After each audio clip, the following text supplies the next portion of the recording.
Lata ma'am, ma'am, I wanted to check, should we start? It's already 10:30. Yeah, we can. Uh, Prem, I think we'll have to make the session live on YouTube. Ma'am, it's live, already live, ma'am. Okay, great. Thank you so much, Raviji. ठीक है, I'll start the session. Uh, Greetings to all. Good morning, everyone, to all the participants. On behalf of the organizing committee, I welcome all the participants to the I welcome all the participants to the 2-week online refresher course on Shrimad Bhagavad Gita, organized by Ramanujan College, University of Delhi, and in collaboration with the Center for Human Sciences, Rishihood University. I extend a hearty welcome to the expert speaker for today's session, Dr. Prasad Kayappa, co-founder of Institute of Indic Wisdom, former executive director for Center for Leadership, Innovation and Change, CLIck at ISB, for today's topic, which would be on developing leadership skills. Over the past couple of days, we have tried to understand the context of Gita, and also we have tried to deep dive into Bhakti Yoga. Today, we will be doing the same for Karma Yoga. Dr. Prasad Kayappa is a co-founder of the Institute of Indic Wisdom, dedicated to integrating ancient Indian knowledge systems with brain research and modern management models. His work draws deeply from the Srimad Bhagavad Gita, Vedant, Upanishads, exploring their application in leadership, change management, and innovation.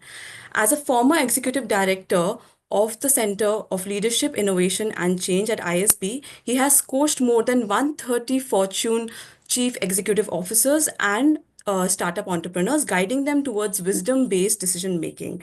He has authored many books, such as From Smart to Wise, which is based on Guna framework from the Gita, and You Can, which highlights the disabled entrepreneurs and resilience amongst them. He has trained entrepreneurs in scaling their ventures with clarity and inner balance. And he has been also featured in Harvard Business Review, Forbes, and TED Talk. Sir has also joined us today from across the globe. He's at Silicon Valley, and in fact, it's around 9 in the night. So, with that, we are very happy to connect with you, sir, and we are very keen to learning from you. With this, I now invite Dr. Prasad. Thank you very much. Namaste, everybody. Let me start with a simple prayer. Om.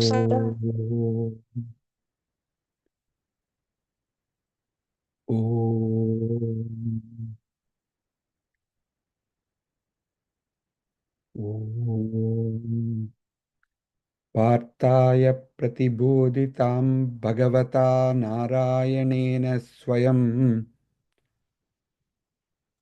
Vyasena gradita purana munina madhye mahabharatam Advaitamrutavarshinim Advaitamrutavarshinim. Anybody knows rest of the shloka? Can you start? Who knows these slokas? These are called dhyana slokas. Can some of you mute I would request the participants to please be mindful while joining the session, please. Please mute yourself. You may be able to mute everybody, I suppose, from your perspective. Yes, sir. So I started with the dhyana sloka. I said 2 lines. So I'm curious, how many of you are familiar with some of these dhyana slokas?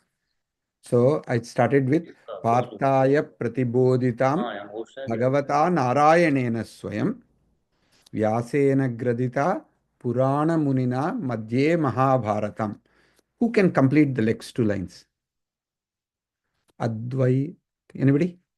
Anybody remember? You can unmute yourself and say it. Advaitamritavarshini Bhagavate Mashtadashodhyayani Ashadhyanim. Ambatvamanusandatami. Advaitamritavarshini Bhagavate Mashtadashodhyayani Ashtadasodhyayani.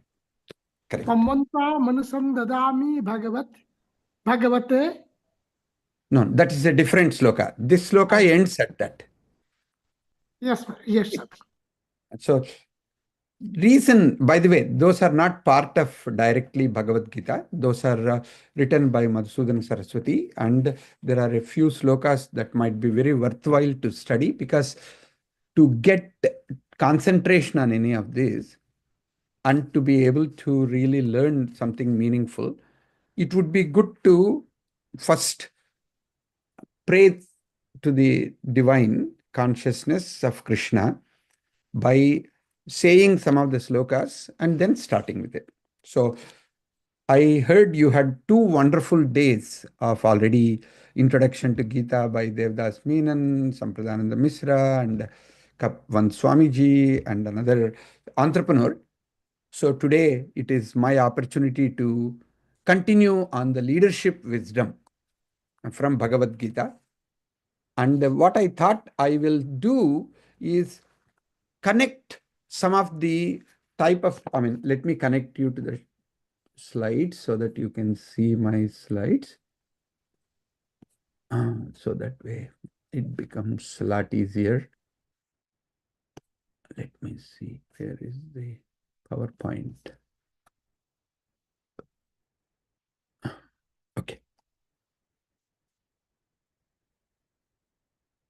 I take it that you see my slides. Yes, sir. We're able to see it.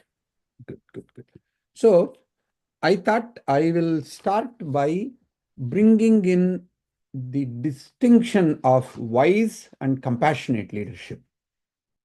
If you truly look at what makes Bhagavad Gita different from many of the philosophical and psychological texts which are used for management or for development, the wisdom and compassion don't necessarily are part of the language that are used to develop self, or what you might call a psychological framework.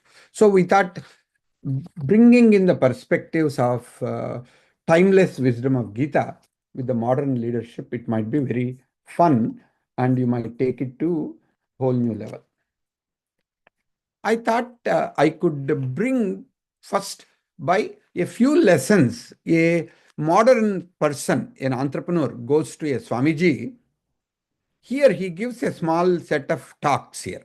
Let us see whether this video plays through and we can take it Bhagavad Gita gives this perspective. This is not just a perspective, this is reality. So Bhagavad Gita says there are 5 factors which contribute to success of a particular activity, of any endeavor, and whatever may be your definition of success. You want to succeed in it, there are 5 factors which contribute to it. Bhagavad Gita says they are Adhishtanam, Tatakarta, Karanam cha pratak vida, Vividas cha pratak cheshta, Daivam chaivatra panchamam. Hey friends, whether you are a manager, a working executive, a business person, an entrepreneur, a student, whoever you are, wherever you are, I am sure all of you, all of us face difficult situations in workplaces when we don't know what to do, when we don't know what are the right things to do and how should you react to those stimuli presented to you by others in the workplace. In very simple words, how do we manage ourselves? How does one manage oneself? Bhagavad Gita gives this perspective. By the way, this is a long thing. Wherever you go, you just click on what you might call any YouTube videos and type Bhagavad Gita and lessons. You get professors, Swamijis, the entrepreneurs, politicians, statesmen. They give you a lot of lectures. In this particular one, what we thought we will do is take 4 topics and work with them. So the specific thing which I want to do is the Bhagavad Gita is a timeless leadership manual. It doesn't matter. It was actually thousands of years ago that it was written. But in the 21st century, after the COVID, with all the polarities that we experience, after all the difficulties that we are experiencing, we can use that.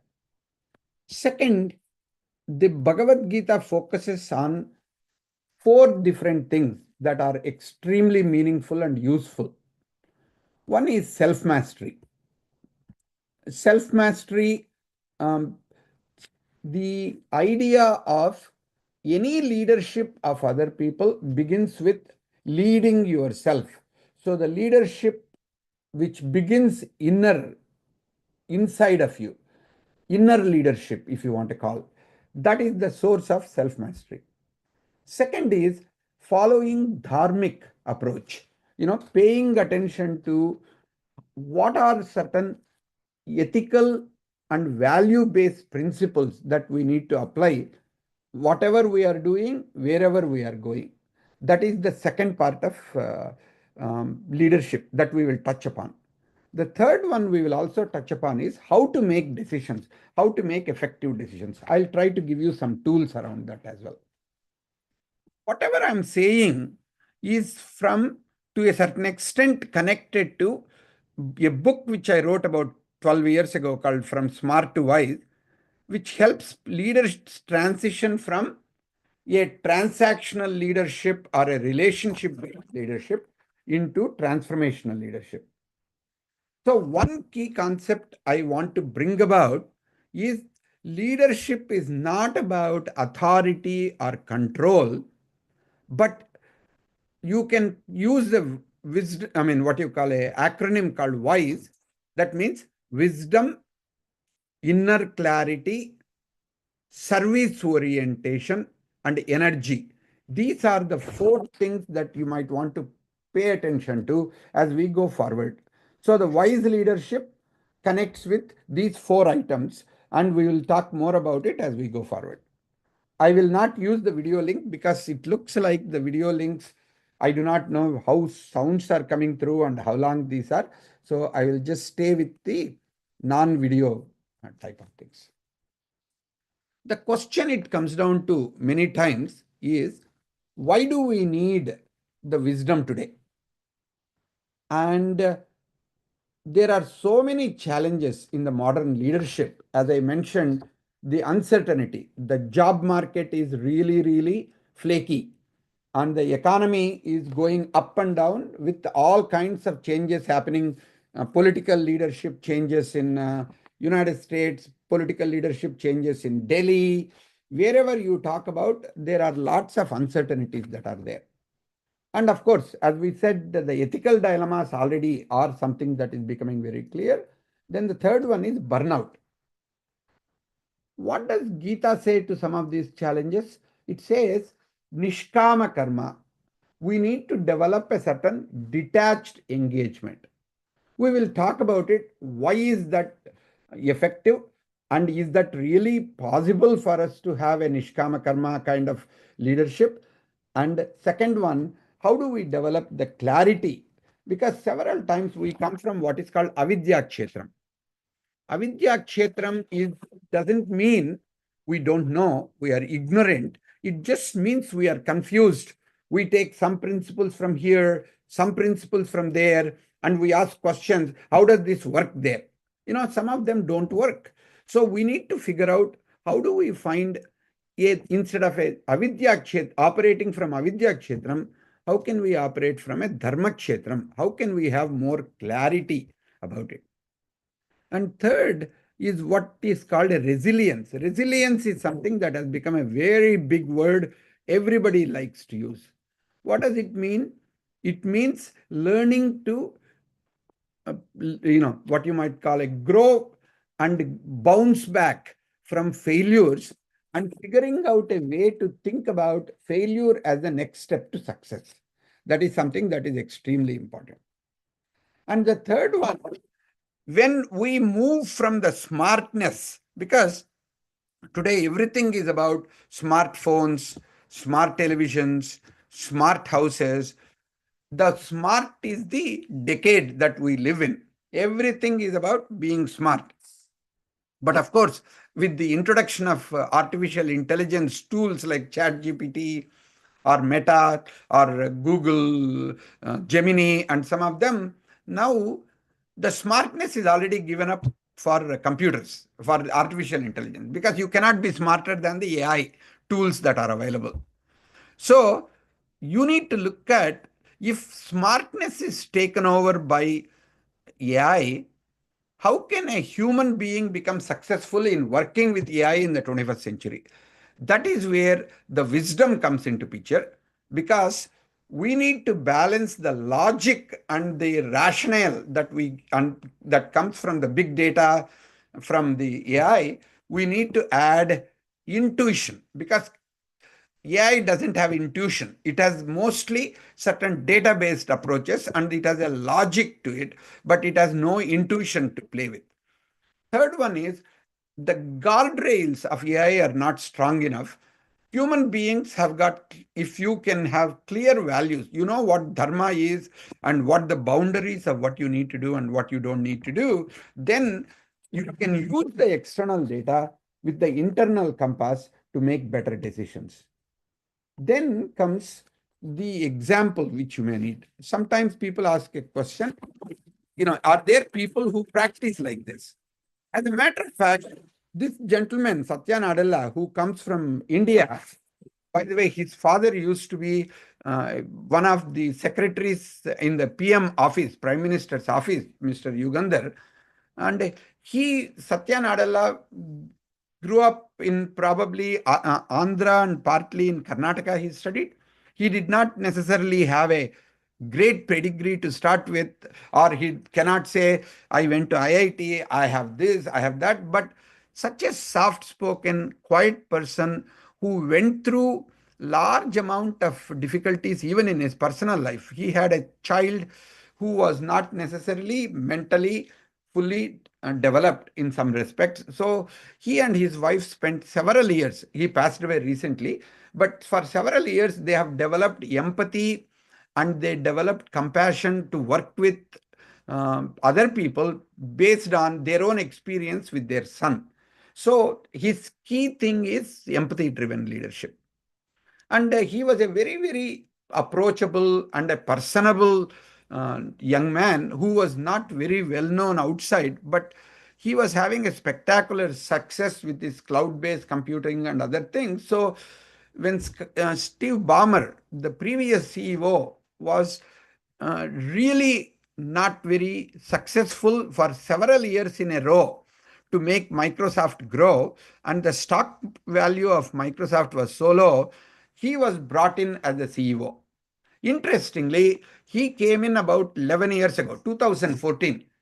If you are a person who follows stock market, you will notice the stock value of Microsoft has more than doubled, probably even tripled in terms of what he has done.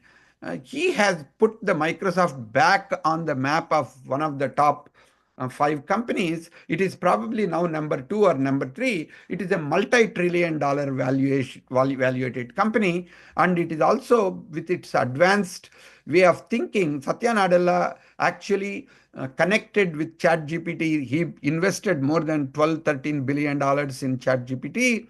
So some of the Microsoft suddenly has become, not only in cloud technology, but also in AI technology, is not only on par with Google and Apple, in some areas it has exceeded. So he is a guy who is known for his empathy and dharmic approaches to doing it. So his way of innovation and ethics and ability to work with his competitors very effectively has made Microsoft extraordinarily successful. So when compared to Bill Gates, who used to be a smart leader, and I would say he was a very business smart leader, and Steve Ballmer, who was a sales leader, Satya Nadella seems to be a wise leader who has really been doing extraordinarily effectively while still being in touch with people, while still following a dharmic path. Now, if you really look at what does it take for a karma yogi to be an effective leader, because one of the things which we are going to talk about is leadership qualities of a karma yogi. Then we will touch upon the Triguna model and nurturing excellence. We will touch upon that. But let us start with the leadership qualities of a Karma Yogi. So there are 4 qualities which I look at, and I put it into a simple acronym, FACE. Think about it like what is the face of leadership? So look at it in that way. So what are 4 things that are very, very necessary these days, especially because there are so many phones and there are so many distractions, electronic distractions, if you want to call, are getting in the way of people becoming very successful. The important thing which we need to remember is how do we focus and take disciplined action without getting completely distracted. That is something that becomes extremely important. When you take a disciplined action without even being distracted by whether your company's stock is being affected, what other people are doing, what competitors are actually trying to do, instead of worrying about it, plan very well, think through properly, come up with the right kind of a design, and then take a nishkama karma approach. That means I'm going to do the best I can, and let us see what happens after that. If you can take that kind of an approach, that is called a focused leadership quality. Can we have some of the things to be turned off? Let's see, how do we mute the participants? Is that possible? Done, sir. See, I think the Panduranga Patil is the Panduranga, person yeah. who looks like who seems to be, but if we can mute, that would be great. Thank you for doing that. And let me go back to the slides. Can you still see my slides? Yes, sir. So, Yes, sir. Okay, great. So the second leadership quality that we need to work on is what you call a aspirational model. Many times it is difficult for people to have hope and certain optimism when so many jobs are being taken out and the economy is going through so much of disruption, and with so many political changes happening, not only the stock market, the leaders of various companies are very cautious. They are not hiring as much. The entrepreneurs are not getting as much funding. So because of all these things, people are losing hope and losing optimism. What Bhagavad Gita says is no matter what is going to happen, you need to come with a certain aspirational approach, visionary approach. If you can have a vision of the future being better than what it is today, then your chances of success become a lot more, because you will take steps towards the future that is not in front of you, but with a possibility that you will have much better success. You can take the steps forward rather than get stuck wherever you are.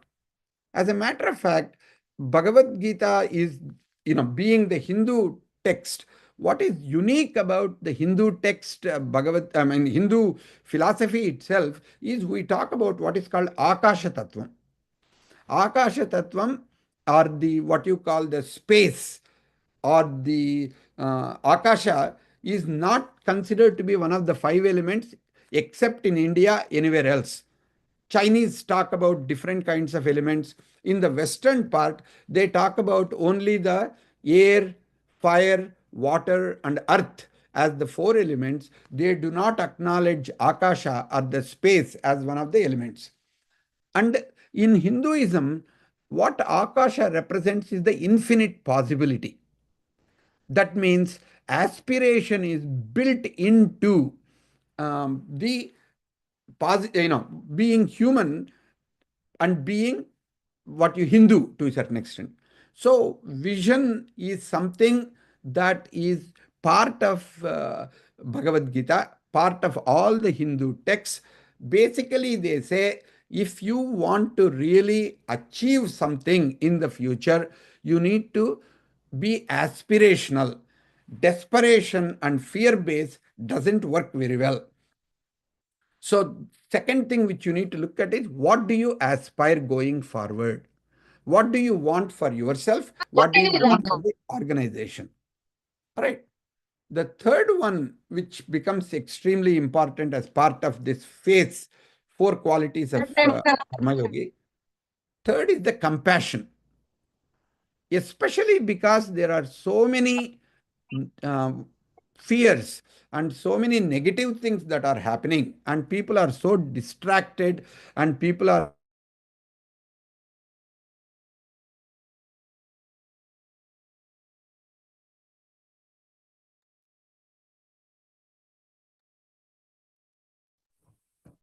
Sorry, sir, you have become mute, sir. Yeah, sir.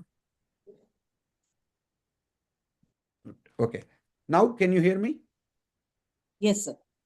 Good.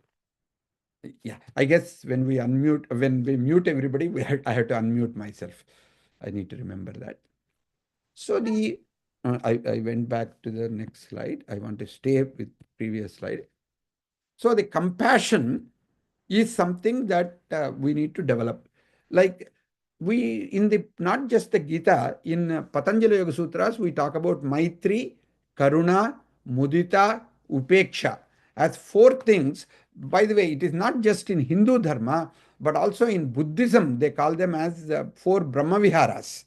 So the compassion is something that is extraordinarily important, and nurturing other people with a certain seva bhavana, selfless service, is part of compassionate leadership. This selfless service is also coming into the Western management, and it has been talked as servant leadership. By Robert Greenleaf, had written in 1970s quite a bit about it, and the seva bhavana has come in there. But what is powerful for Indians is that Hanuman lives as a fantastic example of developing that type of a seva bhavana. It seems in one particular story, it goes that when Sri Rama met Hanuman for the first time near Kishkinda, it seems because Hanuman was showing up like an old teacher, old Brahmin who showed up. So then Rama asked him, "Who are you?" Then Hanuman says, it is like, I am a person who really is your student, and I have been looking for you for a long time, and I am your servant. Even before I met you, I have become your servant.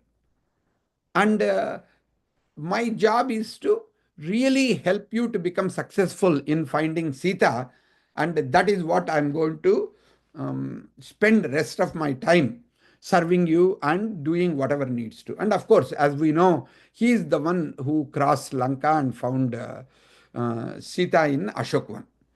So Hanuman is known as a very good example of a person who is Chiranjeevi. He is still around.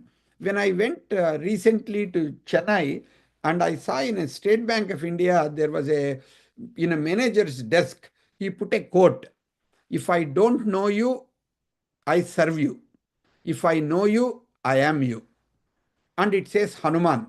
Then I asked the manager, "What is this?" He says, in Tulsi Ramayana and in other places, Hanuman is, because he is still around, Rama is gone, because Treta Yuga is gone, then Krishna ji came and he is gone. So he doesn't know who is Rama.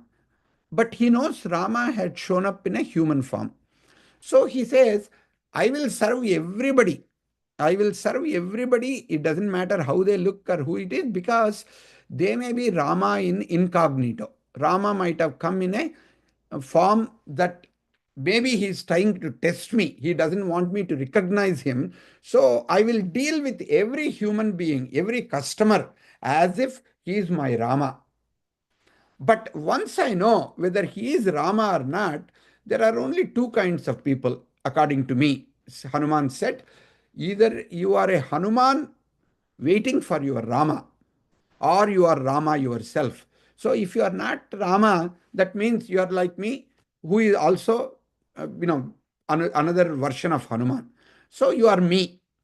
I thought that's a fantastic way this manager has interpreted the Seva Bhavana of Hanuman, and he had used that as a servant leadership approach that he is doing in his small branch in Chennai. So, what does that lead to? When I have that type of a customer service orientation, empathy and compassion come very naturally to me. So, that is something that I need to remember. So we talked about three so far: focused, aspirational, and compassionate. These are three things which we need for a karma yogi. What is the fourth one that completes it? There is something about in Bhagavad Gita, we talk about samatvam yoga uchyate. In second chapter of Bhagavad Gita, we talk about what are the, lakshanas of a sita pragna. Dukkeshu anudvignamanaha sukeshu vigatadvaraha vitaraga bhaya krodha stitadi munihi uchyate. So, what is the muni? What are kinds of characteristics of samatvam? How do I develop ways of not getting excited by all the happy things, not getting depressed by all the sad things? Dukkeshu anudvignamanaha sukeshu. When things are going well, I don't go to the top of the mountain. When negative things come, I don't become so depressed so that I can go to the bottom of the ocean. I develop a Vita Raga Bhaya Krodha. When I go through various emotions, I'm going to develop Samatvam. I'm going to show equanimity. And that equanimity is the one that will help us to deal with the negative things that are going on in our life. And when the positive things are going on, we don't become arrogant and we remain steady, and we can provide leadership and guidance for other people. So, Karma Yogi, if we are looking at, because yesterday you talked about Bhakti Yoga, today's session, if you want to be a Karma Yogi, these are the four qualities that you want to develop for yourself. One great example of such Karma Yogi is Ratan Tata ji, who passed away recently. So Ratan Tata ji, and I had several personal interactions because I had a chance to work with Ratan Tata and work with the Tata Steel, Mr. Muthuraman, and I had a chance to interact with Ravikant, who was in the Tata Motors, and I had worked with the Tata's hotels and stayed in them for several times. What I learned extraordinary things about Ratan Tata was finally when the November, like there was a disaster and the Taj Hotel in Bombay was taken over by Pakistan terrorists, if you remember. Around that time, the leadership that he had shown and the ethical basis with which he dealt with not only people who are part of Tata Hotels, he had a HR head in the Tata Hotels called H.N. Srinivas. He retired right now, but he was telling me that he went and in the Ratan Tata ordered all the people, the vendors, street vendors around Taj Hotel. He said some of them have been seriously affected. If any of them died and any of them were affected by these incidents, he was going to support their children with education and providing some kind of a jobs for some of the widows and other people who were there. And so his approach and his vision and his compassion, and his equanimity is something that is extraordinary.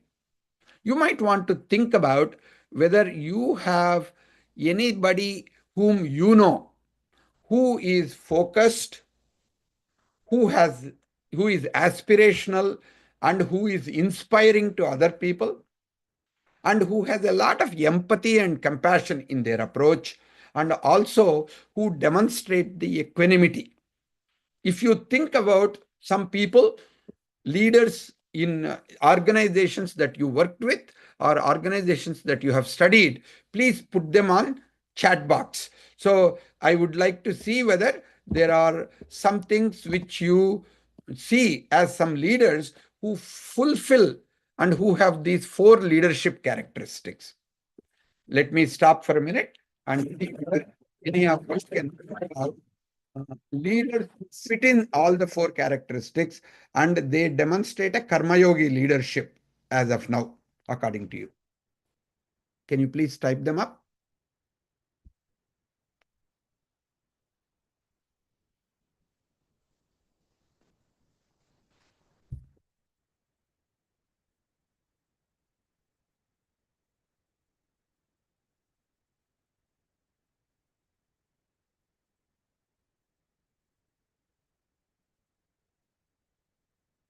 I don't see any type notes here. Are there people who have been typing or, you know, you guys-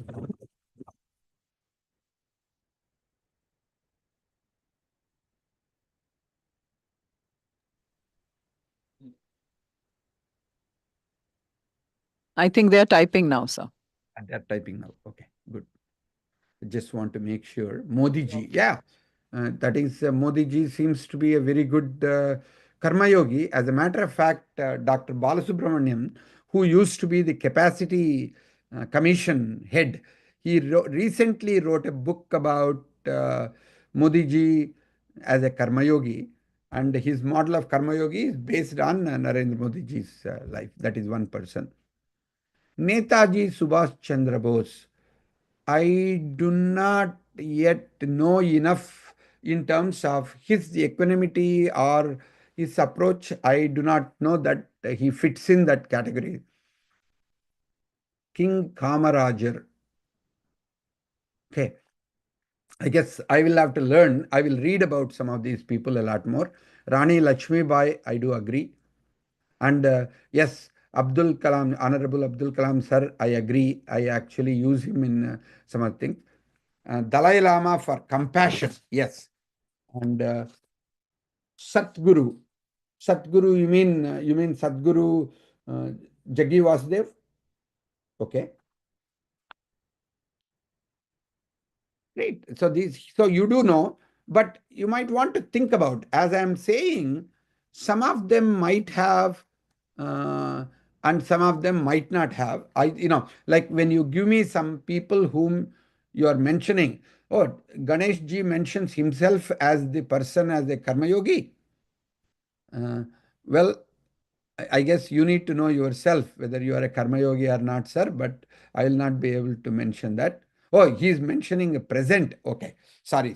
I mistook your presence with respect. I think you are supposed to put it on Telegram if I'm right. But anyway, Swami Vivekananda ji is a good example.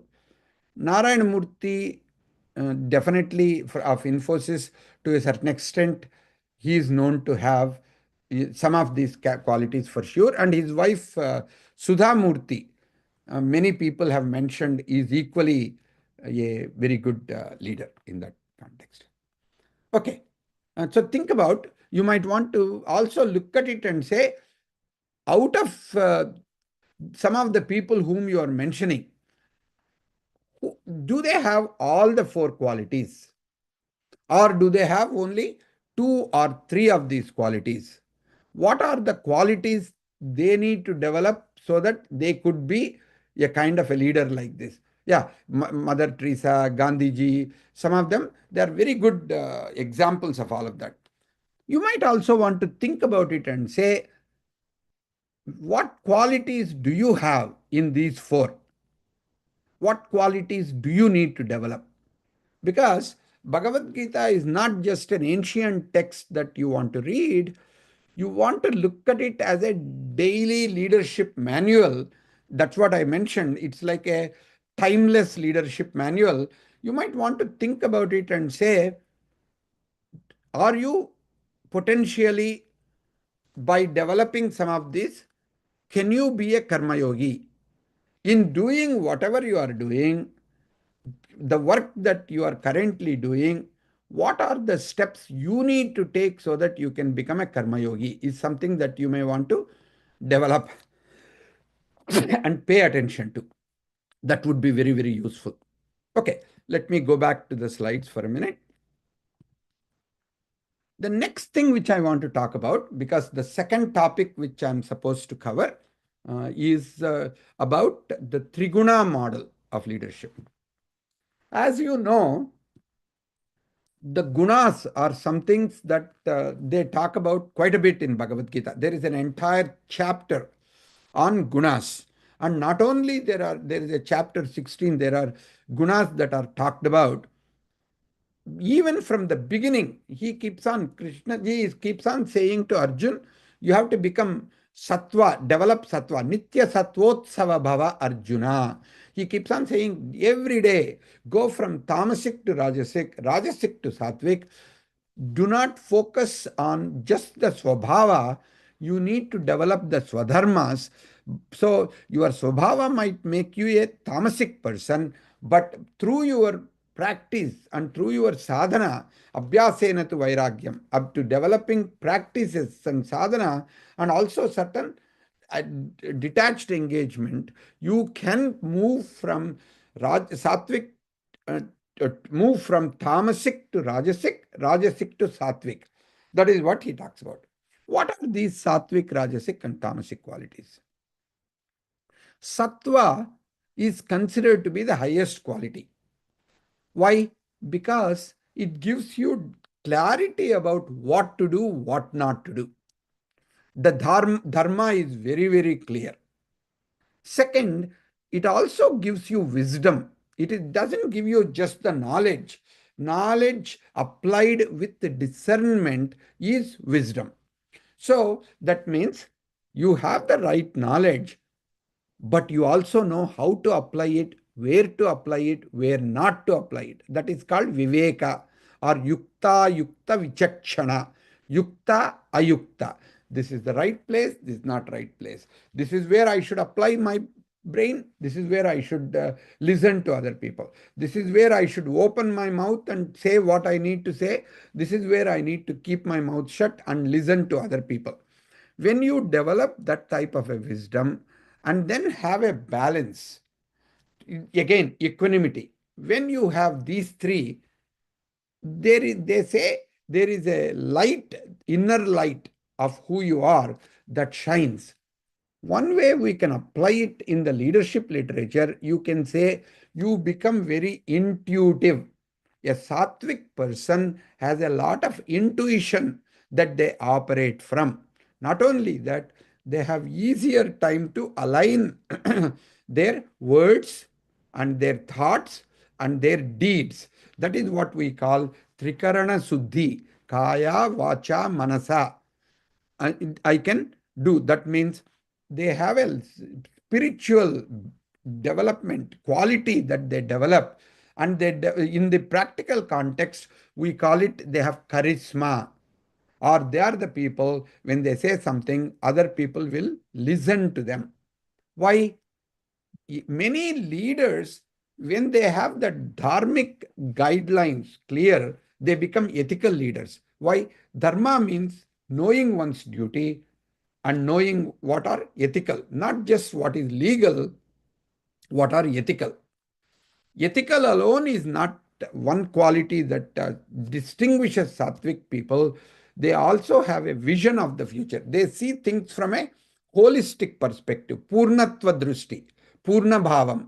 They have a certain, what you might call a interdependent or kind of a systemic view they have. They understand various things and they have a vision from a higher perspective. And not only what vision for them and their group or their family, they have the vision for their community they live in, the organization they live in, or the industry that they live in, or the country that they live in. They have a lot more bigger perspective. Then they are also aware and mindful. They are present to whatever is going on. They are not just, because they are visionary, they are not just thinking in clouds and keep falling, on the floor, but they are mindful and present. They have an inner presence that with which they operate. When I'm saying all this, by the way, when you are listening to me, you might be wanting to take some notes on which ones do I already have, which ones do I want to develop, which ones are partially developed in me. You might want to keep taking notes, because if you want to apply Bhagavad Gita in your life, you want to be clear about where is it that I'm sattvic, where in my life am I tamasic, and where am I rajasic, you want to look at. So if you want to be a star, then you need to start working every day towards becoming a sattvic person. That is number one. Number two, I would also say the tamasic is something which is exactly opposite of, or rather the hidden part of the sattvic is the lowest portion, sometimes people call, is tamasic. What is the way you know you are very tamasic? There is a lot of inertia, there is a lot of laziness, there is a lot of delayed approach, there is a lack of leadership when you are tamasic. And while the sattvic person has clarity, the tamasic person many times is not very clear whether she should do this or he should do that. They are always stuck because they don't know what to do or what not to do. And they also are very fear-based personalities. That means they don't take any risks. Everything they want to do according to how it was done before without taking any chances. So when you take no chances, when you take no risks, there will be very few rewards that you can get beyond what you have gotten in the past. So in that respect, you might call those are leaders, but they are more of a misleaders, or they are more of a confused leaders who don't want to take any responsibility and who cannot give any direction to other people because they don't have it themselves.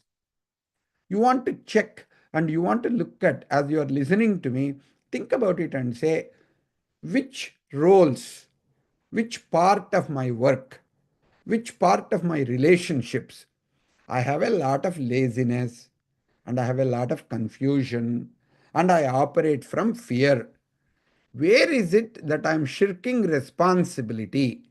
Where is it that I keep looking for direction because I cannot give the direction myself? You might want to think about that. Right. The third part of star, one becoming a star, is recognizing I have Rajasic quality. By definition, Rajasic is always about very lot of activity driven. So, for example, my spiritual teacher used to say, I used to go 5 miles a day walking every day, which is about 8 kilometers, I think. I used to go. So I get up in the morning and then I go.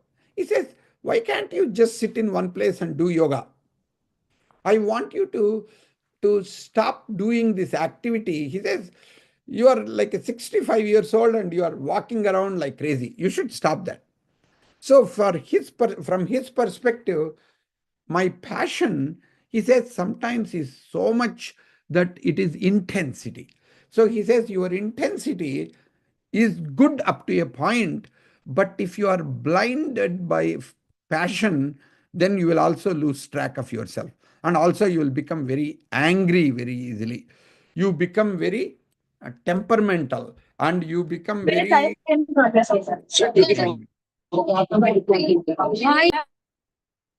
So passion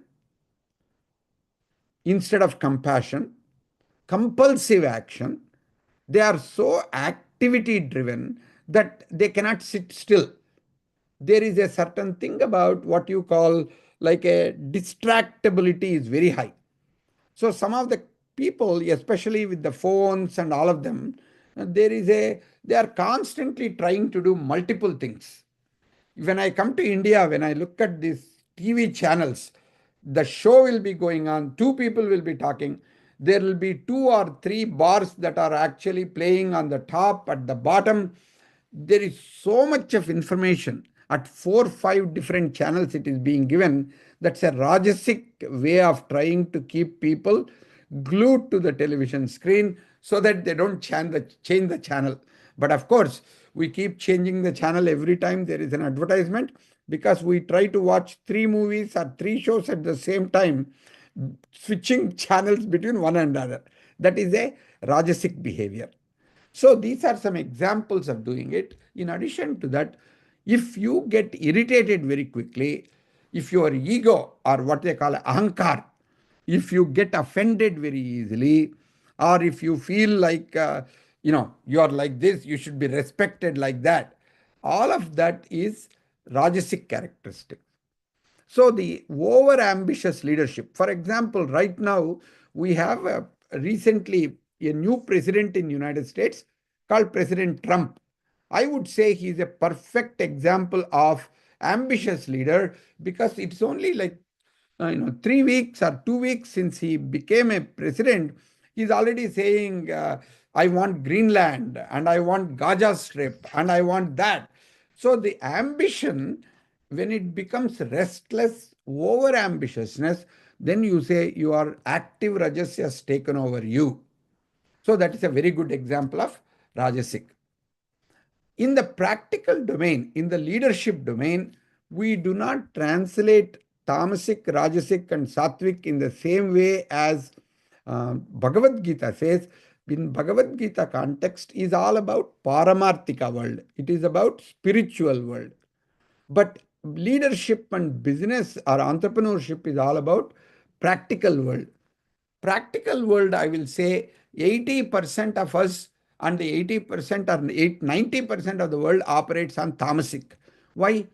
Cost, quality, delivery, customer satisfaction. These are the metrics by which we manage operations of companies are all called tamasic. The finance, stock market, many times is all about tamasic behavior. So without tamasic, there is no quality. Without tamasic, there is no delivery within a certain time.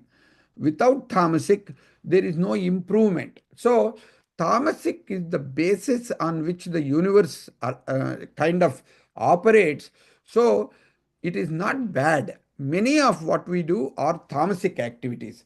Like software, even software which is leading, majority of the software programming is all tamasic activity. Only when you become a designer, when you become an architect, you get to define some of the things, but rest of the time you're just implementing what other people have told.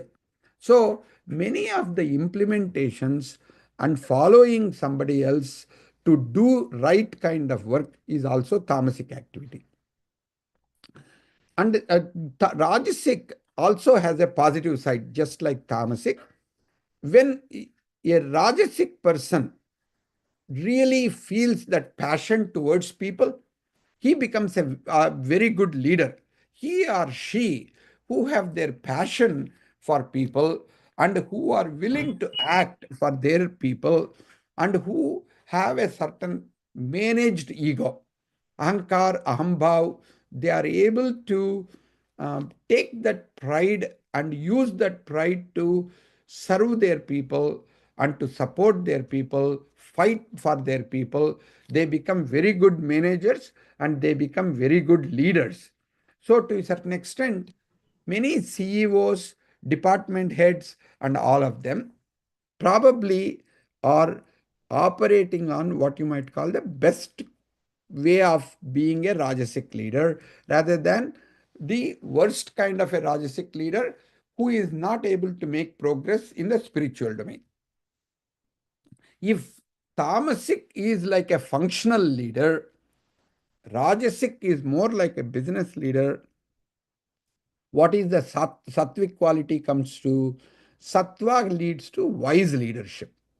So, if you ever read the book From Smart to Wise, I wrote entire book based on the Guna framework, the Triguna model. Only thing is, I called the tamasic in the practical world as the functional leader who stays within their domain. A doctor who continues to be a what you might call a functional doctor wants to keep on working with the patients, but even when he has grown to a certain level, he is the head of the hospital, but he doesn't want to do the administration. He doesn't want to manage a hospital. He wants to only see the patients. That type of scenario, that means he is willing to work with his expertise, but he is not willing to spend enough time to learn administration, management, looking at the hospital from a bigger perspective, where the research need to be done, what else need to be done. If they are not open, they are called functional leaders.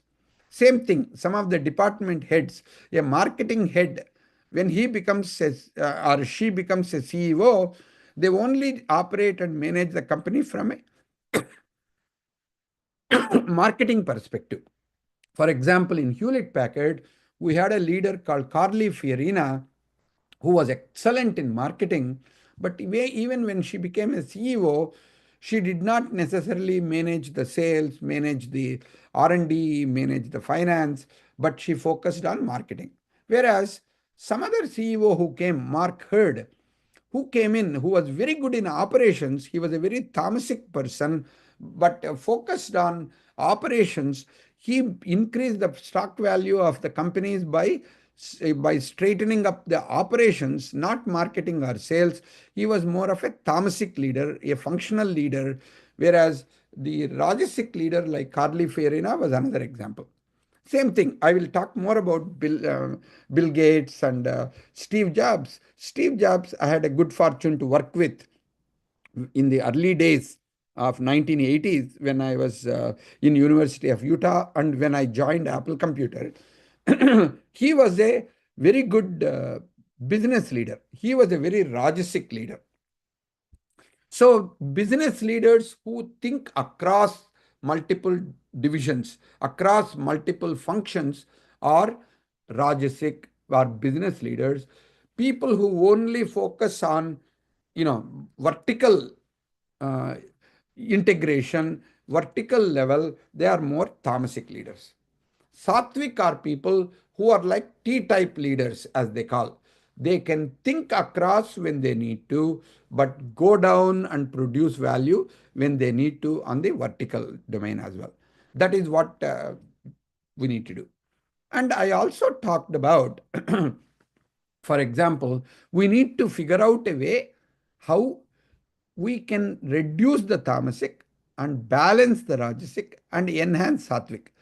That is what allows us to become an extraordinary leader who knows when to, operate from tamasic without the negative qualities of tamasic, how to balance the passion with compassion, and also bring dharmic and certain wise perspectives to lead themselves and other people.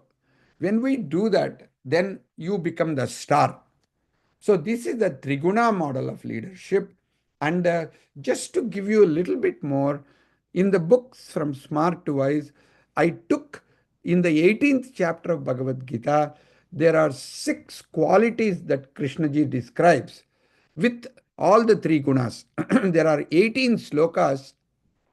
I think they start around 20th sloka in the 18th chapter.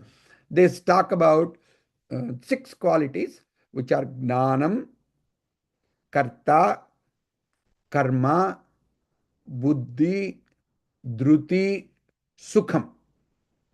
Gnanam, in the context of leadership, you should not translate it as knowledge, but you should translate it as the perspective that is gained by knowledge and knowing of right kind of things.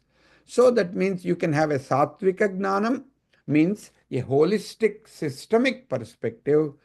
Rajasika gnanam is essentially having an operational perspective, having a very clear idea on what is in it for me and my company and what is not appropriate for me from a selfish and a certain rajasic view of looking at what needs to be done to be successful in the competitive world. And tamasic gnanam means I know what needs to be done right now, how to fix the problem. It is called a tactical perspective because the Sattvika Gnanam is like a 30,000 feet perspective. Rajasika Gnanam is much more like operational stuff in a broader process focus, but the Tamasic Gnanam requires to fix here and now. The specific problem, you isolate it and you fix it and you move on. That's the tactical knowledge or tactical gnanam. Similarly, I translate gnanam as perspective.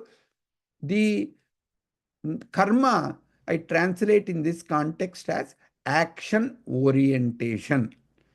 So it is not just any karma, but the action, but the orientation to do certain kind of karma. So tamasika karma looks like I will always take the safe road. Oh, at 9 o'clock in the morning, this traffic will be very, very crazy. You know what? I'm not going to go at all during rush hour. If I need to go sometime, I will go either very early in the morning when there is no traffic, or I'll go only in the evening when there is, after 9 o'clock, so that there is much less traffic, because I am afraid of having accidents or I am afraid of taking any steps.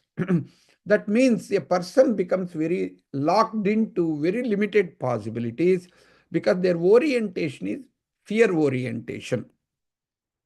On the other hand, the Rajasic karma essentially is about uh, I'm going to go, I'm going to do this, you know what, I'm going to really take a risk and cut through. If I can make it, I'll save 20 minutes. But they are accident prone. That means they're very dangerous to everybody around them because they do unpredictable and actions that other people say, start saying bad things about them. But these people are coming out and say, yeah, I made it. This is great. I saved so much of time. They only think about themselves, but they are not thinking about other people and how other people are suffering because of their Rajasic actions. Sattvic karma is knowing when to take risks and when to hold back and wait for their turn. The ability to balance when to take the lead and when to wait for the need. That balance is what you call the application of the sattva, rajas, and tamas in action orientation. Similarly, you can talk about the third one, which is called karta bhavana. Karta. Karta, you can translate it as a certain actor orientation. So not orientation, actor. What kind of a agency do you operate when you are the actor? When you are in the limelight, are you operating from sattvic or rajasic or tamasic way of behaving? This is one of the most important things that come from Bhagavad Gita, because it actually tells people that it is not what you do, it is who are you being when you did what you did. Because many of our communication difficulties, many of our relationship difficulties come in because, like for example, in a department, when a person says, I am the department head, you guys have to do whatever I tell you to do. That's a Rajasic way of doing it. Tamasic way of doing it is, oh, my boss just told me that this is what I need to do. I don't have any choice. I'm the poor victim. If I ding all your salaries or if I lay off some of your people, I'm not doing it because I want to do it. That is because my boss told me to do it. The victim mentality is a tamasic mentality. So you are not being an agent. You are not really doing what is appropriate. You are just blaming somebody else. You are not willing to take responsibility. That kind of agency is a tamasic karta bhavana. Sattvika karta is a person who knows when to take the leadership, when to let go of the leadership and develop other people around them to become leaders, but without being a victim. Enthusiastic, passionate, but at the same time, he allows or she allows the people around them to develop. That kind of agency is Sattvika Karta Bhavana. Buddhi, I translate it as decision logic, because we have to use buddhi to make right kind of decisions. You might want to think about, now let me stop for a minute and ask you, how would you use your buddhi? Can you put in group chat, if you are using sattvika buddhi, how would you use it? If you are rajasic in using your buddhi, what would be the difference? If you are using tamasika buddhi, what would you do differently? Of course, I'll also mention the other two, so you can start typing in some of the things if you like. So the buddhi is defined as logic, decision logic. Dhruti, the fifth one, is considered to be fortitude or perseverance. So there is a sattvic, rajasic, and tamasic fortitude. And finally, sukham, I translate it as a certain way of motivating oneself. Because when we are in sukha state, we are not truly motivated. But sattvika sukham means still know what is appropriate, when to do it, when not to do it. So think about, are you more of a sattvic buddhi, sattvic dhruti, and sattvika sukham are you operating from? If not, can you think about examples of when you operated from rajasic buddhi, rajasic dhruti, and rajasic sukham, and tamasic, same way.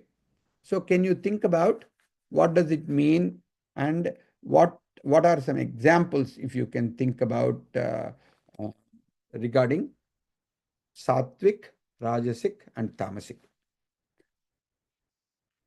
By the way, if some of you want, you can also start putting in, looking at these qualities.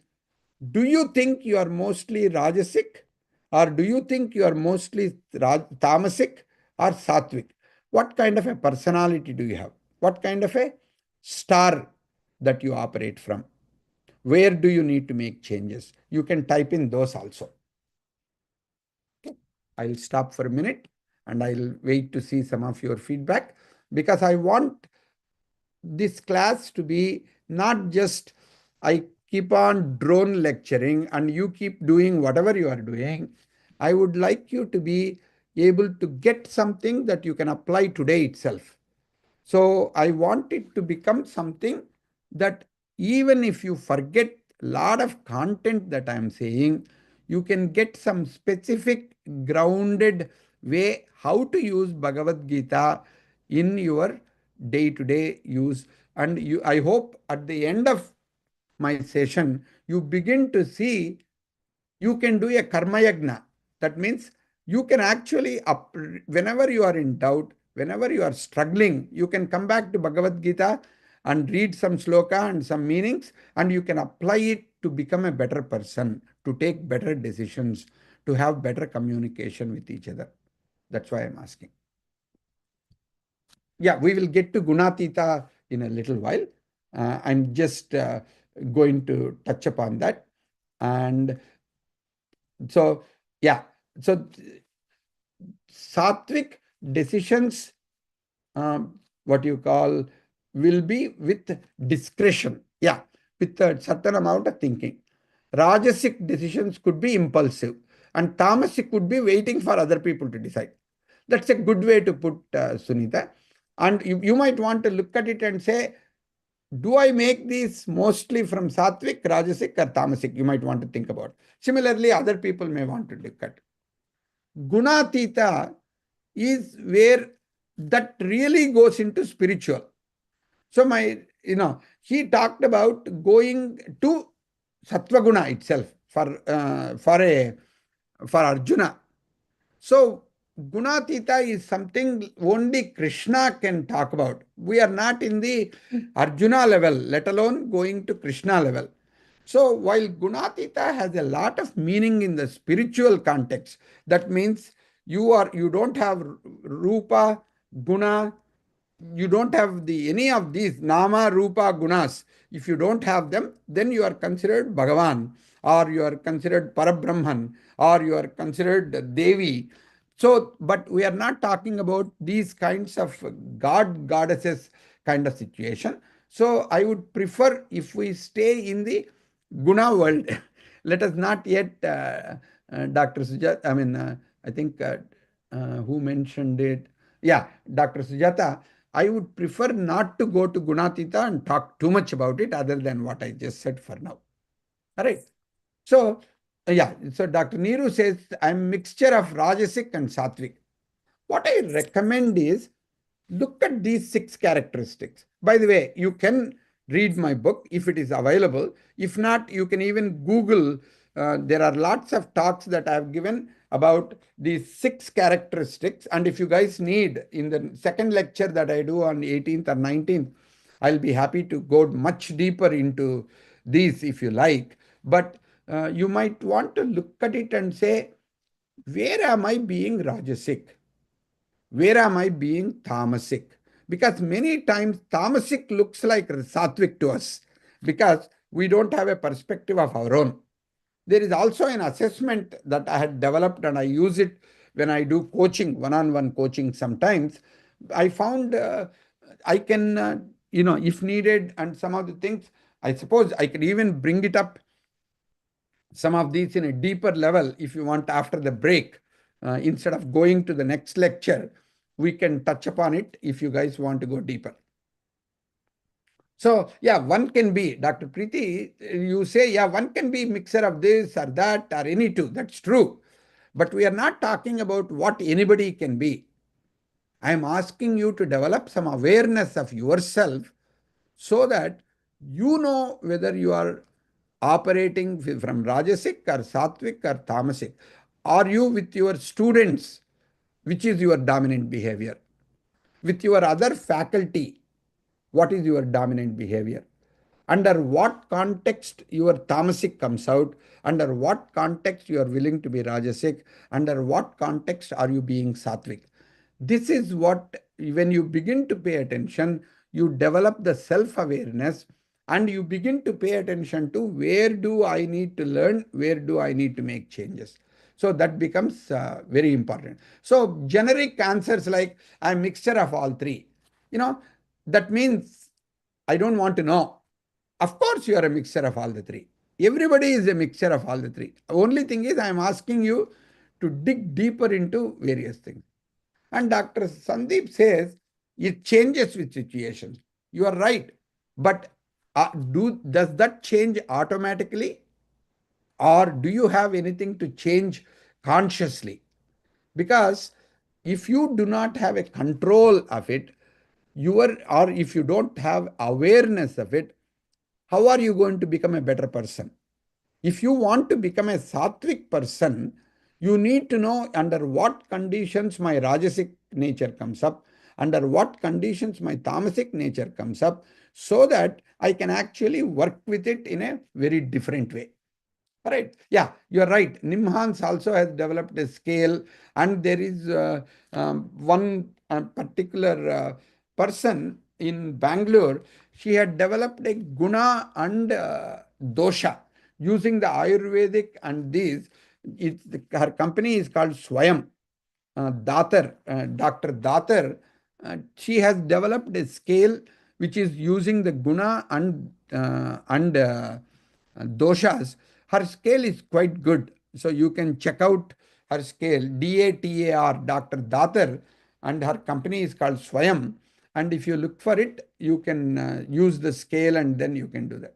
Yeah, challenge is to control the Rajasic impulsiveness and consciously to incorporate graceful discretion into oneself. You are right. So it is good. So some of your comments are good, and you are trying to bring in these aspects of it. And what I found as a teacher, of course, now I'm retired for past 6 years, but as long as I was realizing I can only facilitate their awareness as long as I am aware along with them.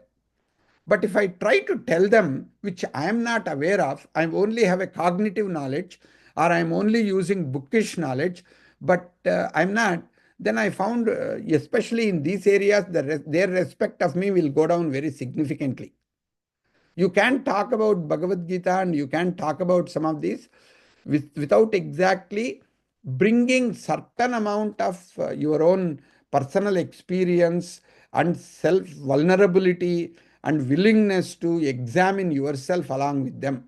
If you are a teacher, that becomes extraordinarily important as you go forward with that. All right.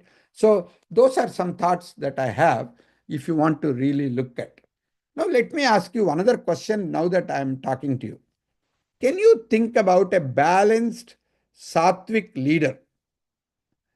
Can you think of some balanced sattvic leader that you know who, based on gnanam, karma, karta, buddhi, dhruti, sukham, if you take all of them, 6x3 matrix, if you try to look at, can you think of some people who are really operating mostly from sattvic nature? Can you, Abdul Kalam? Yes, he was one of the persons who operated from a sattvic nature. Yeah, two of you have, three of you have talked about him. Any other leaders come to your mind? Gautam Buddha, yes, sure. Yogi ji means? Oh, the UP, UP Chief Minister, is it? Okay, I do not know enough. I have not studied him enough. But if you say that because you guys are close to that part of the world and you see his leadership, good. I have not seen many articles written about him and I haven't interviewed him or talked to him.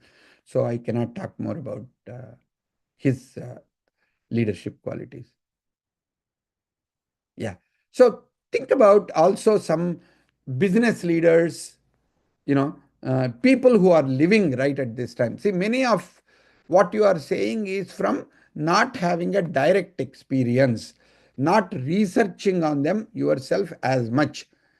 Because you are all teachers and professors, it becomes a lot more important if you can take it to next level and start observing whether your principals or whether your co-teachers, whether there are some leaders who are living, like previously in the previous questions, you talked about Narayana Murthy, Sudha Murthy, some of them.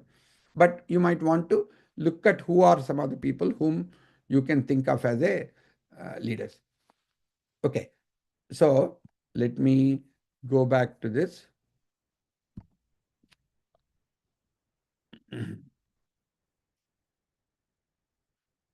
The third part of what we need to do, especially these days, is to be an ethical leader. And look at sustainability is something that is very, very important. So many times the leaders make the decisions focused on profitability and the stock value and the market capitalization and market share with very little impact on ethics.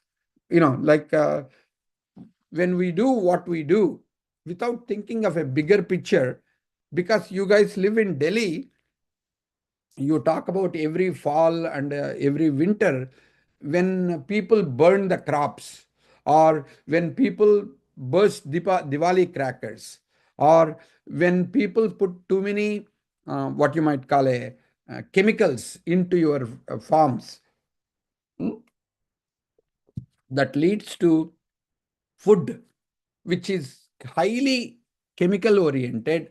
It can lead to all kinds of issues. So while Monsanto and while some of the chemical companies might become successful, over time, children have got all kinds of diseases, all kinds of issues because the vegetables look good, but they have impact. Or their products look good, but society gets impacted. So we talk about many leaders, they only focus on their quarterly profits, but they don't look at the ethical impact or long-term sustainability of the. So the Karma Yoga especially suggests if you want to be a Karma Yogi leader, you need to focus on three things. One is selfless action. Again, we called it Nishkama Karma. Second is you need to focus on sustainability. Third is responsibility. What is your responsibility for certain, society in which you live in? how are you dealing with some of the things? It becomes extremely important to pay attention to. There is a company in United States where I live. It's called Patagonia. Their model of CSR is something extraordinarily meaningful because they donate to rainforests, they donate to community that they live in. There are lots of wonderful things that are talked about Patagonia, which is considered to be extremely, extremely ecological oriented, and they take a lot of responsibilities. You might want to think about what kind of companies are what you call are appropriate for your kind of businesses. I'm sorry, your kind of world. So when you live in NCR, uh, can you think of companies that are really making business decisions aligned with ecological responsibility? Whether in maybe not NCR, because people are from all over India, you are showing up from South India, North India, West India, and East India. Can you think of one business that you know that are operating with ecological responsibility, bigger picture responsibility? See, for example, I can tell you Arvind Eye Hospital in South India, Madurai. Are you guys familiar with Madurai and especially the Arvind Eye Hospital? This is a particular case written about Dr. V and the Arvind Eye Hospital that in MIT and Harvard, it's a compulsory case study for all MBA students. This man, Dr. V, was about 58 years old or something when he retired. He was an eye surgeon. He had a rheumatoid arthritis. So where his fingers were like like this, they were not straight, and he was in constant pain. But even with that, he was able to do delicate surgeries like eye surgery. He retired at 58 and he decided, I'm too young to retire. I want to really do something meaningful. So he convinced his sister, Dr. Nachiyar, who was also an eye surgeon, to take up their family family house, 4-bedroom house. They turned it into a 10 bed hospital, and they started doing free treatment. Why? Because he wanted to eliminate needless blindness by cataract and some of these in people. That was in 1975. And when they tried to get some money to build a bigger and bigger hospitals, but then they found out with the venture capital and other things, it was much harder. So they decided, we will not raise funds. We will grow based on whatever we get. And by the way, for every person who pays for eye surgery, we will do 2 free surgeries to people who cannot afford to pay. So for each person who pays, they are supporting 2 other people who cannot pay. With that model, now they are the largest eye care system in the world. To give you an example, they do more, like a 10 times more number of eye surgeries than United Kingdom at the cost of 1/100th of what the United Kingdom spends on eye surgery. Not only that, another important example is they got the what you might call a patent from one of the eye care people who create what they call intraocular lenses, which are put in the cataract. They got those license from a United States company. United States company was selling it for $100 or $200 for those intraocular lenses. They got the license, they made a factory, built those lenses to the quality of international standards. You know how much they sold their lenses? You know how much they are right now? $1 to $2. Still, internationally they are being sold for $100, but they are selling it for $1 or $2. So they supply to almost 80 countries intraocular lenses at very, very reduced price because they wanted to eliminate needless blindness, not just in Madurai, not just in Tamil Nadu, not just in India, all over the world. And not only that, they built so many hospitals and all of them. They even help their competitors. They help their competitors how they build, how they train, how they do. And people from Harvard, John Hopkins, all kinds of places from around the world, the gold standard for eye care is Madurai Eye Hospital, Arvind Eye Hospital. So it is possible for people like Arvind Eye Hospital, instead of talking about Patagonia, which is an American company, the Arvind Eye Hospital has got a CSR model. Their business decisions, how they grow, how they work with, how they support all people around them is through this kind of a way. Not only that, they train women who just pass 10 plus 2, like plus 2, they graduate, they get them to be trained so much, and they pretty much do 90% of the tasks which are done in a hospital. And you know how they hire them? These women, because these young girls, when they come for interviews, several times their parents or grandparents or uncles or aunts come with them to the interview. As you know, in India, a young girl is not just sent across that easily yet. So when the relatives, like their people come, they say, come, sit in the interview also. And then they observe how these young girls deal with their relatives, because they find out the way they deal with relatives of them is a good way to know how much compassion they will show towards the other old women and old men they have to deal with when they join the hospital.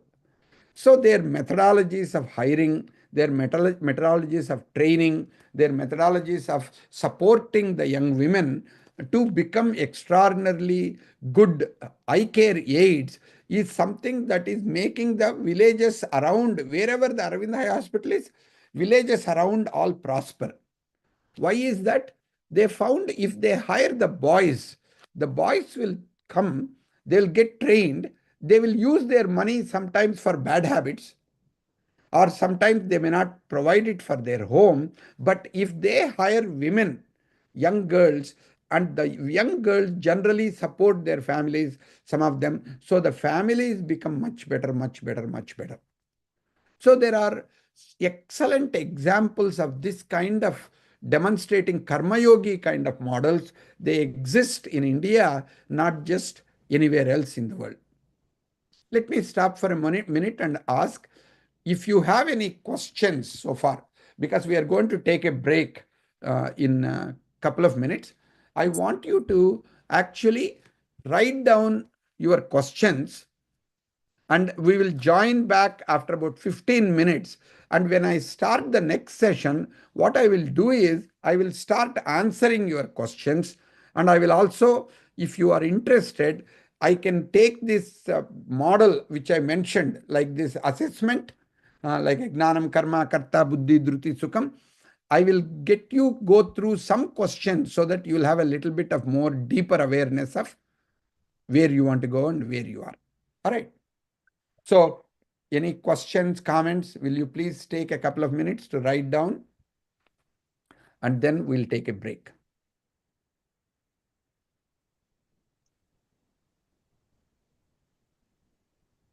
Yes, sir. So I think that's a very interesting way. I think we can take in some Yes, sir. questions right now and we can begin the next Sure. round. All the participants are requested to Questions? please feel free to put your questions, any queries that you might be having right now. Put it in the chat box so that we can take them.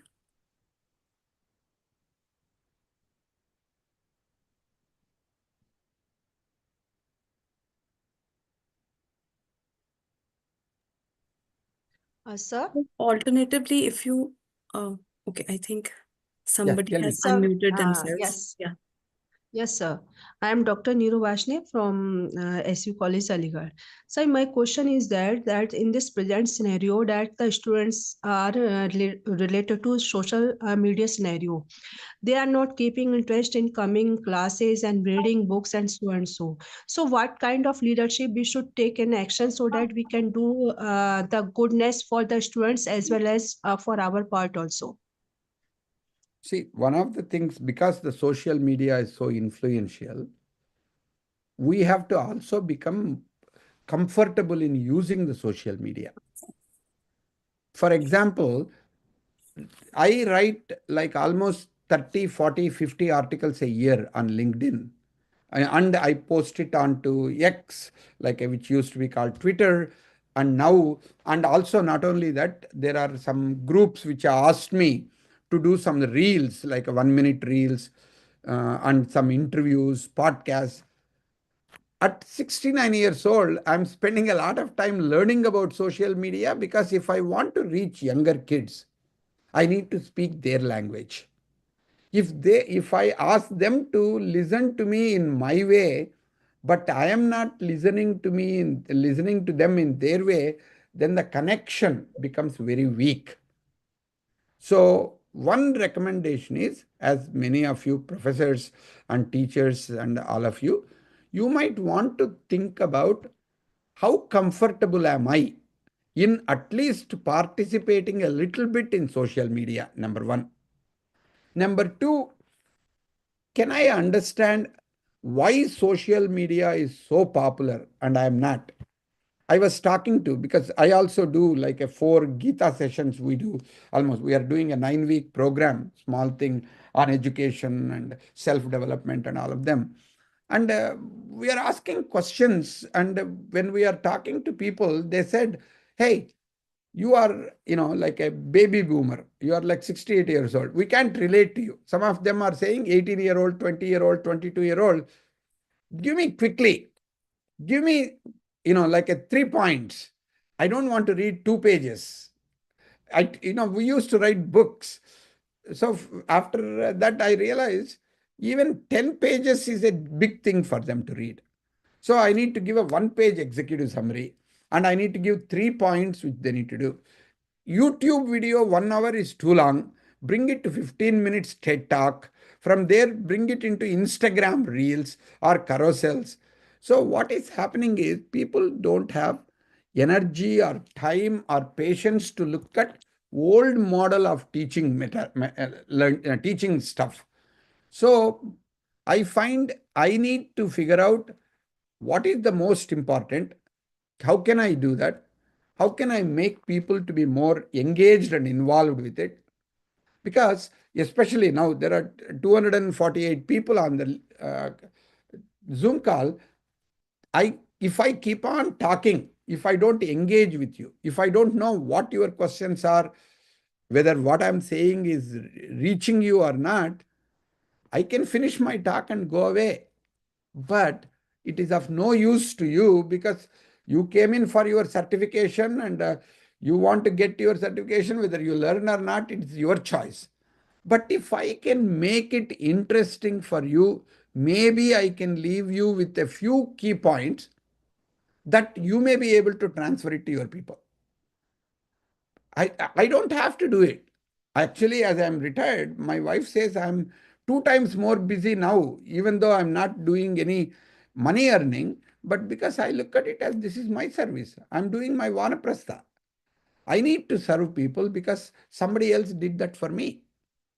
And if I think about it, if I can only remember 2 or 3 teachers, I remember.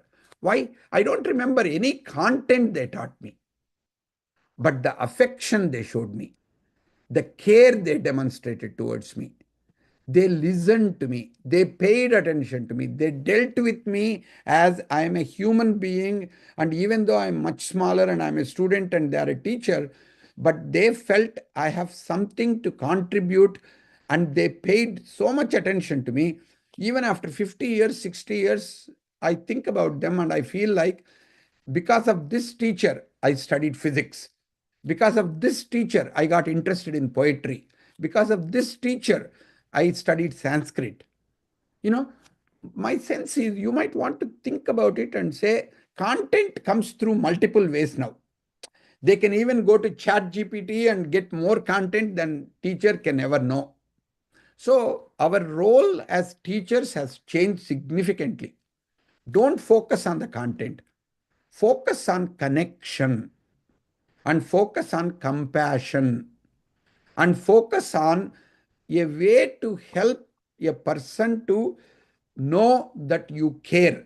So, connection, compassion, and caring, if you can bring, it doesn't matter what social media they go through, you will have an impact on them. That's what I would say. Thank you so much, sir. I would now request all the participants to please drop in their questions because I'm sure you have all these curious questions to ask, which would be very thoughtful and worth reflection. So maybe we can take them after the break. Sir, so if you allow, sir, maybe we can take a break right now, and all Please. these comments that they're having, we can now reconnect after 15 minutes. 15 minutes. Yeah. So, So should can we you let me start? know after 15 minutes? We can start the break now. Yeah, sir. Should we And I resume will at keep around? reading the questions and I'll think about when they Sure, come sir. back, I will answer them. Yeah, And by the way, any of you who are going for a break, if you want to put questions or if you want anything for yes. me to read, please put it. Please I feel will free. Yeah. stay around, but at the same time, we'll take a break. I'll Yeah. close my face and stop talking, and so that you can take a break. Yeah, and I'm sure we will be much more energized also, sir. So I would request all the participants to please put down their questions. We will reconnect at around 12:20, and we will resume the session at 12:20. Thank you so much.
सुद्धा कशी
Prasad, sir?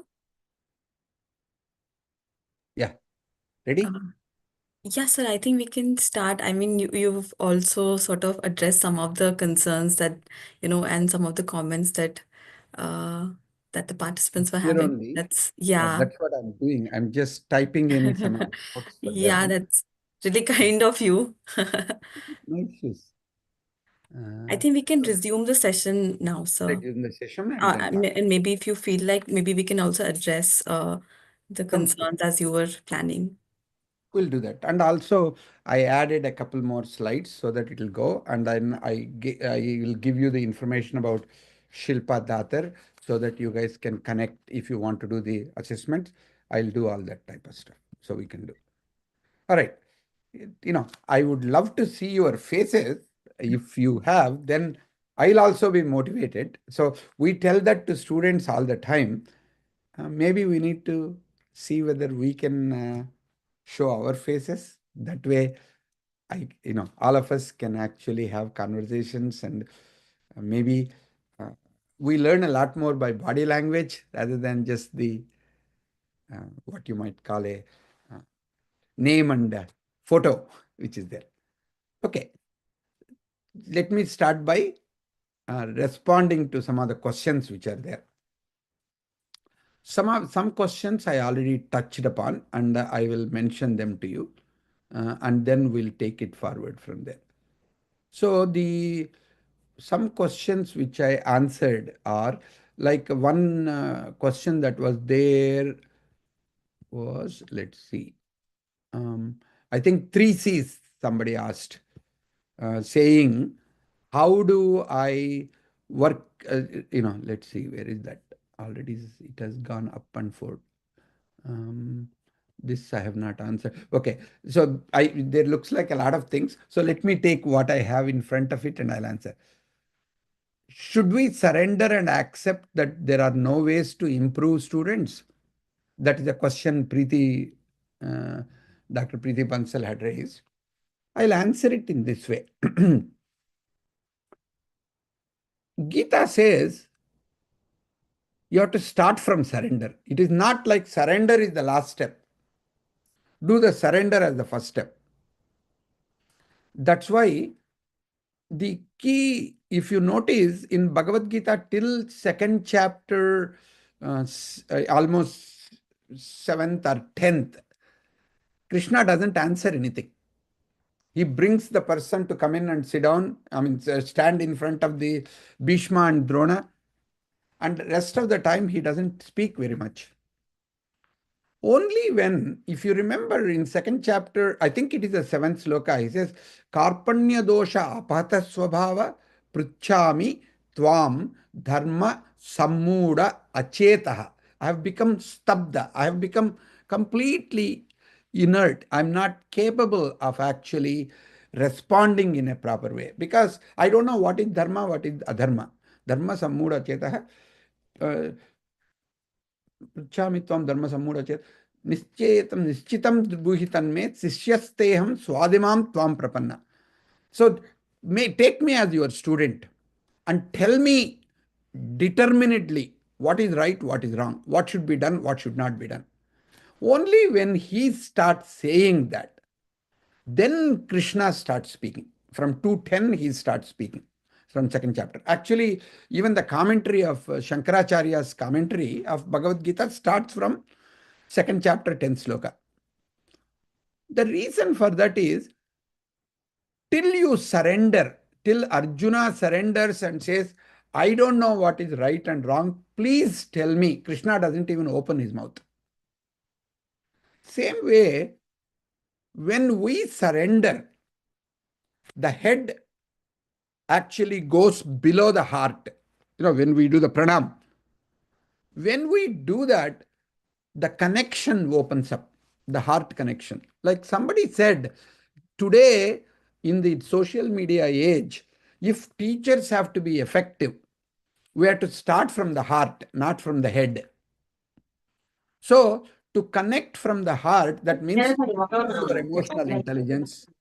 And some way you need to really recognize, I am also a student, you are also a student, and you have students. So we are a generation of students. So the question of lifelong learning that we talk about, or we talk about unlearning, has to come. There is a beautiful story that is connected with Gita and Rani Ahalyabai. It seems Rani Ahalyabai at one time wanted to learn Gita. So they found a great teacher who is a great Sanskrit scholar, Gita scholar, who knows all verses upside down. He wrote multiple, karikas and commentaries, and he was brought in as the expert. So Rani Ahalya did pranams to him, and he started Dharma Kshetre Kurukshetre, the first line of the first sloka of the first chapter. Ahalya Bai really got up and did pranams and said, thank you very much, thank you very much, thank you very much. The scholar said, you must be really ignorant of Gita. This is just the first sloka. There are 700 slokas, not even the first sloka. I did the first line of the first sloka. What did you get? Why are you thanking me? Said, I got the essence of Gita. Just, there is a lot more. Let me tell you what Gita is. He says, sir, I got it. So the Pandit becomes very wild. He says, what did you get? Tell me. He says, what did you read? Dharma kshetre kurukshetre. What I got out of it is, kshetre kshetre dharmam kuru. Dharma kshetre, in that kshetra of dharma and kshetra of kuru. What do? You do the action in whatever field you are in. Do dharma, your swadharma. Isn't that the essence of Gita? So that is when the teacher realized, I have written so much about Bhagavad Gita, but I haven't understood what you understood. So he fell at the feet of Ahalya. So if you want to be a teacher, when you are ready, the right student will appear for you. Of course, the corollary of it, like somebody were telling me today, the corollary of it is, when the teacher is ready, student becomes the teacher. So maybe the humility and surrender will allow us to improve ourselves. We will unlearn. We will let go of our ahankar. They talk about these things, right? First is the mamakar at the heart. In Kundalini, they say first three chakras are all about management. Like a first chakra, the Mooladhara chakra is all about fear. Okay, you can't transcend the fear. That is the tamasic, this one.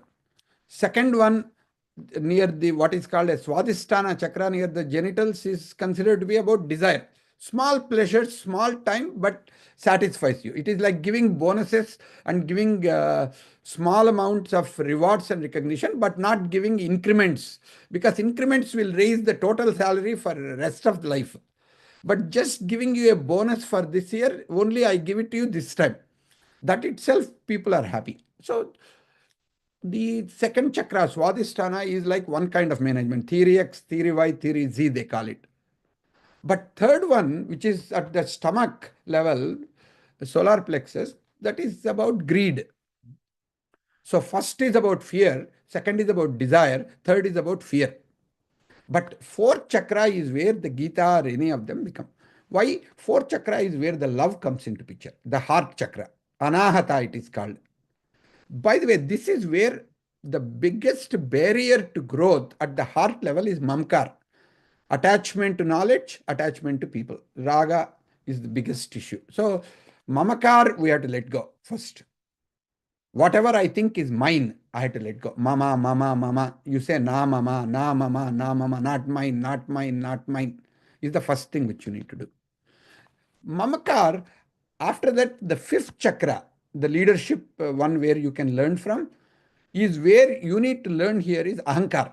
You have to drop the ahankar. Because fifth chakra is called Visuddha chakra, Vishesha Suddha chakra.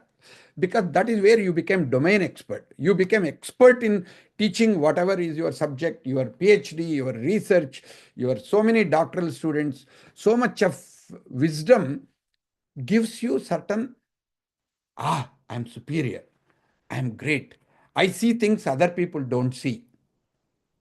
But that is where that becomes the limitation. Whenever you say, I know better, I know more, you develop an expert mindset. I will talk about that, and I will talk about how to break out of it as the second part of it. One of the things that becomes extraordinarily important at that time is to leave the ahankar. Aham, I have to let go. Only when you let go, according to our spiritual tradition, human being can only go to the highest level up to the fifth chakra by themselves. Without the help of a teacher or a guru or a father, somebody gives you Gayatri mantra who come from the above chakra to fifth chakra, then they take you with them to the next chakra. That is called Sahakar. So till you go beyond the mamkar, get to ahankar and transcend the sahakar, because that is where sixth chakra is called Agna chakra, where jealousy becomes the biggest issue. By the way, here is Mada. Okay, here is Matsarya, the jealousy. Till we transcend the jealousy at the sixth chakra, we don't get to the Omkar. So Bhagavad Gita is about how to go from Mamakar through Ahankar, Sahakar to Omkar. That's what I found. If nothing else you take away, those are the 4 steps connected with Anahata Chakra, Visuddha Chakra, Agna Chakra to Sahasrara. Why is this Sahasrara? Because there is no Ahankar possible, because any one of this here can be me. That means there is no naming you are giving. Like anybody is same as any other person. That means I lose my aham, I lose my identity. Nama, Rupa, Guna are all gone.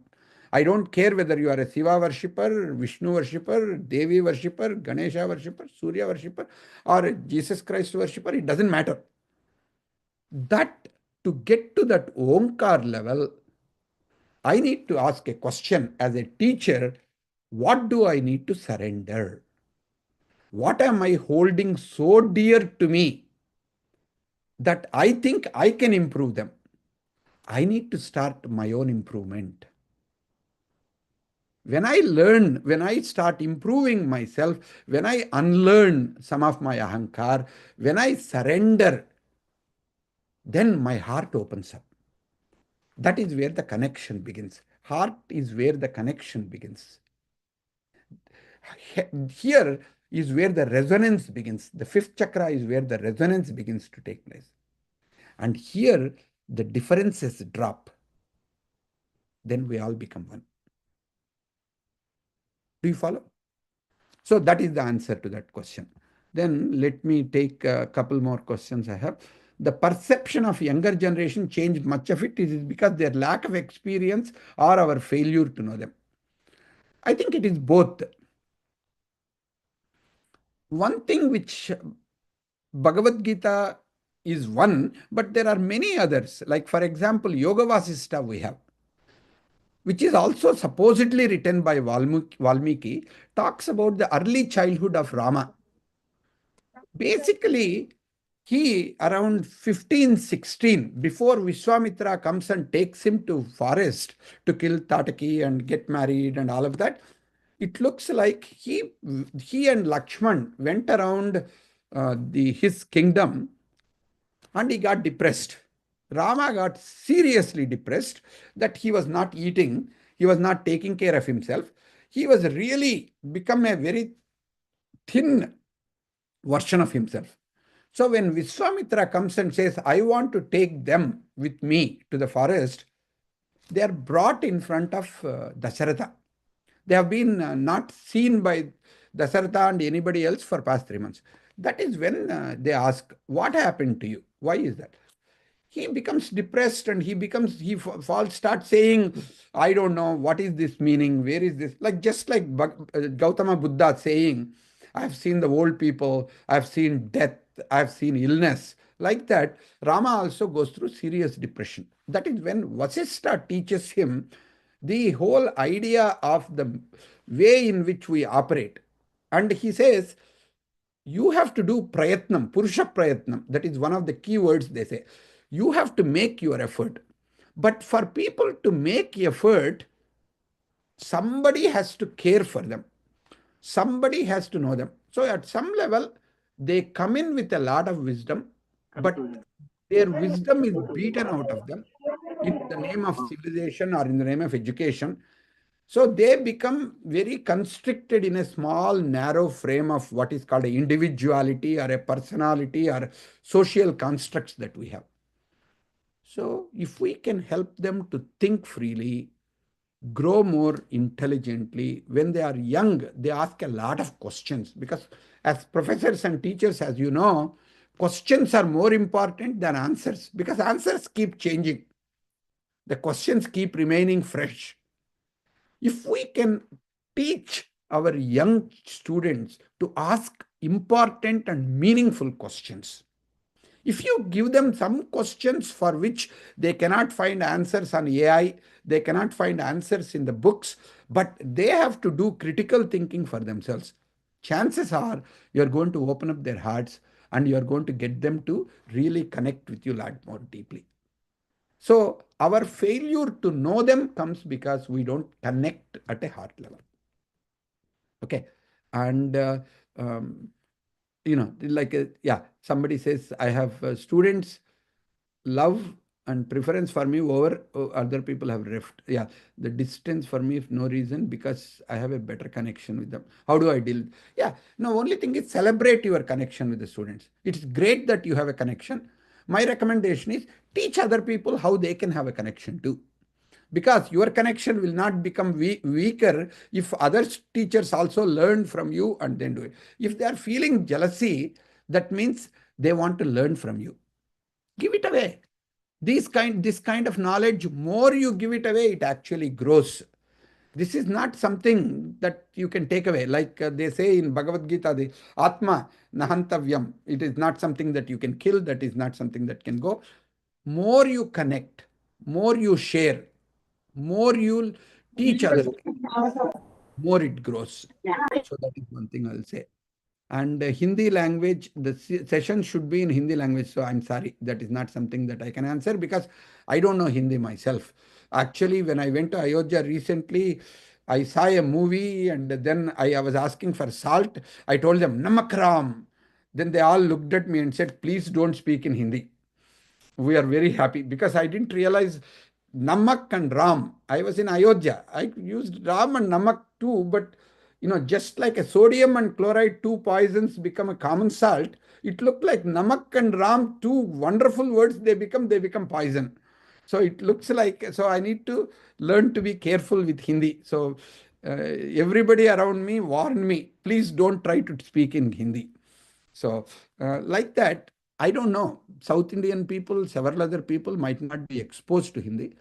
So we have so many national languages. Let's figure out a way to make it happen. Okay. Now, yeah, we need to come to the level of students to understand their concerns and resolve the problems of managing them. Yes. As a matter of fact, Stephen Covey wrote a book called Seven Habits of Highly Effective People in 1990. That became a multi-million-dollar copybook. You know where that came from? That came from their Mormon religion book.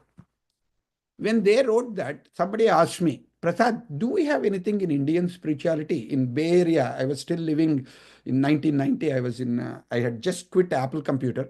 I was here. They wrote to me. So I wrote 6 principles of what you call like that accomplishment from Vedanta and Indian stuff. So you guys can Google 6 principles of Vedanta or something you can do, or I can send it to you. So there are several things that are there. But one principle from Stephen Covey, which is very important, is he says, understand others to be understood by them. So start with where they are and come back. Lataji can tell you how many questions I was asking. I sent to the principal, I sent to the Sampradananda Misra, I sent it to Lata saying, who are the students? How many students are going to be there? What age group? What are their backgrounds? What do they want to learn? Why did they sign up? How many people are showing up? Are they engaged? Are they asking questions? Why? Because I could just give my lectures and go away. But the key part is, I'm not interested in telling, but I'm interested in learning. So if I don't learn about whom am I talking to, whom am I interacting with, how can I make whatever I'm doing more effective? So and then, like for example, as soon as I started seeing, I didn't get from her that many of you are professors or teachers or you have your own PhDs and you have your own stuff. So now that I know, I'm among family. We are all one family, right? We talk about Udara Charitanam to Vasudhaiva Kutumbakam. We are all Udara Charitanam. If we are not willing to be Udara Charitanam, we wouldn't be teachers. We'd be doing many other things. There are enough number of industry jobs and enough number of things that get a lot more money, a lot more things. What we are doing is a noble profession. There are only two professions that are called noble in the world. One is teaching, another is medicine. And being a contractor is not a noble profession. Building a home is not a noble profession. Politician is not a noble profession. Only teaching and what you call medicine are noble professions. So we are in noble profession. So we are brothers and sisters. We need to help ourselves and we need to help each other. So more I know, I am among the family, then it becomes a lot more free for me to talk to you, because that's what Bhagavad Gita is all about. Like at some level, I need to start with where you are and then bring you to where I am. Then together we'll go forward wherever we go. By the way, this is not just Hindu Dharma. Even Buddha, what does he say? Buddham Saranam Gacchami. The wisdom is what I do. But there may not be any person who is in this one. Then what do you call? Dharmam Saranam Gacchami. If I don't have the Buddha who is clear, I will follow the Dharma. What is the Dharma? I will follow. If I don't know what is Dharma, I'm confused. Whom do I go? Sangam Saranam Gacchami. I need to work with the community. What is my community? Teachers. Your community, teachers. By the way, this is not just in Buddhism. In Bhagavad Gita, second chapter, what you call Sangat Sanjayate Kama, Kamat Krodho Vijayate, Krodhot Bhavati Sammoha, Sammoha Smriti Vibramaha, Smriti Bramsat Buddhinasaha, Buddhinasat Pranasyati. Isn't that what they say? So where does it start? Where does our desire start? Sangha. Have a good satsang. So my recommendation is build the Sangha. When you guys are there in this 2-week program, I would love to see you're already on Telegram or you are on WhatsApp or you're on something. I think you guys should become a one group and you should actually do some things together. You should develop courses. You should come up with books. You should come up with papers. So next time when this Ramanujam College or Delhi University is doing, you should say our batch has produced so many things. We have done all this. We have created all this. When you can do that, then you see you will make your teachers proud. You guys need to connect with each other. That's what I would say. Okay. Then there is a quick couple of things which are there. Yeah. Share practices to enhance 3 C's of connection, compassion, and care with students and colleagues. I wrote the answer here. Connection is more than just connect, which you have. Like Vivekananda ji, suppose Swami Vivekananda ji was asked a question by somebody. I have contacts and I have connections. What is the difference between contact and connection? Because you are talking about in Upanishads and Gita, there are so many contacts, there is little connection. What do you mean by that? Then it seems Vivekananda ji asked the reporter, do you have your parents? He said, sir, yes, my father is there, my mother passed away. Does your father live with you? That fellow became very uncomfortable. In United States, I live with my wife and children. We are nuclear family. My parents live somewhere else. Oh, where do they live? Oh, they live. So, how often you meet them? Sir, I went last year for Father's Day. I went and visited him. You mean to say for past 9 months you have not visited? Have you been calling your father? He said, sir, you are making me very, very uncomfortable. These are all personal questions. He said, would you mind just answering a couple more? I said, okay. So he said, okay, do you have brothers and sisters? Do you meet them? Sir, 3 years ago in Christmas time, we all met, but we got into so many conflicts.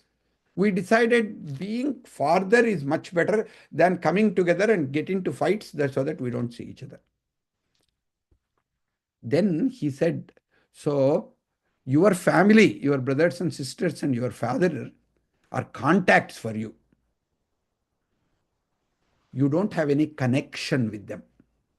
Do you see now the difference between having contacts and connection? Same way, we need to have a connection with our students.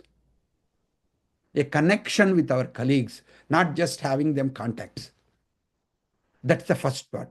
When you start with the connection, that connection only can begin at a heart level. And then comes the compassion. Compassion is sharing passion with another person. You need to be able to bring out your heart. They need to know why you became the teacher, why you became a Sanskrit teacher, why you became a Gita teacher, why you became a social studies teacher, why you became an English teacher. When they hear your passion for your subject and your connection to your subject, they will get connected with it. Then caring about them, caring about where they are coming from, what they are doing, and what they operate from. And as somebody put it in a hierarchy, care comes above love. Most of us put love at the highest level, but care comes higher than love, because love only is shown to people whom you are connected with or you appreciate. Care means even if you are not connected to a buddy, you may not even like that student, but are you willing to care for them? In medicine, that shows up a lot. Nurses, doctors have to care for people who might even not be polite to them. So can you be that kind of a teacher? That's what Gita expects you to be.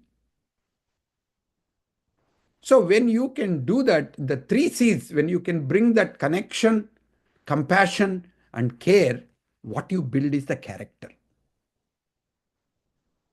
That's what that comes down to. All right. So let's see. Any questions? Any more questions? I think, yeah. I think the question of my college works, I prioritize my, I'm pursuing my PhD, but my college gives a lot of work. What I say to you is, if your PhD is important, it is this one, maybe take a 3-month off. Take whether it's a paid leave or unpaid leave, for your finishing up your PhD, you should be able to get that kind of a leave, right? When you get that, then once you finish your PhD, you will get your increments, you may get your promotion, you may get all kinds of things. But instead of trying to juggle and feel like a victim, exercise your free will, swecha, swa icha. Do I really want to finish this PhD? Am I going to prioritize it? Then I'm going to deprioritize something else. And I'm going to sacrifice something that I've taken for granted to get something that I'm not able to get. Sometimes you have to do that type of a sacrifice to be able to do. So, what action to be taken for enhancing sattva and reducing rajasic and tamasic? To reduce rajasic and tamasic, one has to become self-aware. Second, you have to start paying attention to it. So let me get to those, and let me take to the presentation part. So then I will show you a little bit more about that, and then we'll go there, and that would get you into some of these a little bit more. I think we talked about this. Yeah, by the way, so Shilpa Datar is the person whom you should go. This is the number, if you want to take a photograph of the screen or something else. She is the one who has got the Gunas and Dosha questionnaire that has developed. And this is her phone number, and this is the website. You guys might want to try it, because she has it for teachers, she has it for jobs, she has it for a variety of things. Okay, you can mention her my name. She knows me.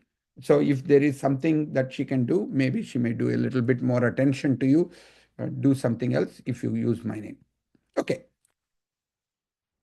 We talk about Rajasic and Tamasic.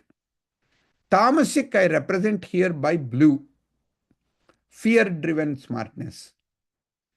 Challenge-driven smartness is called Rajasic, because people, like if you are a person who gets stimulated by challenge all the time, whenever somebody questions you, you get enraged. Instead of backing off, you go aggressively in front. That is the Rajasic. So the pendulum is between Rajasic and Tamasic. The polarity is always between these two. And that is where the world right now is complexity There are, Hindu, non-Hindu, Democrats and Republicans in United States, Muslims and non-Muslims somewhere else. So the polarities always are there. Key part would be to figure out where am I operating. I called in my book functional smart for for tamasic and business smart for rajasic. So when I'm going through this, if you are not using Silfadatar, you can use this set of questions to get to know a little bit more about yourself, little bit more self-awareness, because the next exercise we will do is a little bit more on that. So if you are a person who is generally more cautious in taking risks or avoiding risks, either in personal life or professional life, if people keep describing you as you are a very cautious person, or if you think you are a very cautious person, put a tick mark here for yourself. On the other hand, if you are a person who is easily bored, or if you are a very impatient person, you take sometimes risks that other people are not willing to take. You are a very risky person, risk-taking person, instead of risk-averse person. Put yourself in this, because this is a Rajasic characteristic. Second one, a tamasic person is always looking at the tradition, how it was done in the past, what is it? They look at the past to predict the future, because they want to be consistent with the past. They want to be honoring the past. In that context, sometimes they miss the present. On the other hand, a business smart person is always vision oriented, is always future driven. Oh, if I do that, I'll get it. They are the people who will keep buying shares, taking risks, and doing things that most people don't do. They are adventurous. They are all about what can we do tomorrow. But they don't care where they come from. They don't care about the present moment. If you have some of these tendencies, you mark on the right-hand side yourself. Tamasic or functional smart focuses a lot on depth of experience. They question, are you old enough? Have you got your legacy appropriate? Do you have background? All of that they question. On the other hand, people say it doesn't matter how much of expertise you have, experience you have. Do you have the ability to think across? If you look at many of the unicorns that are created in India or anywhere else, most of these are done by people who are very, very young. Like right now, even in United States, the Elon Musk has got through the Doji task force. Many of the people who are working with him to look at the government efficiency are all like 19, 22, 23, 24. None of them are over 30. But they have the ability to think across, some of them, according to Elon Musk. So these people look across the field, not necessarily have the depth of expertise. So if you focus on the depth of expertise, put yourself on the left-hand side. If you believe the breadth is more important than the depth, you mark on the right-hand side. Execution orientation. How to get things done. Check mark, plan, process. Can I deliver it? Can you do it under a certain cost? Can you execute it? All that, if they are of interest to you, then you mark on the left-hand side, blue. You are not interested in execution, but you are interested in growth. How fast can I grow? How many students can I have next year? How big the company will grow between this year and next year? If the focus is on future again, then you mark it on the right-hand side. If you are tamasic, application of Bhagavad Gita in business, you call it, you are guided by focus. You are very focused, very narrow focus. And you are also very concrete, very specific, concrete, grounded. On the other hand, Rajasic people are guided by opportunities. They're willing to let go of a job that they have because they have opportunity that is not in their hands, but somebody told them, if you come to Mumbai, I'll give you this opportunity. If you come to United States, you will. If you come here, you'll do. They are guided by what opportunity is there rather than what is in their hand. Like a bird in hands is, better than two in the bush, is the way tamasic thinking goes. Rajasic thinking is, if there are 50 birds, I can at least get five of them. Whereas if I'm here, there are only two birds that I see, chances of me getting are nothing. They are also more conceptual, cognitive, not concrete and physical. So you might want to think about, what kind of a smart leader are you? Are you a red business smart leader or a functional smart leader? If you are a business smart leader, you have more Rajasic. Next step to Rajasic is Sattvic. If you are more into this, you are more Tamasic. That means you need to start taking more actions which are on the right-hand side. So move from right to left, or people from Rajasic to become Sattvic, they need to move from left to right. So, I think I reversed it, but you know what I mean. Why is this? Because the Sattvic is not in this domain of either blue or red. It is the anchoring point. Sattvic is not same in the domain of tamasic or rajasic. It's actually the string that holds the pendulum. So being sattvic leadership, I called it as wise leadership. That's why when guna-based approach, if you are looking at Gita connection to leadership, I say there is only one kind of leadership, that's a wisdom leadership or wise leadership. So, as I mentioned to you before, functional smart is tamasic, business smart is rajasic, wise is sattvic. So, now, if I were to put it together, this is connected with energy. We all struggle. It is not the time that is the problem. It is the energy that is the problem. We try to do time management as teachers. We need to do a lot more energy management. But our energy management is connected to the personality. Are we Rajasic personality? What does Rajasic personality mean? We have a lot of emotional energy. We have a lot of nervous energy. That is what is Rajasic energy. So we are driven by our mind. As you know, mind keeps on accelerating. You follow what I mean? Because mind cannot be easily stopped. Even in 6th chapter Bhagavad Gita, Arjuna says, this mind is like something I don't know how to control. He says, Abhyasena tu vairagyam. So you have to use Abhyasa and Vairagya to do it. Body, tamasic, is represented by body. It is the potential energy.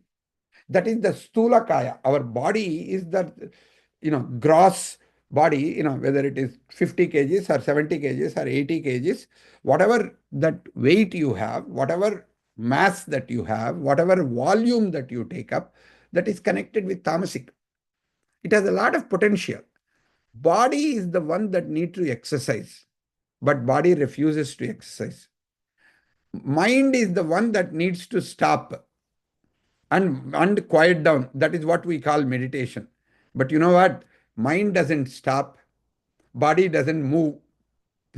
How do we deal with it? Body is the tamasic. Mind is the rajasic. So, but you see, in between the mind and the body, according to Taittiriya Upanishad, we talk about 5 bodies are there. Annamaya Kosham is the body.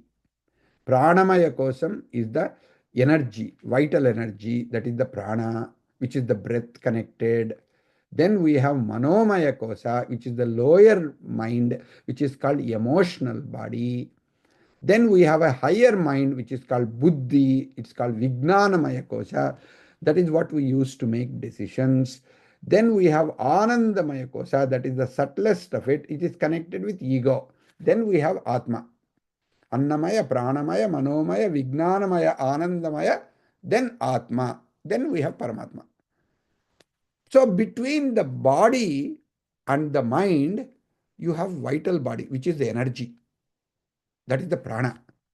Actually, using the prana or pranayama, you can connect the body to the mind.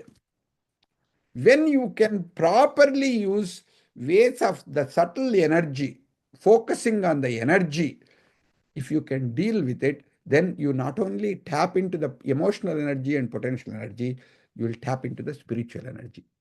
That is why meditation for several traditions starts with body being constant, breath being easy and relaxed, and then you bring the mind to, what you call bring them all the indriyas to a point that then dharana, dhyana and samadhi starts. Where am I speaking from? I am speaking from the Patanjali Yoga Sutras, Ashtanga Yoga. Yama, Niyama are the first two things that will control your tamasic nature. So that means you need to look at, do I have a dinacharya? Do I have a way of certain regularity or a certain practices and principles and discipline do I have to my body? Because those are the ones that will control your body. Then yama niyama and then asana will keep the body steady. Pranayama will allow you to bring your breath to a lower level. Then pratyahara, withdrawing the food from the sense organs, will get you to a place where all your external gross stuff are all focused. By the way, according to Yoga Sutras, if you can do just these 5 to be in control, you can tap into Ashtasiddhis. You don't even need to go to dharana and dhyana and samadhi. No concentration and no meditation is required to get to certain very powerful things. Why am I bringing that up? Because the sattvic, the spiritual energy is tapped in from prana. The balance, equanimity, wisdom and direction come from the sattvic capability. When you can develop that sattvic capability, you will go a lot farther. There is a wonderful person in Mumbai, Satish Mode. I think he's a pro-chancellor of a university there. He just wrote a book on Arjuna's questions also. And you might want to take a picture of this. I think he gave a talk somewhere and I happened to listen to. He talks about what is called a Triguna Yoga. Or if you guys can contact him as well, Satish Mod is available, I'm sure. You can read his books. He wrote a book on this. He has also an instrument on gunas, and you may be able to look at some of these type of things and check that out. And then this, I don't know. I mean, if you are interested in what wise leader means, it is the application of intelligence coupled with reflection and introspection for the larger good. That is what is sattvic leadership. That is what Gita is talking about. That means repurposing your tamasic and rajasic for the mindful awareness of the present moment. When you do that, you will actually begin to bring humility, ethical clarity. That means dharma becomes part of it, and you will go to next stage of dhyana, willingness to co-create with other people. That means you become more connected with sangha. You begin to look at sahakara as an extraordinarily important element for self-realization and self-actualization. And so this, I don't think we need to touch upon. This is where we come to what is called a leadership dharma. I call it like a kite, like a flight, like a kite flying, the mind keeps going. So you need 4 things to ground it. One, gnana. First, before you take action, seek clarity before you make a decision. Once you gain this clarity, introspect, reflect a little bit more before reacting. Create a gap between stimulus and response. Between the stimulus and response, in that gap, awareness and attention comes into picture. That is where transformation takes place. By the way, this is not just Gita message. Even in the West, there was a person who got a Nobel Prize, and he developed something called logotherapy. His book called Man's Search for Meaning is one of the books that has been sold many times. And you may be able to even get a free copy of it. PDF copy of it is available. Prakash ji, can you mute yourself? Prakash Shinde Mahoday, Dhanyavadaha. Okay. So the person, Man's Search for Meaning, is written by, I'm trying to remember his name. Anybody remember his name?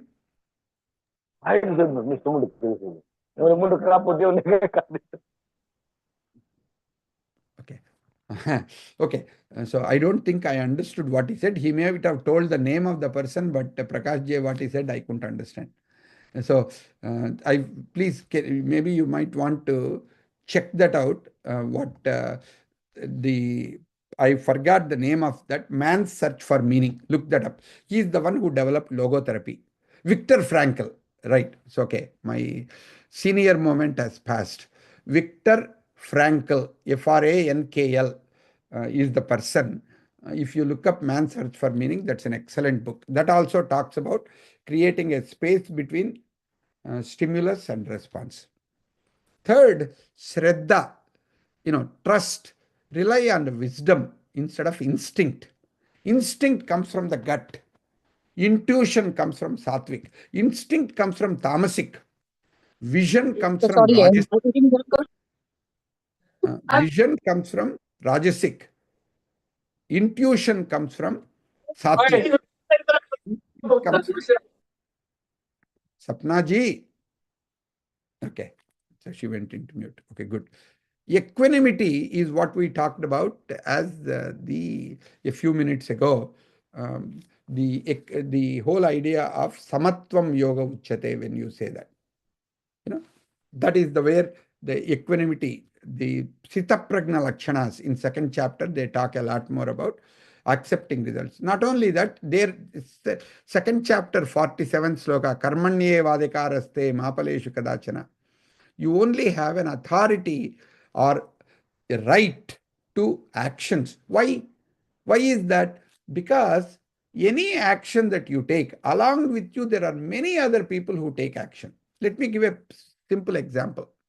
My brother, he wrote a PhD exam recently for Sanskrit. He came home and he was sweating. He said it was so difficult exam. I don't know whether I'll even get 50%. But what was interesting was, a few days later, he got a call saying that, are you interested for PhD? He said, how did that happen? Then he realized his 50% is more than many of the people who got, because they only got 30s and 40s. So even though the 60% was the minimum that was required, they dropped the expectation because the paper was so tough. So 50% became acceptable. So the question of you did what you did the best job you could. The answer you get, sometimes you may get pleasant surprise, sometimes you may get bitter disappointment. But if you focus on the result while you are doing it, then you won't get the job properly. But somebody asked me, does it mean in a business, in a leadership role, don't I need to have goals? Don't I need to go towards targets? Don't I need to compete? You do. But do that as a sankalpam in the beginning. In the beginning, plan for the best that you can do. Come up with the best process. Do the best market research. Or as a teacher, you do all what you need to do. But once you start the process, don't get caught up with the outcome. That's how I understand it. So, Indra Nui, I had a couple of very powerful interactions with her. And she wrote a preface to my book, and she was the chairman of PepsiCo. And what was interesting about her was, because PepsiCo sells Coca-Cola, they sell pizza, they sell a lot of Kentucky Fried Chicken, lot of different type of things which are not good for you, but they are very profitable for the company. So many stockholders wanted them to keep selling these products which will which will make people obese, which will spoil the health of people, but it will definitely increase the profits of the Pepsi company.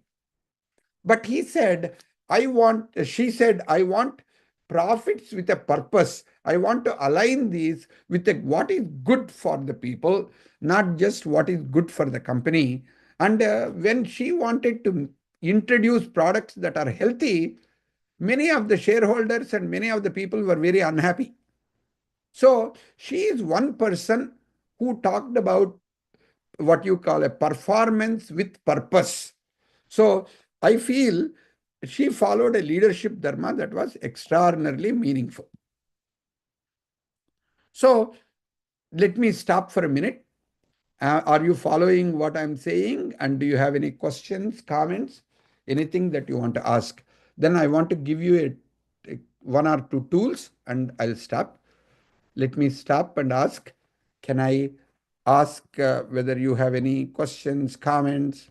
Can you show yourselves, your faces? It will be good. I would love to see your wonderful faces again.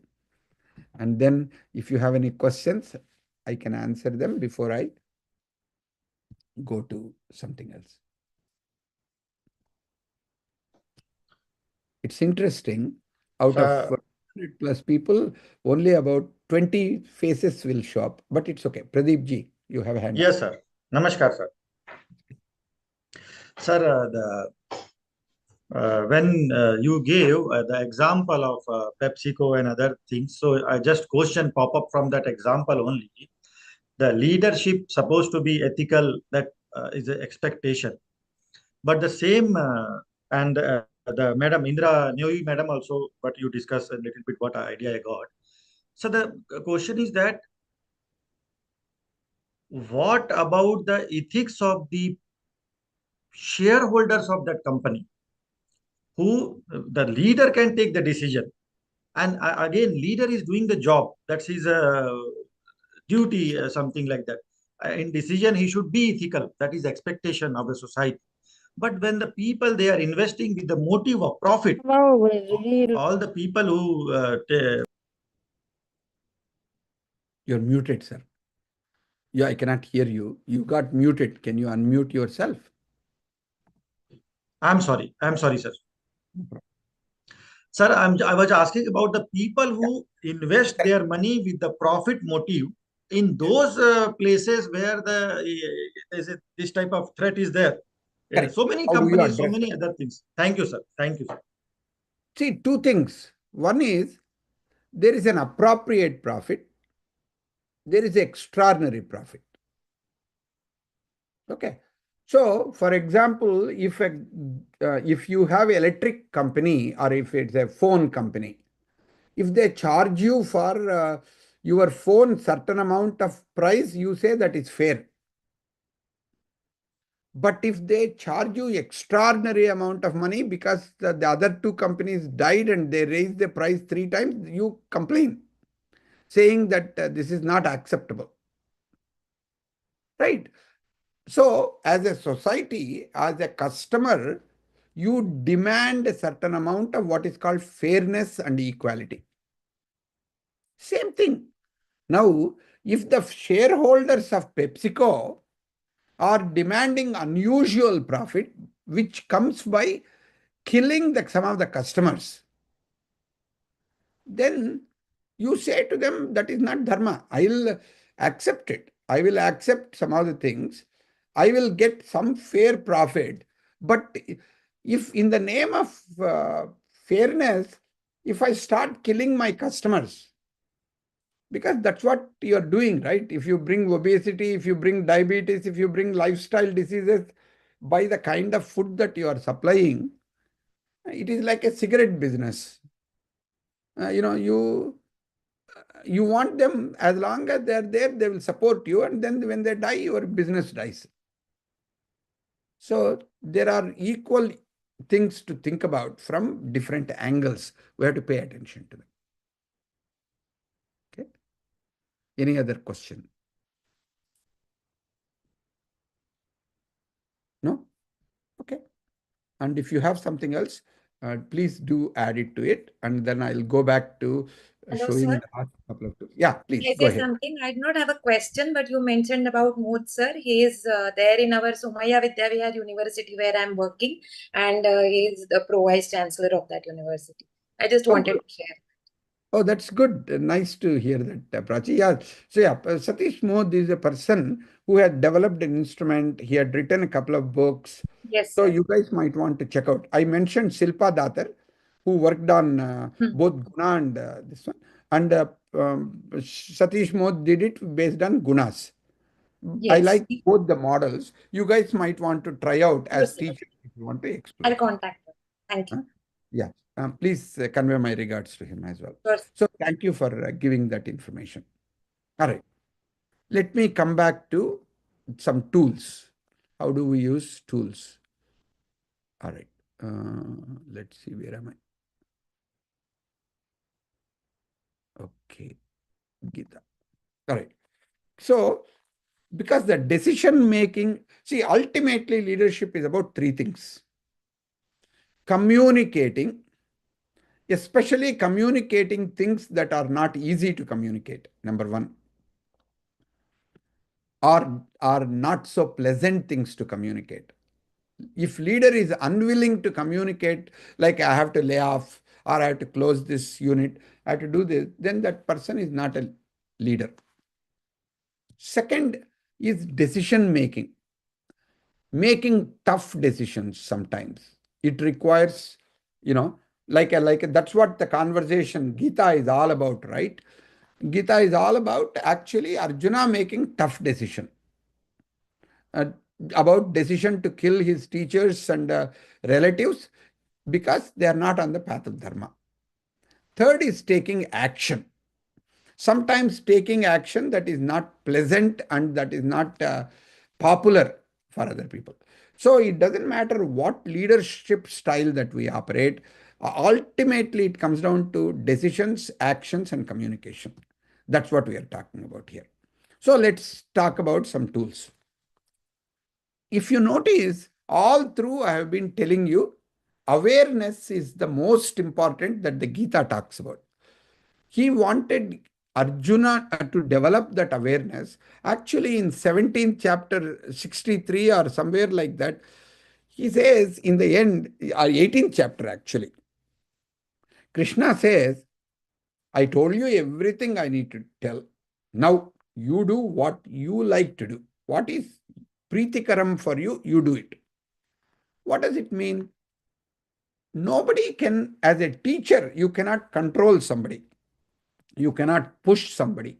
When Krishna Bhagavan himself could not push Arjuna, then how can we do as teachers to somebody else? So, what it becomes important is you have to have an awareness to know what is right, what is not right. So, you have to move from avidya kshetram to dharma kshetram. Hopefully, from dharma kshetram, which is the awareness, you go to dhyana kshetram, where you are paying attention. Being aware alone is not good enough. You have to pay attention to how is your awareness changing.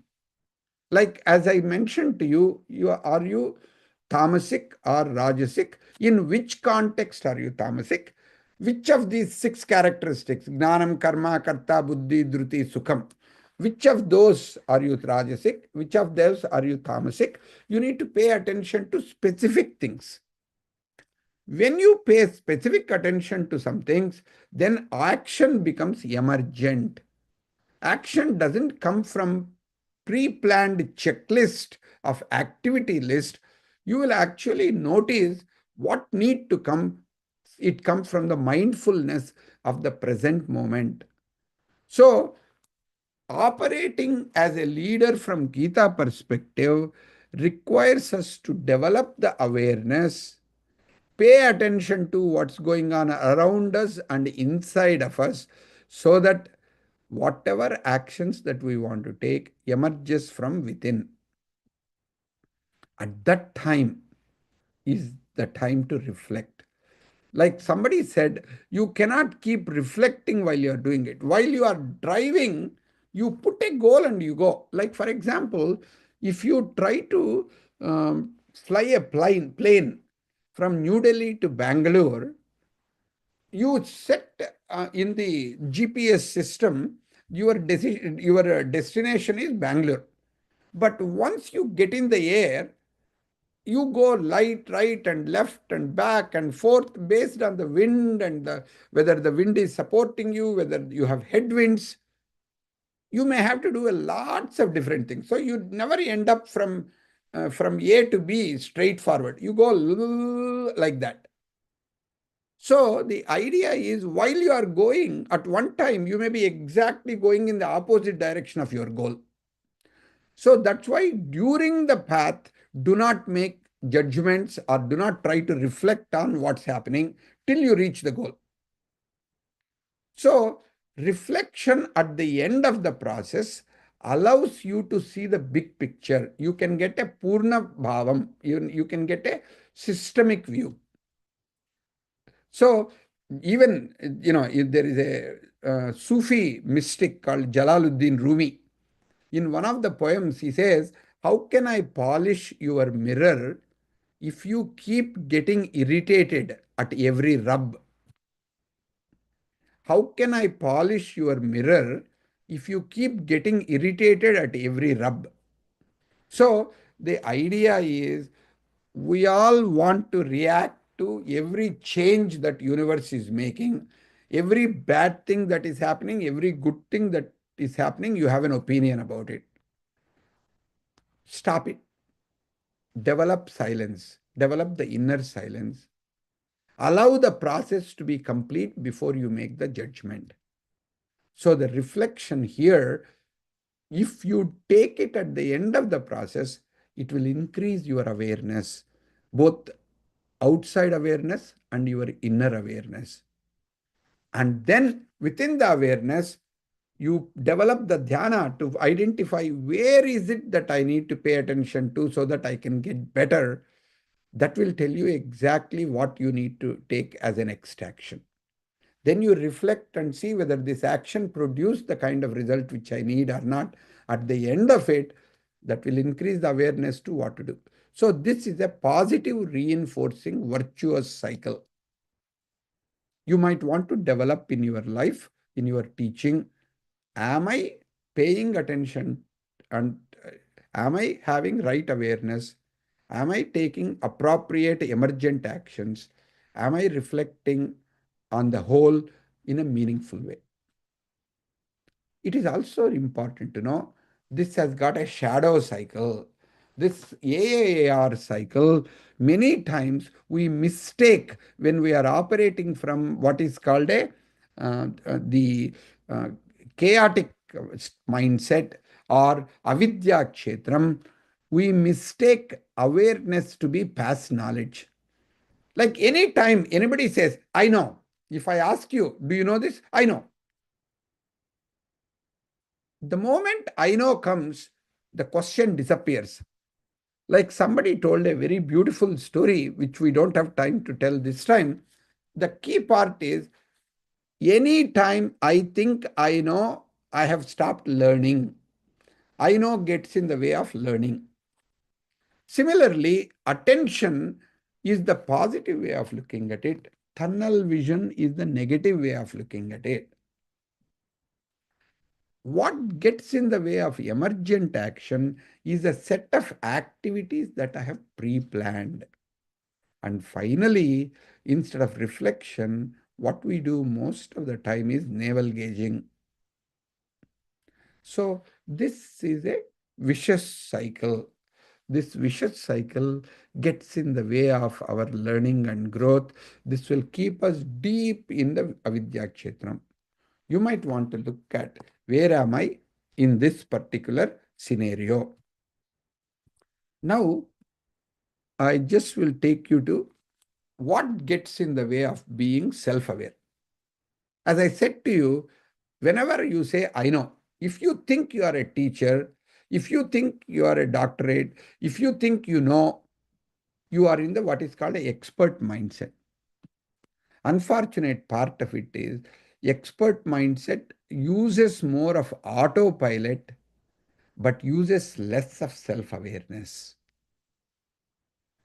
So, what does self-awareness really mean? According to Bhagavad Gita as well as some of the Upanishads, it talks about three things. You are conscious, you are aware of your choices, and you see possibilities. So, when you are conscious, you have freedom to choose, and you see a lot of possibilities. That is how I define it from the Vedanta that I have learned as being self-aware. You might want to think about and say, among the three conditions that I have, which ones do I have and which ones are missing when I talk about self-awareness? And then you might want to learn to develop that. So, when the expert mindset comes, there are simple things like, there is something called a Johari window, which talks about knowledge and skills. Knowing what to do is knowledge. What you learn in schools and colleges is knowledge. When you get degrees, when you read books, when you watch videos, you gain knowledge. But when you apply that knowledge in a job, to build a motor, to teach a student, to write an exam, then you know whether you have the skills or not. Not an exam. Exam is a wrong thing. Exam is test knowledge, but it doesn't. So if you can apply the knowledge, you know how to do something, not what to do, then you develop the skills. If you have knowledge plus skills, you become an expert, right? That's what we call.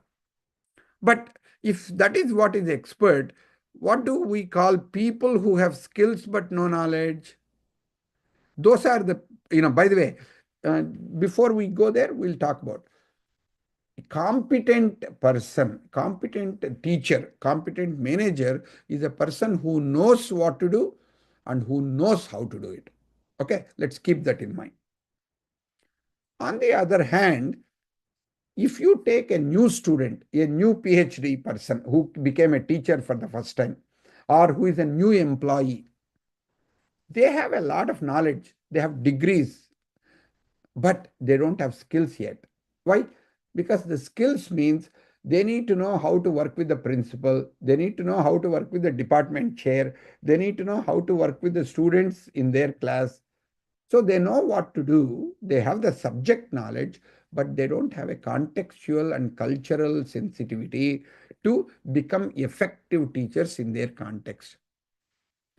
On the other hand, if you take a person who has a lot of skills but no knowledge, you're talking about like when you go to an auto mechanic shop, there may be a 12-year-old kid who just starts ripping your car apart and actually will fix things.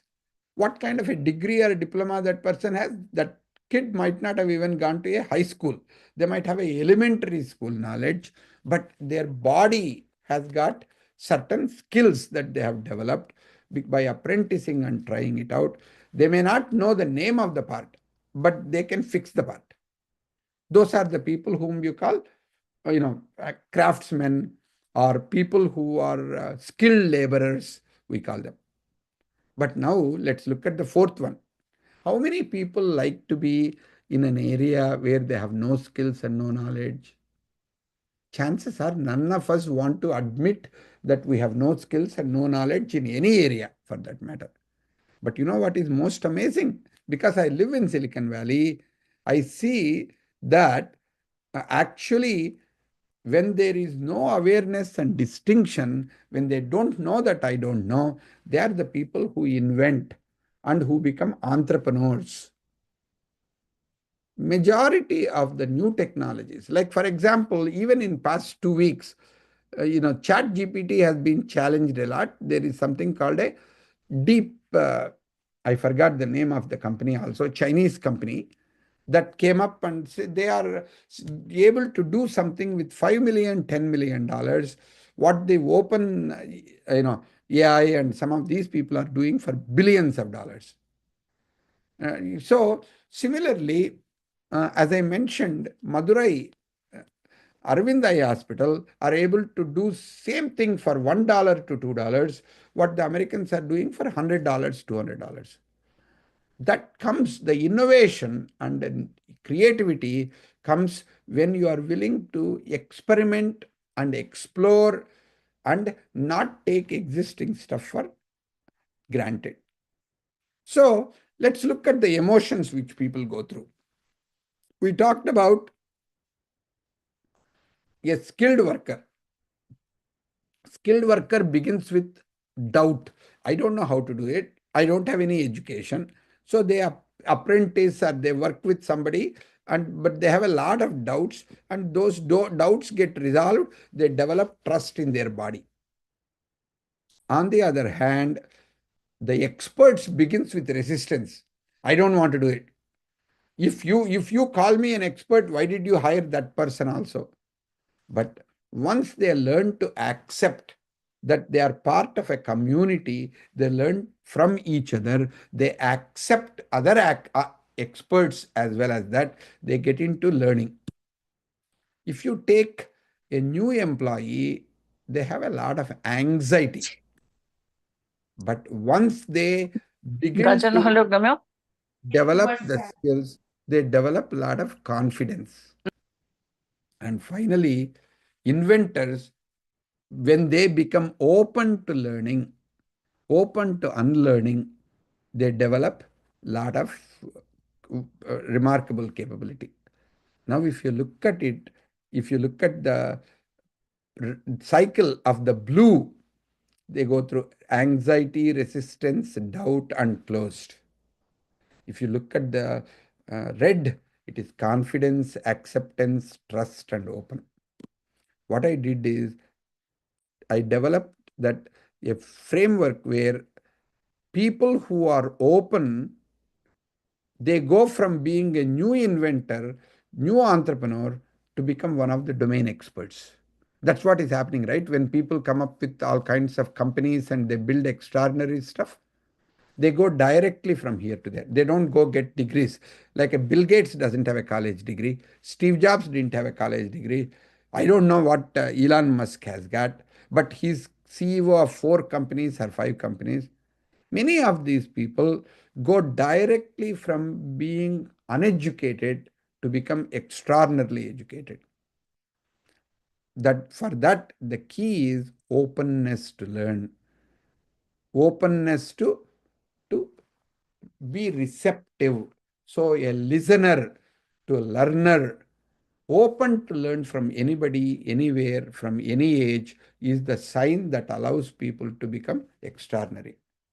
But on the other hand, for us teachers, what gets in the way, I call it DRAC: doubting, resisting, anxious, and closed. You might want to think about, where am I doubtful? Where am I resisting to let go?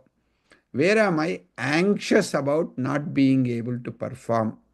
Where am I close to certain options? On the other hand, what helps us to open up, according to Gita, is, I call it as an acronym, TACO: trusting, accepting, confident, and open. So this is a simple tool you can use to look at, where am I closed, where am I anxious, where am I resisting, where am I doubting. That blocks learning.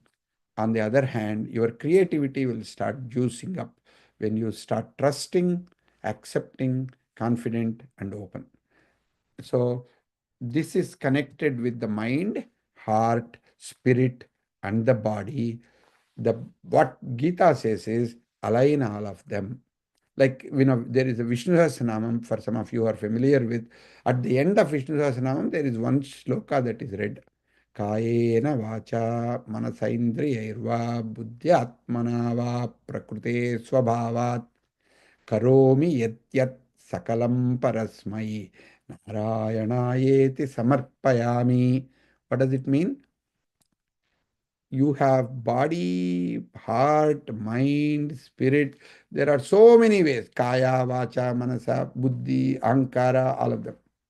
With all of them, if I can surrender and say, I have done my best and I leave rest to you, then whatever happens, happens in a very powerful, spiritually meaningful, and effective way. So ultimately, making defective decisions, you need to look at, am I on the drag stage or am I on the taco stage? So this is, if you might want to make a note of this link, because in this link, I have written up about this Mithya wheel. You can go and experiment with it, or you can check that out. This is something I had done in 1991. At that time, I had the courage to call my company Mithya Institute. I know in North India, in Hindi, Mithya means jute or lie.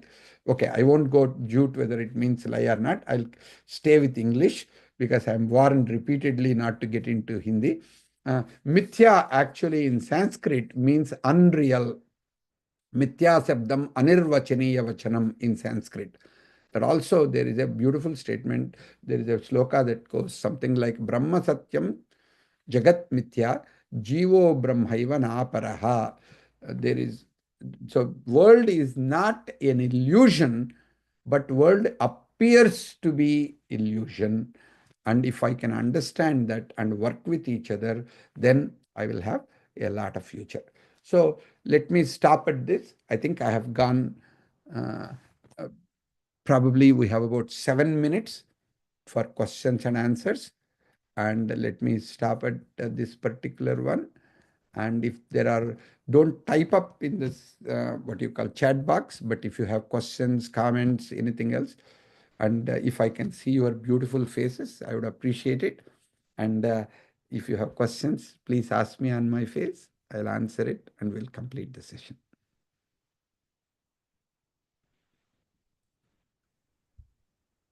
I would request all the participants to feel free to unmute themselves and share any thoughts or any queries that they might be having, any experiences that they might want to share.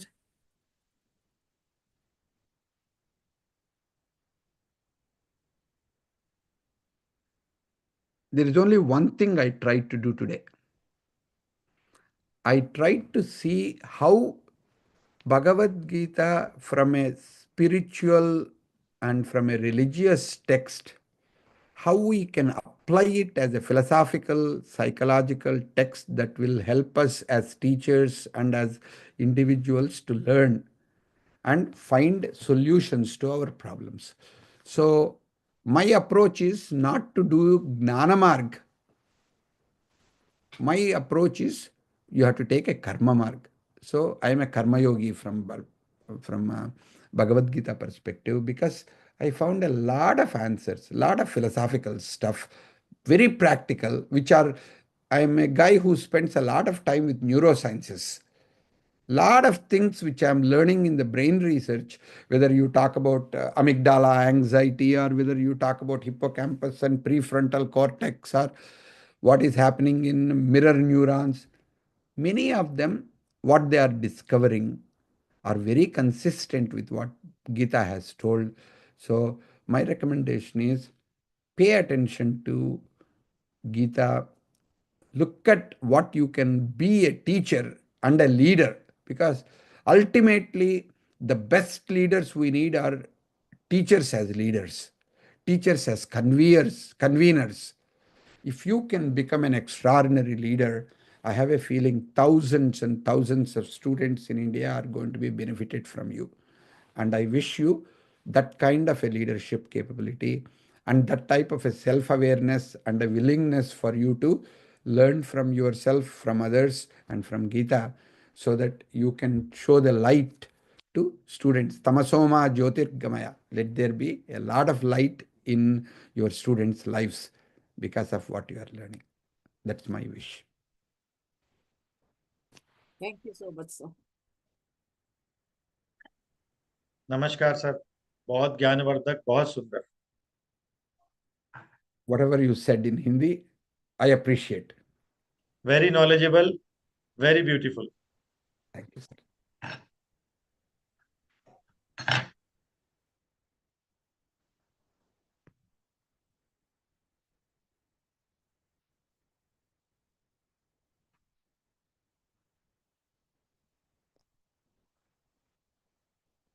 If there are no questions, Sir, yeah.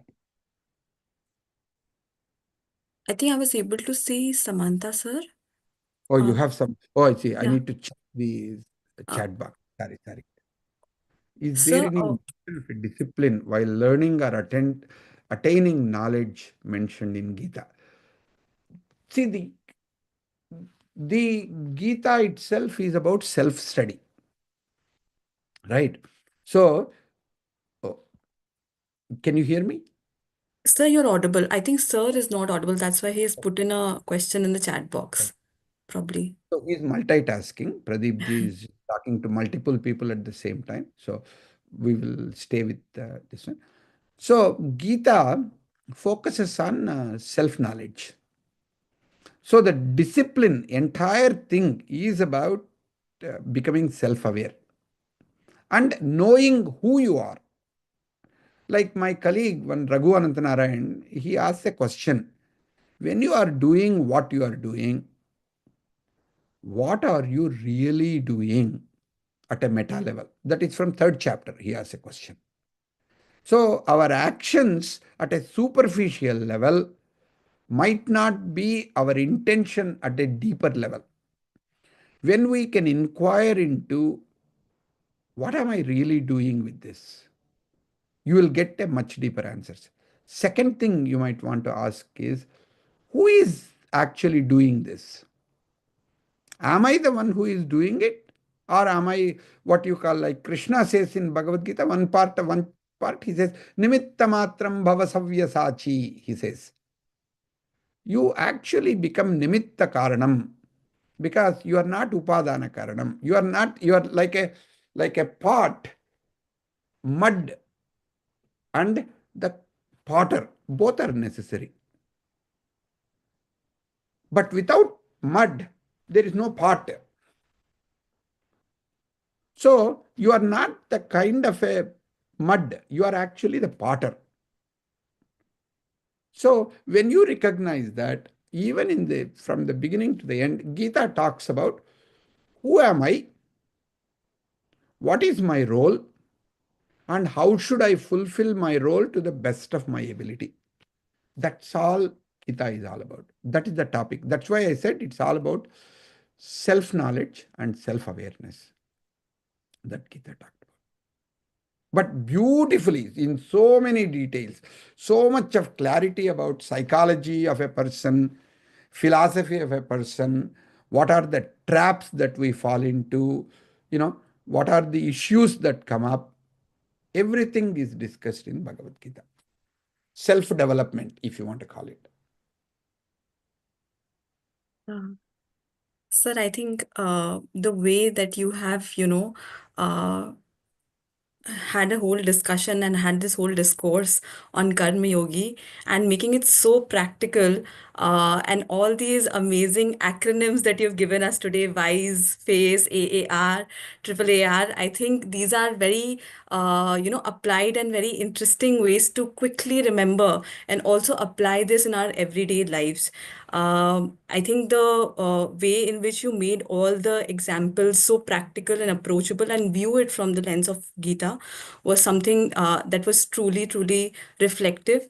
And I'm pretty sure I can see Lata ma'am and Nirmala sir also. I'm pretty sure on behalf of the organizing committee, we are really, really delightful to have you and to have your experience through this session. And it's almost, I think, 12 o'clock midnight, I think, there. More than So midnight. thank you so much for the way that you have interacted with all the participants and also on the chat box. It was amazing, sir. It was truly very, very humbling also to see a person like you be so interactive. Thank you.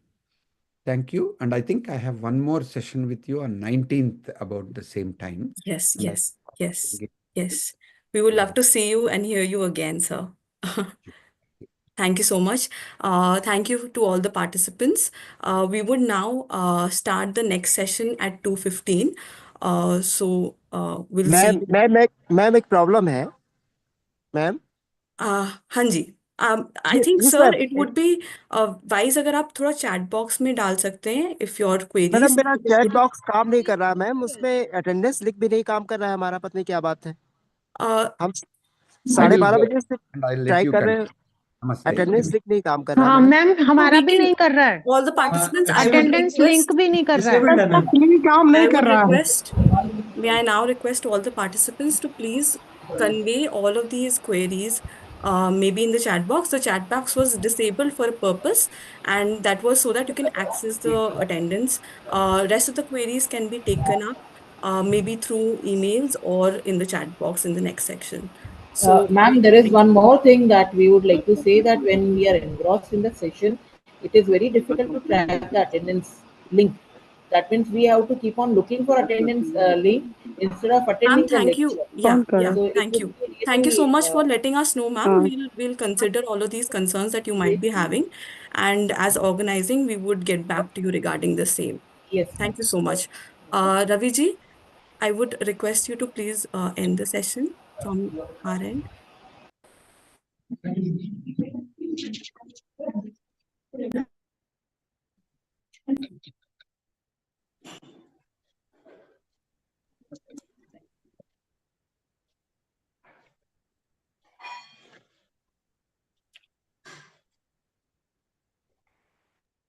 Prem ji, if you can hear me, आप please session end कर दीजिएगा.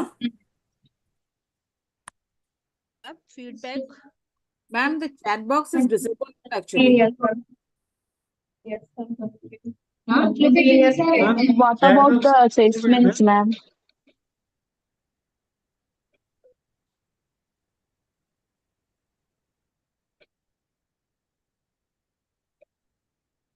Is there any feedback form?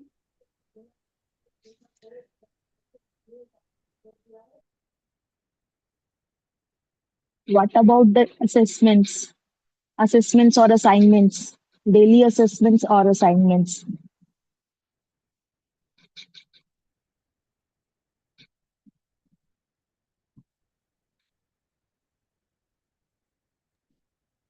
Ma'am, on behalf of the organizing committee, actually there are no daily assessment this time. There will be in total 2 assessments and 1 assignment that we will share with you. Okay.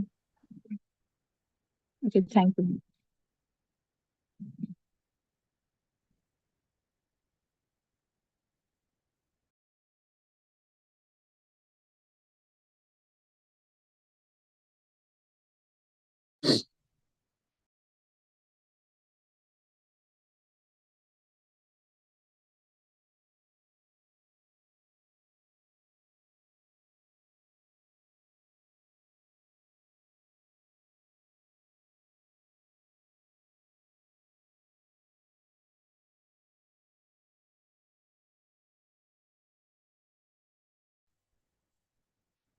Hello.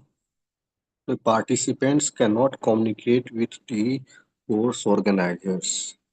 The chat box is disabled and none of us can give our comments in the Telegram group even. So I do not understand from where to get the feedback form, from where to get that attendance form.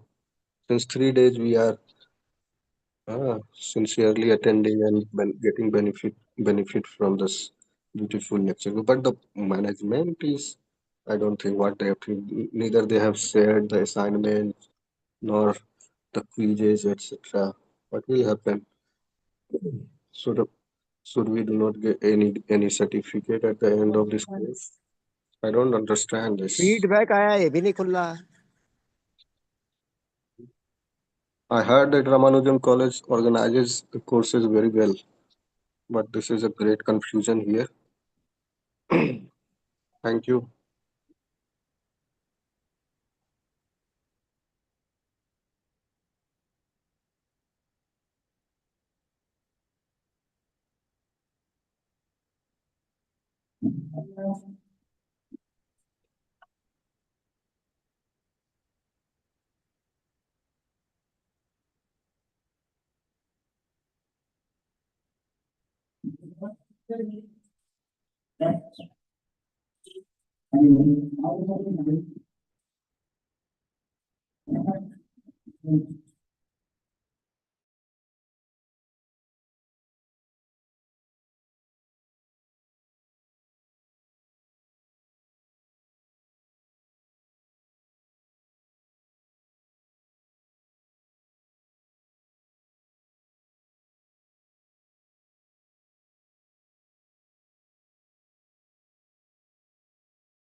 Hello. Hello. Hello नमस्कार. Namaste. Dr. Sagar? या मैं video Namaste, on sir. करता हूँ. नमस्कार. नमस्कार. Namaste, sir. Apologies for the delay, sir. थोड़ा technical issue हो रहा था. No problem. हाँ जी, sir. Sir, if you allow, shall we start? Because almost quite a good number of participants have joined. Definitely. ठीक है, sir. टाइम इज 2:15 ना. हाँ या जी, is 2:20. No problem. yeah. I'll just check with the Premji. Please make sure that the session is live. Oh, I think it's live. Yeah, great. I'll start, sir. Good afternoon, everyone. I welcome you all to the second session of the 2-week online refresher course on Shrimad Bhagavad Gita, organized by Ramanujan College in collaboration with Rishihood University. During this session, we will be diving deep into the topic of ethical and compassionate leadership. And for the same, we have the expert speaker, Dr. Baldev Anand Sagar. Sir, I welcome you. Hearty welcome. Dr. Baldevanand Sagar is currently the national president and a distinguished scholar in Sanskrit journalism and theatre. Notably, he has been the first scholar on first Sanskrit anchor on Doordarshan News globally, and the third to deliver on all India radio. Dr. Sagar is currently the national president of World Sanskrit Media Council.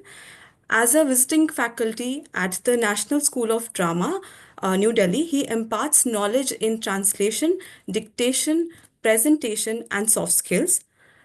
He is also served as a former director of Kalidas Sanskrit Academy, Ujjain, and has translated the International Yoga Day Common Protocol book and has authored first Sanskrit book on Sanskrit journalism. Since 2015, he has conducted many live lectures on the title of Learn Sanskrit and its modern relevance on DD Vyas channel for higher education.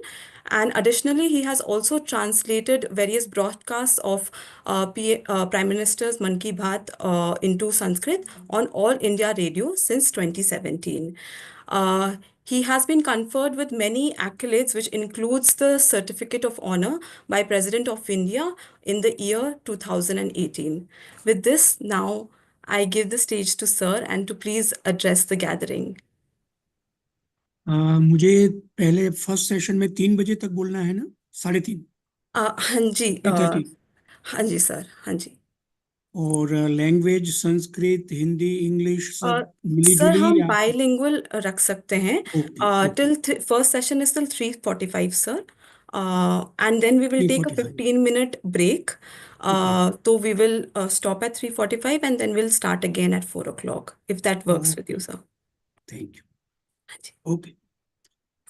So Ramanujan college के द्वारा और ऋषिहुड विश्वविद्यालय के संयुक्त तत्वावधान में श्रीमद् भगवद गीता का ये जो सर्टिफिकेट कोर्स, राइट, ये ऑलमोस्ट 18 दिन का है या 2 वीक का, मेरे ख्याल से वो रखा हुआ है. हाँ जी हाँ जी. जनरली 18 दिन का, 1 स्पीकर 1 चैप्टर 1 डे, इस तरह से जनरली होता है.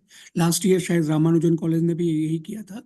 एनी हाउ, अपनी सुविधा के अनुसार आपने श्रीमद् भगवद गीता का यह पाठ्यक्रम आरंभ किया है. ये बहुत खुशी की बात है.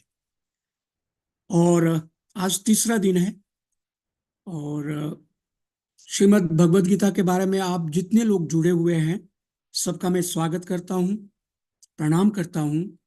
और गीता जैसे विषय को आपके सामने रखने में मैं प्रयास करता हूं कि यथाशक्ति और यथामति मैं गीता के गूढ़ रहस्यों को आपके सामने रख सकूं.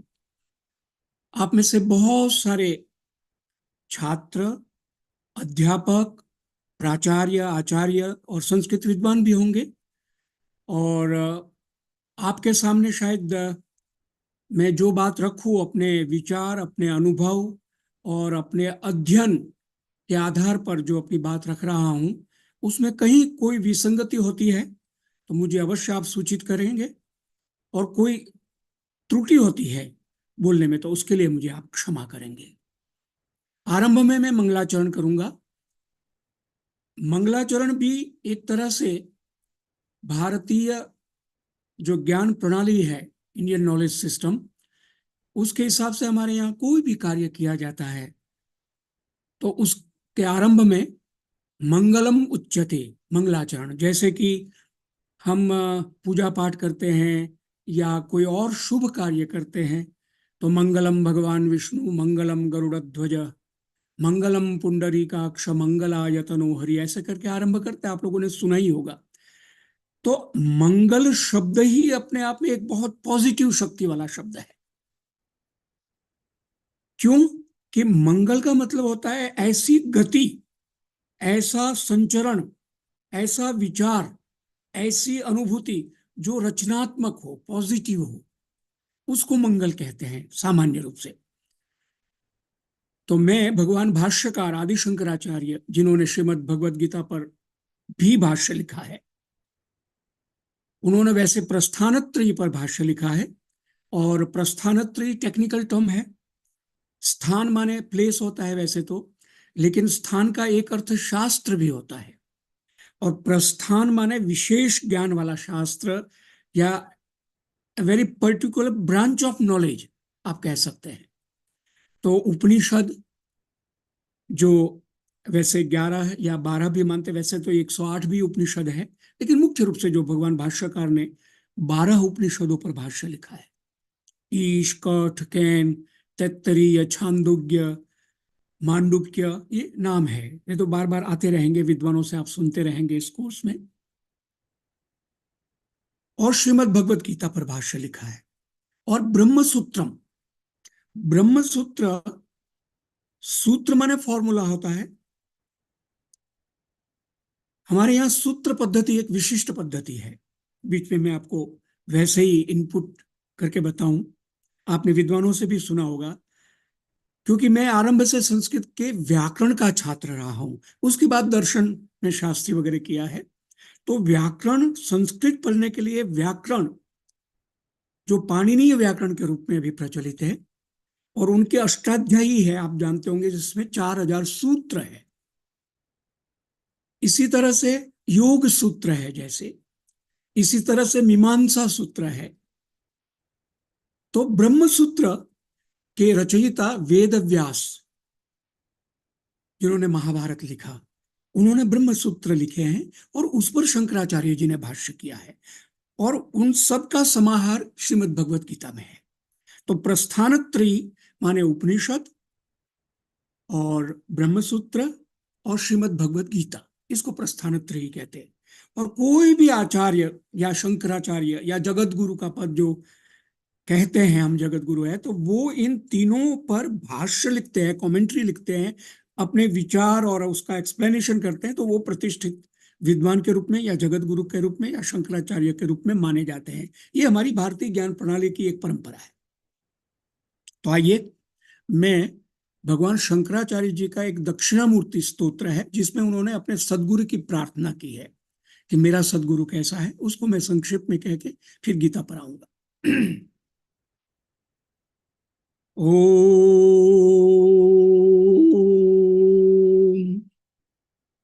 विश्वं दर्पण दृश्यमान नगरी तुल्यं निजान्तर्गतम् पश्यन्नात्मनि मायया बहिरिवोद्भूतं यथा निद्रया यः साक्षात् कुरुते प्रबोध समये स्वात्मानमेवाद्वयम् तस्मै श्री गुरुमूर्तये नमः इदम् श्री दक्षिणामूर्तये, श्री दक्षिणामूर्तये। सद्गुरुभ्यो नमो नमः। अब मैं अपनी बात आपके सामने रख रहा हूं मुझे जो विषय दिया गया है वो है, ब्रॉड टॉपिक रखा है, एथिकल एंड कॉम्पेशनेट लीडरशिप, यानी नैतिक और दयालु नेतृत्व। बड़ा व्यापक विषय है जिसमें हम चर्चा करेंगे यज्ञ की, दान की और तप की। यज्ञ जिसके लिए रखा है आपने, गिव बैक टू नेचर, प्रकृति ने जो हमें दिया है वो हमें वापस प्रकृति को देना है। और दान, गिव बैक टू सोसाइटी, दान देना, तो समाज ने हमको जो कुछ दिया है वो हमको समाज को वापस करना है। और तपस, तपह जिसको कहते हैं, जिसका मुख्य उद्देश्य है removing weaknesses in one self. हमें जो कोई दुर्बलता है उसको हम तपस के द्वारा, तपश्चर्या के द्वारा दूर कर सकते हैं। और उसके बाद आपने मुझे कहा है कि case studies of Indian leaders, जो हमारे भारतीय नेता लोग हैं, उनकी बहुत सारे नेता हुए हैं, वर्तमान में भी है, भविष्य काल में भी होंगे और भूतकाल में हुए हैं, तो उनकी केस स्टडीज में आपके सामने रखूंगा। अब इस विषय पर मैं आपके सामने 18वें अध्याय से आरंभ करूंगा इस विषय को। आप जानते हैं श्रीमद् भगवद गीता, जिसका विशेष रूप से 18 अध्याय में 700 श्लोकों में वेद व्यास जी ने कुरुक्षेत्र के मैदान में योगेश्वर श्री कृष्ण के द्वारा अर्जुन को संबोधित करके कहा गया, और उसका आंखों देखा हाल, लाइव टेलीकास्ट जिसको आप कह सकते हैं, या लाइव कमेंट्री, संजय ने धृतराष्ट्र को बताया। क्यों कि मामकाः पांडवाश्चैव किमकुर्वत संजय धर्म क्षेत्रे कुरुक्षेत्रे समवेता युयोत्सवः। ये श्लोक आपने सुना होगा, जो श्रीमद् भगवद गीता का पहला श्लोक, पहले अध्याय का पहला श्लोक। और पहले अध्याय का नाम है अर्जुन विषाद योग। इस बीच में एक और बात आपके सामने रखूं, और वक्ताओं ने भी आपको बताई होगी कि ये जो 18 अध्याय है, वो 18 अध्याय सब में योग है। यानी जैसे प्रथम अध्याय है तो अर्जुन विषाद योग, दूसरा है तो मान लीजिए सांख्य योग या कर्म योग या विभूति योग, विश्व रूप दर्शन योग, आत्म संयम योग, इस तरह से योग योग करके प्रत्येक अध्याय को कहा गया है। जो बाद में इति श्रीमद् भगवद गीतासु उपनिषत्सु ब्रह्म विद्यायाम योग शास्त्रे श्री कृष्णार्जुन अर्जुन संवादे विभूति योगो नाम 10वां अध्याय, ऐसा जो लास्ट में कहा जाता, इसको हमारी शास्त्रीय परंपरा में पुष्पिका बोलते हैं। पुष्पिका टेक्निकल टर्म है, यानी जो हम बात कर रहे हैं जिस ग्रंथ का, उसमें उसका नाम होगा, उसका संदर्भ, किस विषय में ये बात है। इति श्रीमद् भगवत गीतासु जैसे कहा, तो भगवत गीता में उपनिषत्सु, उपनिषद में जो कहा गया है, और उसमें क्या है, कृष्ण अर्जुन का संवाद है। ऐसे करके वो ये इतना 7वां या 10वां अध्याय है, ये संपन्न हुआ इस तरह से। ये पुष्पिका है, इसमें सब में योग है। तो ये योग श्रीमद् भगवत गीता के छात्रों को, विद्यार्थियों को और साधकों को ये जानना इसलिए जरूरी है कि ये योग का मतलब है समन्वय, कोऑर्डिनेशन, संयोजन, संतुलन। इन अर्थों में ये योग शब्द प्रयोग हुआ है। जो अष्टांग योग है, यम, नियम, प्राणायाम, ध्यान, धारणा, प्रत्याहार, ध्यान, धारणा, समाधि, ये जो अष्टांग योग है, पातंजल योग दर्शन, वो तो योग है ही है जो हमें करना है, और लक्ष्य समाधि है उसका, और फिर निर्विकल्प समाधि। तो वो योग, तो जिसको टेक्निकली हम अष्टांग योग कहेंगे। लेकिन यहां श्रीमद् भगवद गीता में बार बार योग, योगी, युक्त, प्रयुक्त, युंजन, ये शब्द आएंगे संस्कृत में, और इसका अर्थ होता ऐसा संयोजन करते हुए, ऐसा समाहार करते हुए, ऐसा कोऑर्डिनेशन, समन्वय करते हुए, या समन्वय कैसे किया जाता, ये है। यानी अर्जुन विषाद योग जब मैं कहता हूं, तो इसका अर्थ होगा शास्त्रीय अवधारणा में कि अर्जुन का विषाद हुआ और उस विषय पर जो कुछ बातें हुई वो अर्जुन विषाद योग। फिर सांख्य योग मान लीजिए आया, तो सांख्य माने या ज्ञान योग या भक्ति योग मान लीजिए या विभूति योग आया। तो भगवान की जितनी विभूतियां हैं उसके बारे में क्या क्या कहा गया है उसका समन्वय संयोजन किया है, इसलिए विभूति योग है। तो इसी तरह से मोक्ष संन्यास योग 18वां अध्याय है।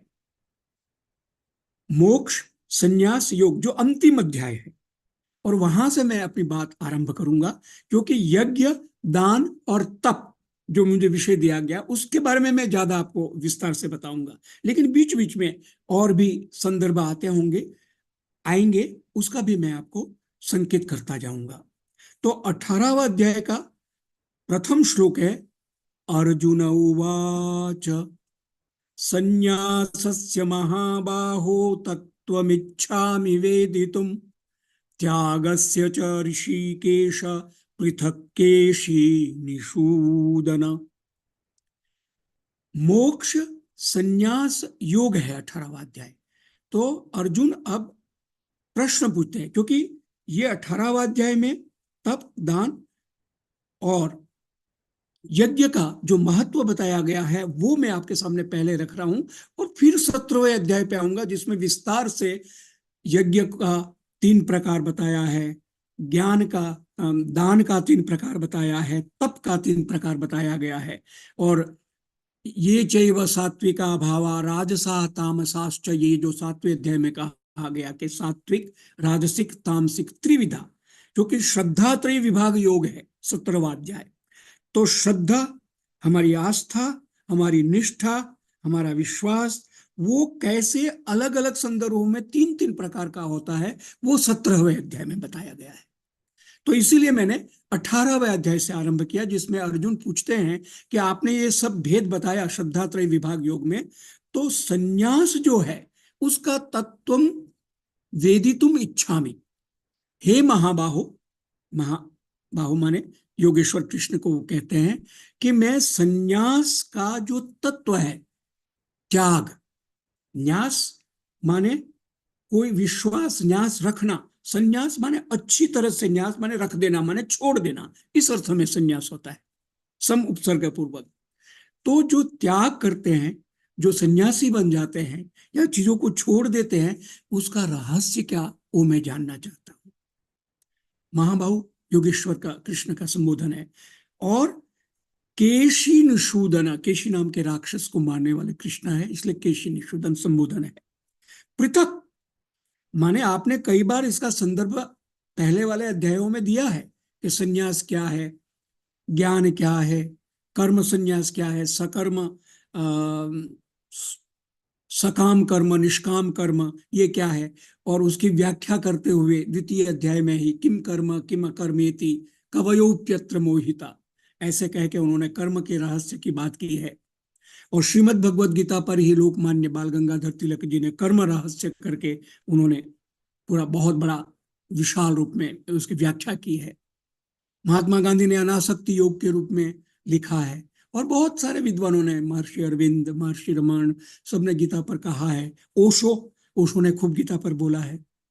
तो विद्वानों ने अपनी अपनी तरह से व्याख्या, क्योंकि अपने अनुभव, अपनी साधना और फिर गीता आधार है, और इसमें सब कुछ तत्व उस तरह से भरा हुआ है जो 1 बार 2 बार 3 बार पाठ करके, चिंतन मनन करके, अध्ययन करके समझते हैं तो, लेकिन इसको सतत जीवन के साथ जोड़ना, लगातार इसका चिंतन और जीवन के साथ जुड़ जाए तो गीता समझ में आने लगती, अनुभव में आने लगती है। क्यों? सर्वोपनिषदो गावो दुग्धा गोपाल नंदना, और गीतामृतम महत श्लोक जो है आपने सुना होगा कि जितना हमारा भारतीय आध्यात्मिक ज्ञान जो उपनिषदों में है, सर्वोपनिषद, वो गौ के रूप में तुलना की है महत्व में। और उसको गाय को दोहने वाले कौन है? योगेश्वर कृष्ण।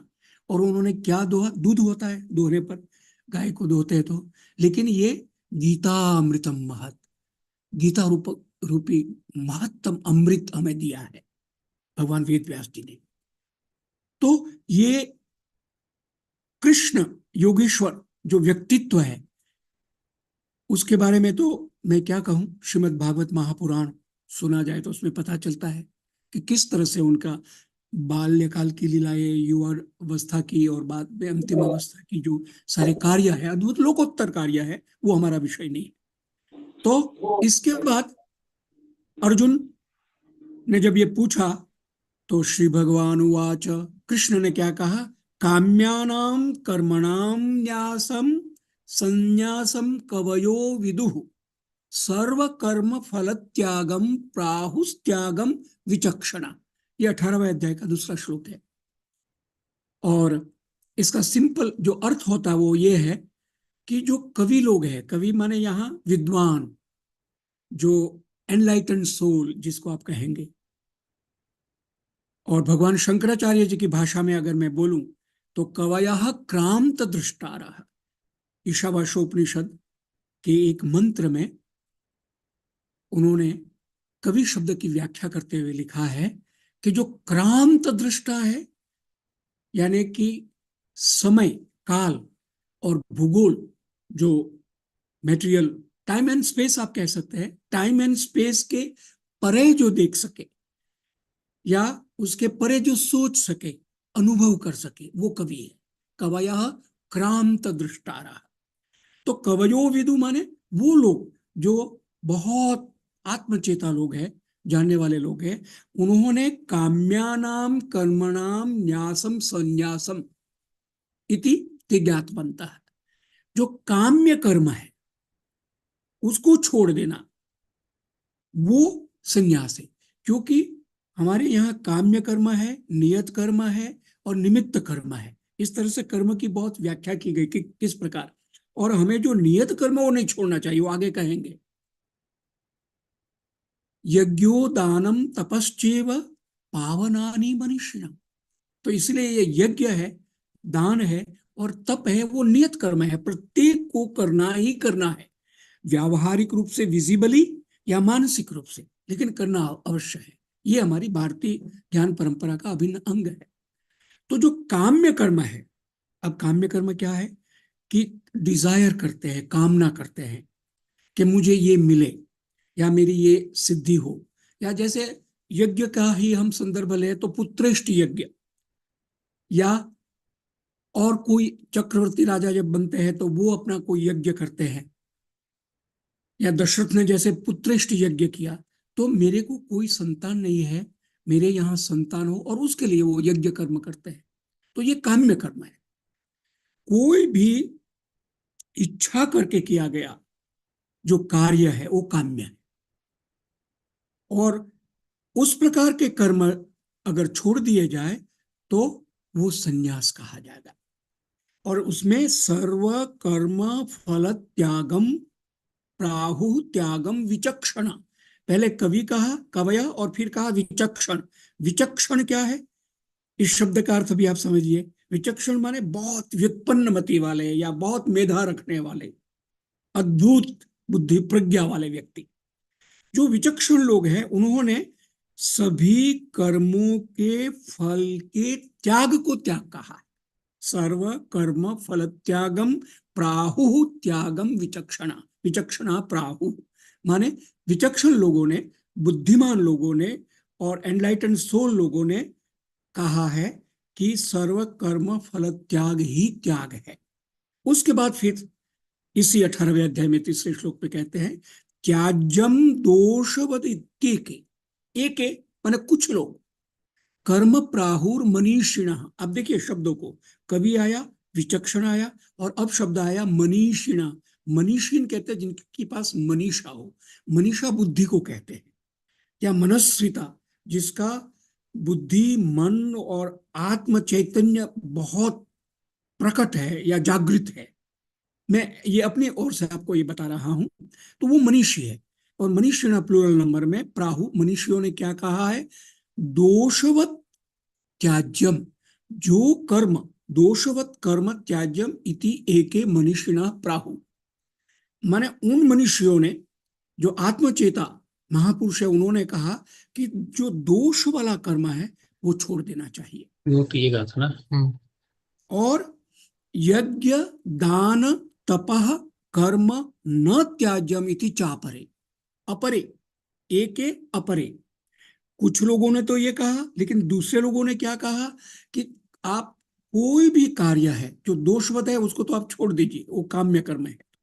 लेकिन जो यज्ञ है, जो दान है और जो तप है, वो तीन, यज्ञ के लिए जो प्रकृति ने हमको दिया है वो हमको प्रकृति को वापस देना है, और दान समाज से हमने जो कुछ लिया है उस समाज को वापस देना है, और तप यानी कि हमें व्यक्तिगत शरीर में कोई XYZ जो भी व्यक्ति है उसमें जो कुछ दुर्बलता है या कमियां है या वैषम्य है उसको दूर करने के लिए जो तपश्चर्या, तप या एक विशेष प्रकार से नियम लेके जो कार्य किया जाता है, तो वो न त्याज्यम, वो नहीं छोड़ना चाहिए। ये तीसरे श्लोक में कहा है। क्यों ऐसा कहा है? तो वो अगले श्लोक में कहते हैं, निश्चयम शृणु मे तत्र त्यागे भरत सत्तम, त्यागो ही पुरुष व्याघ्र विविध संप्रकीर्तिता। क्यों नहीं ये यज्ञदान तप को क्यों नहीं छोड़ना है? शृणु, सुनो अर्जुन, हे भरत सत्तम, ये संबोधन है, माने भरत कुल के हे महान श्रेष्ठ पुरुष अर्जुन, निश्चयम शृणु, मेरे को तुम डेफिनेटली इस बात को ध्यान में सुनो, तत्र त्यागे माने त्याग में, संन्यास में,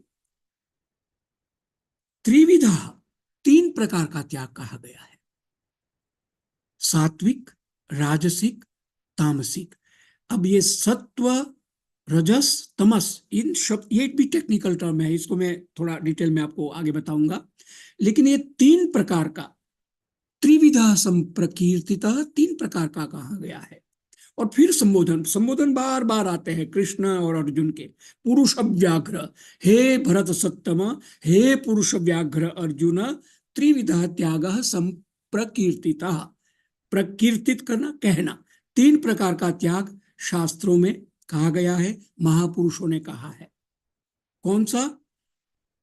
यज्ञ, दान, तपः कर्म न त्याज्यम कार्यमेव तत्। तप, दान, यज्ञ, ये तीन क्रियाएं न त्याज्यम, कभी नहीं छोड़ना चाहिए। क्यों?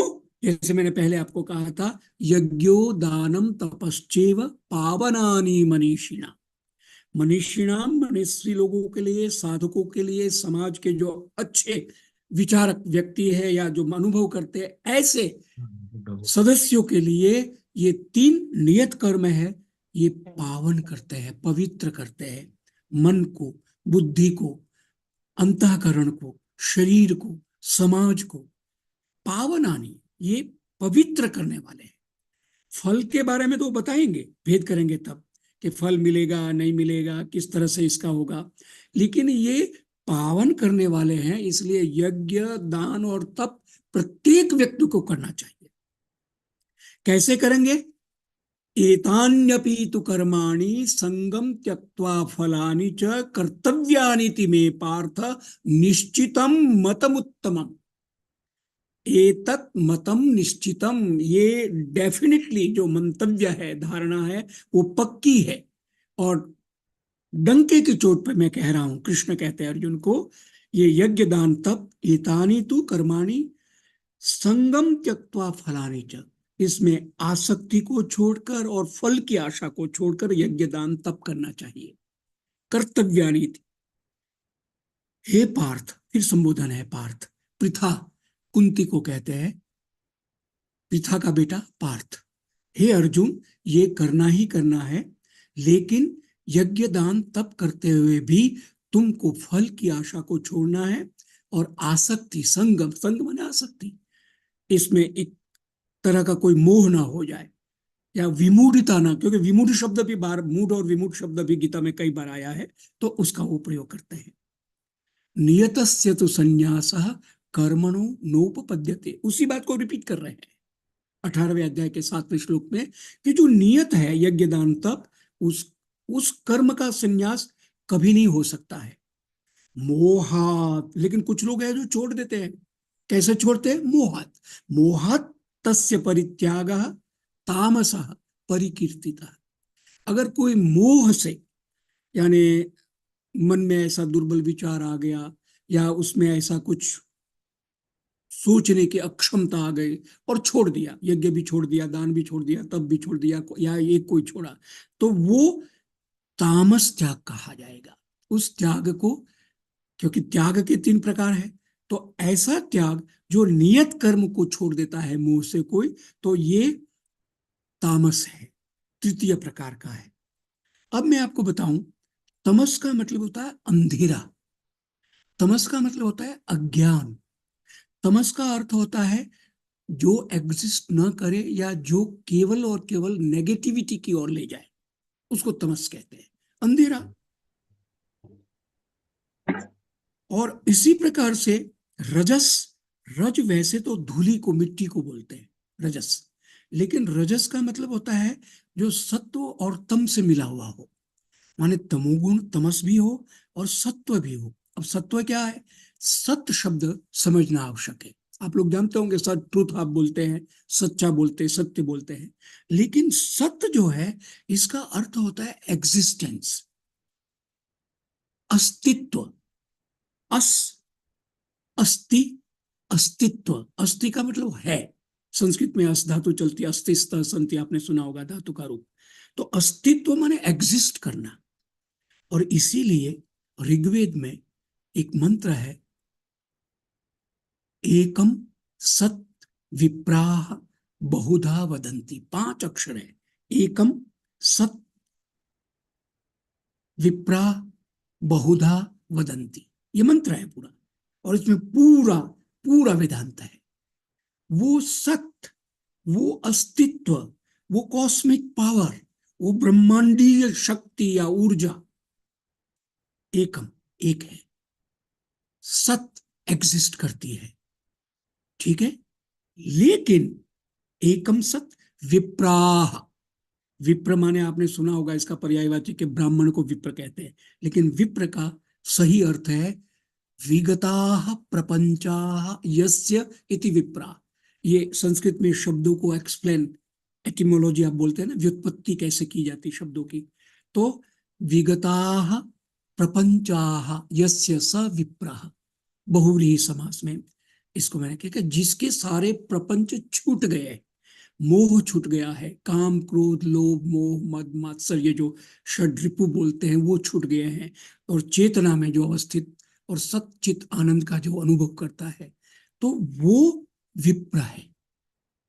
वो परम शक्ति, ब्रह्मांडीय शक्ति, कॉस्मिक पावर एक है, सत एग्जिस्ट करती है। लेकिन जो विप्र है, जो एनलाइटन सोल है, जिन्होंने उस परम शक्ति का अनुभव कर लिया है, बहुधा वदंती, बहुधा अनेक प्रकार से उसको कहते हैं, अलग अलग शब्द से, अलग अलग नाम से, अलग अलग तरीके से उसको कैसे पाया जाए, साधना के प्रकार से उसको बताते हैं। इसीलिए आगे आएगा 17वें अध्याय में अंत में ओम तत्सदिति, ये और इसके बताएंगे कि ओम क्या है, तत् क्या है, सत क्या है, ये इति निर्देशो ब्रह्मणः बहुधा कहा गया है। तो मैंने केवल आपको संदर्भ दिया कि सत्व माने वो सत्य को धारण करने वाला। मेरे में सत्व है माने प्राण, प्राण को भी सत्व बोलते हैं। और प्राण क्या है? वो भी अस्तित्व है। प्राण है तो हम जीवित है, प्राण नहीं होगा तो हम जीवित नहीं होंगे। क्यों? कि फिर प्राण का प्रकार, प्राण अपान उदान व्यान समान, हो तो फिर प्रक्रिया विस्तार है। लेकिन प्राणीति माने जीवन धारण करता है, उसको प्राण कहेंगे। यानी मेरा श्वासोच्छ्वास चलता है, इनहेल एक्सेल में करता हूं तो मैं जीवित हूं। लेकिन ये प्राण की जब प्राणायाम हम करें या समाधि में पहुंच जाए, तब ये श्वास गति रुक जाती है। तो वहां, लेकिन वो तब जब वहां पहुंच पाए अष्टांग योग के द्वारा। अगर कोई बेहोश हो जाता है तो उसका प्राण चलता है, लेकिन उसकी चेतना लुप्त है। यानी मस्तिष्क उसका, अगर हम साइकोलॉजिकली स्पीकिंग, तो कॉन्शियस सबकॉन्शियस जो चेतन अवचेतन की बात करते हैं, वो है। और इस बीच में एक बात और आपको कह दूं आगे बढ़ने से पहले, आपने सुना भी होगा, मैं आपके सामने बलदेवानंद सागर के रूप में हूं, जो मेरा नाम है, और मुझे आप देख रहे हैं, इस तरह से मेरा स्वरूप है। अभी आप राहुल है, या आप संजय है, या आप मीनाक्षी है, या आप गीता, लता, जो भी नाम है, ये नाम है, आपका शरीर है। तो ये शरीर पंच तत्वों से बना है, हम जानते हैं। पृथ्वी, जल, तेज, वायु, आकाश। और अष्टधा प्रकृति कहा है 7वें अध्याय में।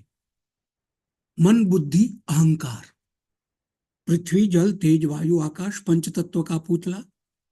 कबीर साहब जो कहते हैं कि ये जो हमारा पुतला है, आकार है, शरीर है, देह है, ये तो 5 तत्वों से बना है। लेकिन इसके अंदर जो मन है, मनस, जो बुद्धि है और अहंकार है, ऐसे 5 तत्व और 3 और मिला के अष्टधा प्रकृति 7वें अध्याय में कहा है। और परा अपरा प्रकृति, 2 प्रकार की प्रकृति कृष्ण ने बताई अर्जुन को। अहंकार जब हम कहते हैं तो ये अगेन टेक्निकल टर्म है, तो हमको समझना होगा। ज्यादातर बातचीत में या रेफरेंस में हम कहते हैं ईगो, अहंकार, तो नेगेटिव अर्थ में लेते हैं। लेकिन इसको समझने के लिए आप कहेंगे अहम करोमि, अहम करोति। जैसे व्याख्या के लिए अहम के साथ करोमि आएगा, लेकिन जब मैं आपको समझाने के लिए बोल रहा हूं, अहम करोति इति अहंकारः, मैं करता हूं, मैं कर रहा हूं, ये जो भाव आना है वो अहंकार है। और हम सब में है। हमारा जब नाम है, हमारा शरीर है, तो अहंकार है ही है। न केवल मनुष्यों में, पशुओं में अहंकार भाव है। लेकिन वो पॉजिटिवली है तब तक तो ठीक है, रचनात्मक है। लेकिन वो नेगेटिव अगर हो जाता है तो वो विध्वंसात्मक हो जाएगा, नाश की ओर ले जाएगा। तो अहंकार, नकारात्मक जो अहंकार है, उसके लिए हम चरित्र ले, दुर्योधन का नाम ले, या रावण का, या कंस का, या शिशुपाल का, ऐसे चरित्र है बहुत सारे। ही तो मतलब हमारे ऐतिहासिक चरित्र हैं। लेकिन वर्तमान में अभी अभी चुनाव हुआ, परिणाम आया। वैसे ही तो राजनीतिक बात है, लेकिन मैं रेफरेंस दे रहा हूं। दिल्ली में वो दल जो इतने वर्षों से बड़े आत्मविश्वास के साथ कह रहे थे हम हारेंगे ही नहीं, हम तो जीतेंगे ही जीतेंगे, वो हार गए। तो ये अहंकार नेगेटिव है। आत्मविश्वास, आत्मसम्मान वाला अहंकार ठीक है, लेकिन नकारात्मक जो है वो विनाश की ओर ले जाता है। तो मनस मनस को समझना इसलिए जरूरी है। बार बार मन के बारे में पहले भी अर्जुन ने कहा है, चंचलम ही मना कृष्ण प्रमाथि बलवद्विदम तस्याहम निग्रहम मन्ये वायोरिव सुदुष्करम। मन की बात जब करते हैं कृष्ण, तो अर्जुन कहते हैं कि ये तो बहुत चंचल है, मैंने टिकता ही नहीं है, एक क्षण में पता नहीं कहां से क्या क्या कहा, कितना कहां चला जाता है, क्या सोच लेता है। प्रमथि, प्रमथ माने बहुत ताकत वाला, बलवत, बलवान, दृढ़म, अपने इधर उधर नहीं होने देता है। वायोरिव सुदुष्करम, वायु को, हवा को रोकना जैसा कठिन है, वैसे मन का नियंत्रण, निग्रह करना उतना कठिन है। क्या करूं? और वहां कृष्ण कहते हैं अभ्यासेन तो कौन्तेय वैराग्येण च गृह्यते। मैं मानता हूं मन इतना चंचल है, मन इतना, इसको समाधि में स्थिर करना, एकाग्र करना, फोकस्ड करना बहुत कठिन है। लेकिन अभ्यासेन, अभ्यास, प्रैक्टिस, बार बार करना, आवृत्ति करना, आवृत्ति करके हम याद कर लेते हैं किसी भी श्लोक को, या गीत को, या पाठ को, या फार्मूला को। और अभ्यास करते करते एक दिन गली में खेलने वाला विराट कोहली या सचिन तेंदुलकर विश्व का महान क्रिकेटर बन जाता है। क्यों? कि उसने अभ्यास किया। अभ्यास करते करते भीमसेन जोशी और लता मंगेशकर और बड़े बड़े संगीतकार, जो शास्त्रीय संगीत, क्योंकि सुगम संगीत, लोक संगीत, शास्त्रीय संगीत, तो लोक संगीत, सुगम संगीत में श्रम अपेक्षा, कॉम्पेरेटिवली शास्त्रीय संगीत में उतना ही आवश्यक है जितना साधना करना है, किसी का अभ्यास करना, मन का निग्रह करना। क्योंकि जो मैं राग में सारे गमा पधनिसा में कोई दूसरा पंचम या षड्ज की जगह कोई दूसरा सुर लगा दूंगा तो बेसुरा हो जाएगा। तो इसीलिए साधना अभ्यास करना जरूरी है। कृष्ण कहते हैं कि मन को साधने के लिए, मन को नियंत्रित करने के लिए अर्जुन तुम्हें एक तो प्रैक्टिस करना है, अभ्यास करना है, और वैराग्य। अब ये वैराग्य शब्द से आप कहते हैं कि विराग हो जाना, संसार छोड़ देना, या किसी में अटैच नहीं होना। अटैच नहीं होना तो सही है, लेकिन वो मानसिक स्थिति, मन को वैराग्य के रूप में आपने करना है कि मन को ये समझाना है कि ये सारी चीज अंततः समाप्त होने वाली। प्रकृति की बात मैं नहीं कह रहा हूं, मनुष्य का अस्तित्व जो स्थूल शरीर का है अंततः नष्ट होने वाला है। लेकिन नष्ट कौन होता है? ये जो स्थूल शरीर है, मास बॉडी या ग्रॉस बॉडी, वो समाप्त होगी। फिर उसको जला दिया जाता है। प्राण निकल जाए तो मिट्टी कहा जाता है। इसलिए मैंने पंच तत्व का पुतला वाली बात कही। प्राण है तब तक हम चैतन्य है, हम में चेतना है, हम व्यवहार कर रहे हैं, बोल रहे हैं, सोच रहे हैं, बात कर रहे हैं, सुन रहे हैं, लेक्चर दे रहे हैं। लेकिन जैसे ही प्राण निकले तो मिट्टी हो गया, और फिर उसको जला दिया जाता है, बहा दिया जाता है। लेकिन ये स्थूल शरीर के अंदर भारतीय ज्ञान प्रणाली के अनुसार दो शरीर और है। शास्त्रीय भारत वैदिक सनातन शास्त्रीय पद्धति के अनुसार मैं कह रहा हूं। विज्ञान अपनी जगह पर है, विज्ञान भी कुछ और रूप में मानता है, या साइकोलॉजी जैसे मैंने कहा तो चेतन अवचेतन की बात की। इसी शरीर में एक शरीर है सूक्ष्म शरीर, जिसको सटल बॉडी कहते हैं, और एक है, अब ये सटल बॉडी पहले मैं आपको बता दूं, जिसको सूक्ष्म शरीर कहते हैं। यानी प्राण जब छूट गया तो उस प्राण को छूटने के बाद इस देह को तो जला दिया गया, समाप्त हो गया। लेकिन जो सूक्ष्म शरीर है, जिसमें आप कंप्यूटर में जैसे मदर डिस्क है जैसे, या हार्ड डिस्क में जैसे आप डाटा इकट्ठा करते हैं, सूक्ष्म शरीर में स्थूल शरीर, ग्रॉस बॉडी के जो संस्कार है, जो विचार है, इंप्रेशंस, जो अनुभूतियां, वो सूक्ष्म शरीर में।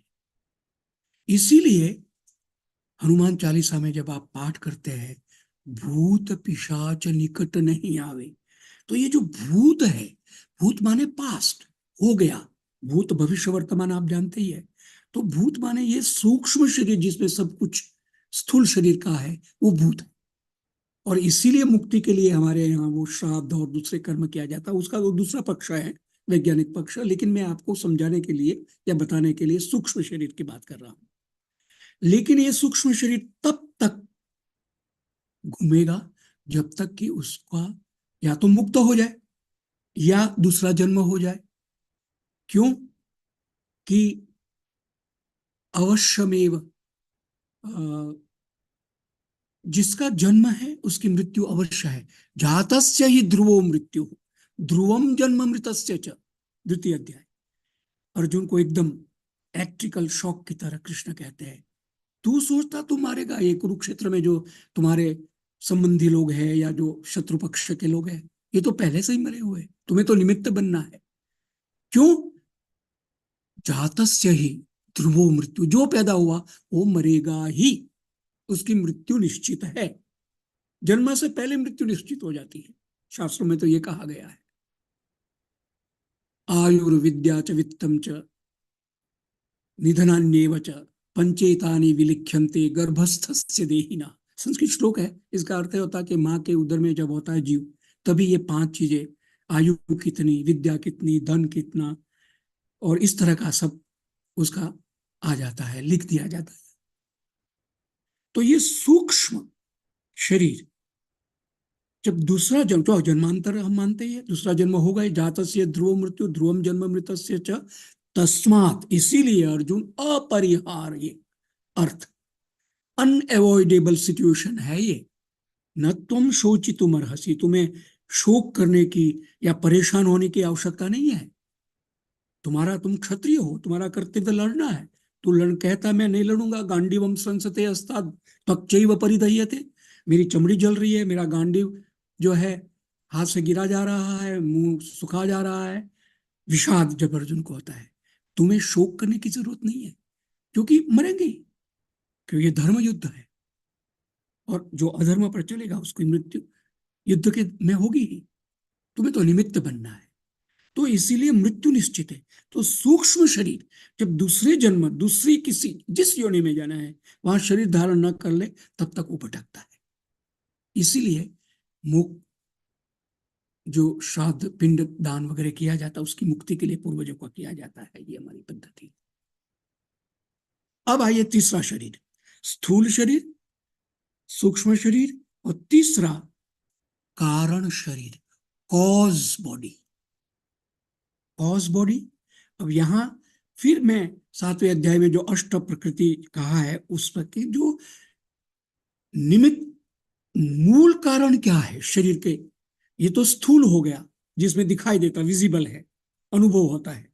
लेकिन इसका जो कॉज है, आकाशाद वायु, वायोरग्निरग्निराप अद्य पृथ्वी, ऐसे उपनिषदों के मंत्र में जो कहा गया है, या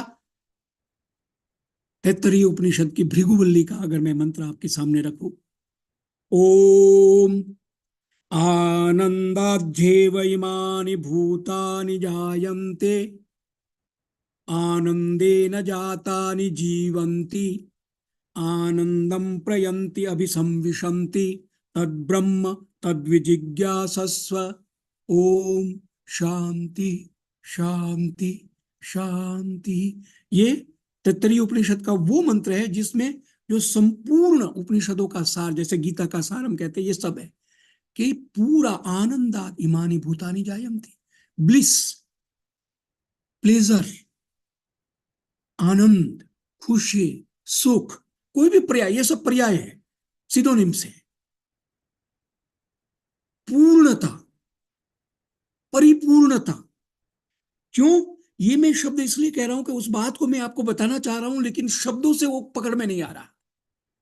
न तत्र वाग गच्छति, न तत्र सूर्यो गच्छति,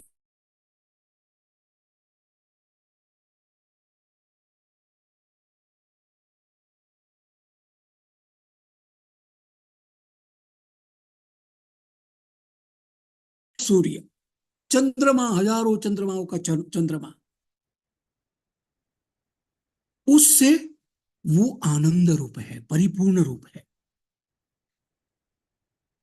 मुझे क्षमा करेंगे, मेरी आवाज आ रही है प्लीज? Ji sir. क्योंकि मुझे अभी मैसेज आया कि इंटरनेट इज नॉट स्टेबल मेरा। जी सर, आ रही है आवाज। सर आ रही है। ओके ओके, मुझे ना आए तो आप बता देंगे, है ना प्लीज? Ji sir. तो वो जो करोड़ों सूर्यों का सूर्य है, परिपूर्ण है अस्तित्व, इसको हम भागवत पुराण में सच्चिदानंद रूप में कहा है। सत चित आनंद, अगेन 3 लेटर, जैसे ओम तत्सत की बात मैंने आपको कही, वैसे अगेन सत चित आनंद, उसका स्वरूप सत है माने एग्जिस्ट करता है, चित है माने चेतनामय है, और आनंद ब्लिस रूप है। और इसीलिए आनंदाद एव इमानी भूतानि, उससे ये सारे उत्पन्न होते हैं, आनंद में ही एग्जिस्ट करते हैं और आनंद में ही विलीन हो जाते हैं। वो पर ब्रह्म है, वो ब्रह्म है, उसको जानो। ये इस तैत्तरीय उपनिषद के मंत्र का शाब्दिक अर्थ मैंने आपको कहा। अभी इसमें बहुत विस्तार है, केवल संक्षेप में आपको बता। अब ये ब्रह्म शब्द आप जानते हैं, सुना है, ब्राह्मण, ब्रह्म, ब्रह्मण, ये शब्द ब्रह्मा, ब्रिंही धातु है संस्कृत में। अब संस्कृत की बात आई तो 1 मिनट के लिए मैं थोड़ा डाइवर्ट होकर संस्कृत की बात, भाषा की बात कहूंगा। मैं संस्कृत का स्टूडेंट रहा हूं, व्याकरण पढ़ा हूं, आपको विद्वानों ने बताया होगा। संस्कृत, तो कृत माने किया हुआ, डन, परफॉर्म्ड, और सम प्रीफिक्स है। प्रीफिक्स इंग्लिश में भी लगते हैं, अंडरस्टूड, मिसअंडरस्टूड, तो ये मिस प्रीफिक्स है, यानी इसको उपसर्ग कहते हैं, जो शब्द के आगे लगता है। और सफिक्स माने प्रत्यय, जो पीछे लगता है। राष्ट्र से राष्ट्रीय, ईय जो है राष्ट्रीय बन गया। विद्यालय से विद्यालयीय, तो ईय जो है वो प्रत्यय है। उपसर्ग 22 है।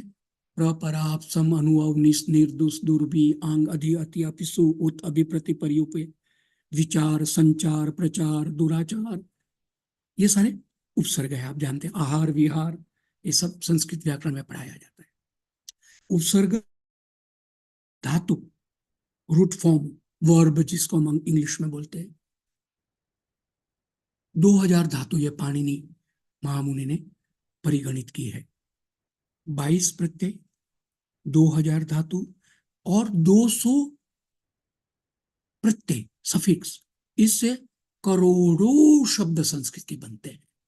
इतना ही मैं ब्रीफ में मैंने संस्कृत के बारे में मैं कह रहा हूँ, जो मैं पढ़ा हूँ और मीडिया में काम किया है, तो जो अनुभव हुआ है।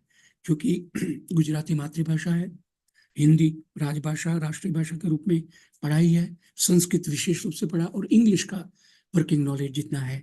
तो भाषा में, भाषा क्या अगर कोई पूछता है तो भाष्यते इति भाषा, या भाषते इति भाषा, भाष्यते बोली जाए, अपने भावों को, विचारों को प्रकट किया जाए। एक बच्चा भी बोलता है, एक विद्वान भी बोलता है, एक नेता भी बोलता है, लेकिन अपने विचारों को कैसे प्रभावी रूप से वो बोलता है, व्याकरण के साथ, और उसमें अनेक प्रकार के अलंकार और बहुत कुछ उसमें होता है। और भाषा और बोली, बोली बोलते हैं डायलेक्ट को। डायलेक्ट माने कोलोक्वियल लैंग्वेज, मातृभाषा। तो बोली में भी कई प्रकार के, हजारों भाषाएं आप जानते हैं, बहुत सारी रहती है, फिर विलुप्त हो जाती है। विश्व में अपनी अपनी भाषाओं का महत्व है। संस्कृत का महत्व बताने की बजाय संस्कृत पढ़ने के कारण कितना लाभ होता है, वो अनुभव के आधार पर आपके सामने रख रहा हूं।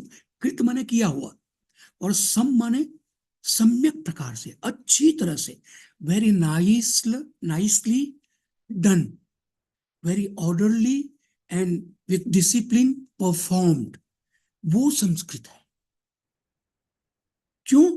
कि बाकी भी नहीं है क्या? अंग्रेजी नहीं क्या? हिंदी नहीं? वो है, लेकिन उसमें वो परिपूर्णता नहीं है, या डेप्थ नहीं है, या वो बात नहीं है जो संस्कृत में है, और उसकी वजह मैंने आपके सामने रख दी। और 3 और बात मैं बोलता हूं, जनरली संस्कृत के बारे में बोलता हूं, कि मैथमेटिक्स और म्यूजिक और मीटर। मैथमेटिक्स माने गणित, म्यूजिक माने संगीत, और मीटर माने छंद। छंद को मीटर बोलते हैं ना, इस मीटर में ये श्लोक है। तो मैथमेटिक्स में 2 + 2 4 होगा, ना तो 2.5 होगा, ना 3 होगा, ना 4.5 होगा। 2 + 2 4। म्यूजिक में जब आप सारे ग म प ध नि सा राग लेते हैं, तो उसके राग का अपना एक गणित है, या उसका एक अनुशासन है, एक डिसिप्लिन है, उसी से वो राग बनेगा। नहीं तो वो राग में एक प्रकार का बेसुरा हो जाएगा, या विकार आ जाएगा। और इसी तरह से मीटर, छंद, छंद का मैं लघु गुरु मात्रा से छंद बनता है। चौपाई हो, दोहा हो, लौकिक छंद हो, या संस्कृत के छंद जो हो, मीटर, तो वो मैथमेटिकल होता है। तो म्यूजिक, मैथमेटिक और मीटर जैसे डिसिप्लिन्ड है, उसका एक अनुशासन है, वैसे संस्कृत भाषा का एक अनुशासन है, उसमें वो डिसिप्लिन है। इसलिए पाणिनि जब महामुनि व्याकरण शुरू करते तो कहते अथ शब्दानुशासनम, माने अब हम शब्दों के अनुशासन माने डिसिप्लिन माने व्यवस्थित रूप से उसका अध्ययन करने जा रहे हैं। क्योंकि भाषा तो ध्वनि है, साउंड है, लेकिन साउंड को शब्द के रूप में मैं जब आपके सामने रख रहा हूं, तो मैं अपने मन की बात, हृदय का भाव और मन की बात आपके सामने प्रकट कर पा रहा हूं, और आप समझ पा रहे हैं। ये भाषा का महत्व है। तो संस्कृत महत्व नहीं, मैं मतलब गुणगान नहीं कर रहा हूं। हमारे वेद के मंत्र हैं, सब संस्कृत में है, वो वैदिक संस्कृत है। और महाभारत, रामायण, गीता, गीता तो महाभारत का ही अंग है, वो संस्कृत में अलौकिक संस्कृत है। लौकिक संस्कृत जो मैं अभी गीता के श्लोक आपके सामने पढ़ रहा हूं, आप समझ रहे हैं। बेसिकली इसमें कोई डिफरेंस नहीं है, लेकिन ग्रामेटिकली है, क्योंकि वो थोड़ा प्राचीन संस्कृत, प्राचीन भी नहीं कहूंगा, वो मेरा अपराध हो जाएगा, प्राचीन माने वैदिक, माने वेद की भाषा, जिसमें कहीं उपसर्ग अलग हो जाता है, धातु का रूप अलग हो जाता है, उसको मंत्र, क्योंकि वो मंत्र जो बोले गए हैं, ओम ईशावास्यमिदं सर्वम यत् किंचित जगत्याम जगत तेन त्यक्तेन भुंजीथा माँ घृता कस्य स्विद्धनम, ईशावास्य उपनिषद का प्रथम मंत्र है। तो वो ऋषियों की जो क्रांत दृष्टा ऋषि थे, उनकी समाधि में, समाधि भाषा में नाद ब्रह्म से, नाभि से जो ध्वनि उठी और उन्होंने बोला, शिष्यों ने सुना, श्रुति परंपरा ही थी और उनको याद हो गया। इसी तरह से ईशावास्य उपनिषद, कठ उपनिषद, केन उपनिषद, ये जो उपनिषद हमारी, तो नाद ब्रह्म, वो सायास, मैं कविता लिखता हूं और तुकांत कविता बना तो मेरा एफर्ट लगेगा, क्योंकि मैं एक एक शब्द को ढूंढ के तुक लगा के कविता बनाऊंगा। अगर मैं बहुत अच्छा कवि हूं तब तो मेरी भाषा भाव के अनुसार बनती जाएगी, बड़े अच्छे अच्छे कवि लोग जिनको हम सुनते हैं। लेकिन ये जो वाणी है, ब्रह्मवाणी, नादवाणी, वो उनकी नाभि से उठे हुए स्वर की वाणी है, और इसीलिए वो वैदिक व्याकरण उसका बाद में व्याकरण बना और वो उसके हिसाब से है। लेकिन जो लौकिक है, और लौकिक कैसे बना वो भी आप जानते होंगे, जो आदि काव्य वाल्मीकि ऋषि का है, मान शाद प्रतिष्ठाम त्वम अगमः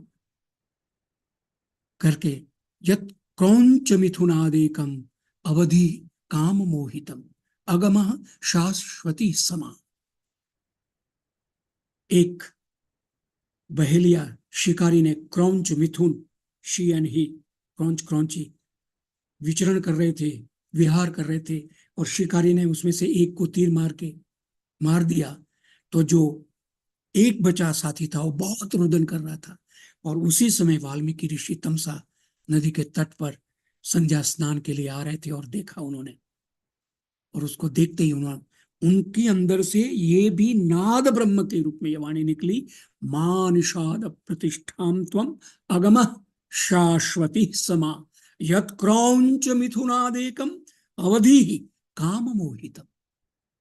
काम मोहित जो ये पेयर था, युगल था, उसको तूने मारा, इसलिए तुम हजारों,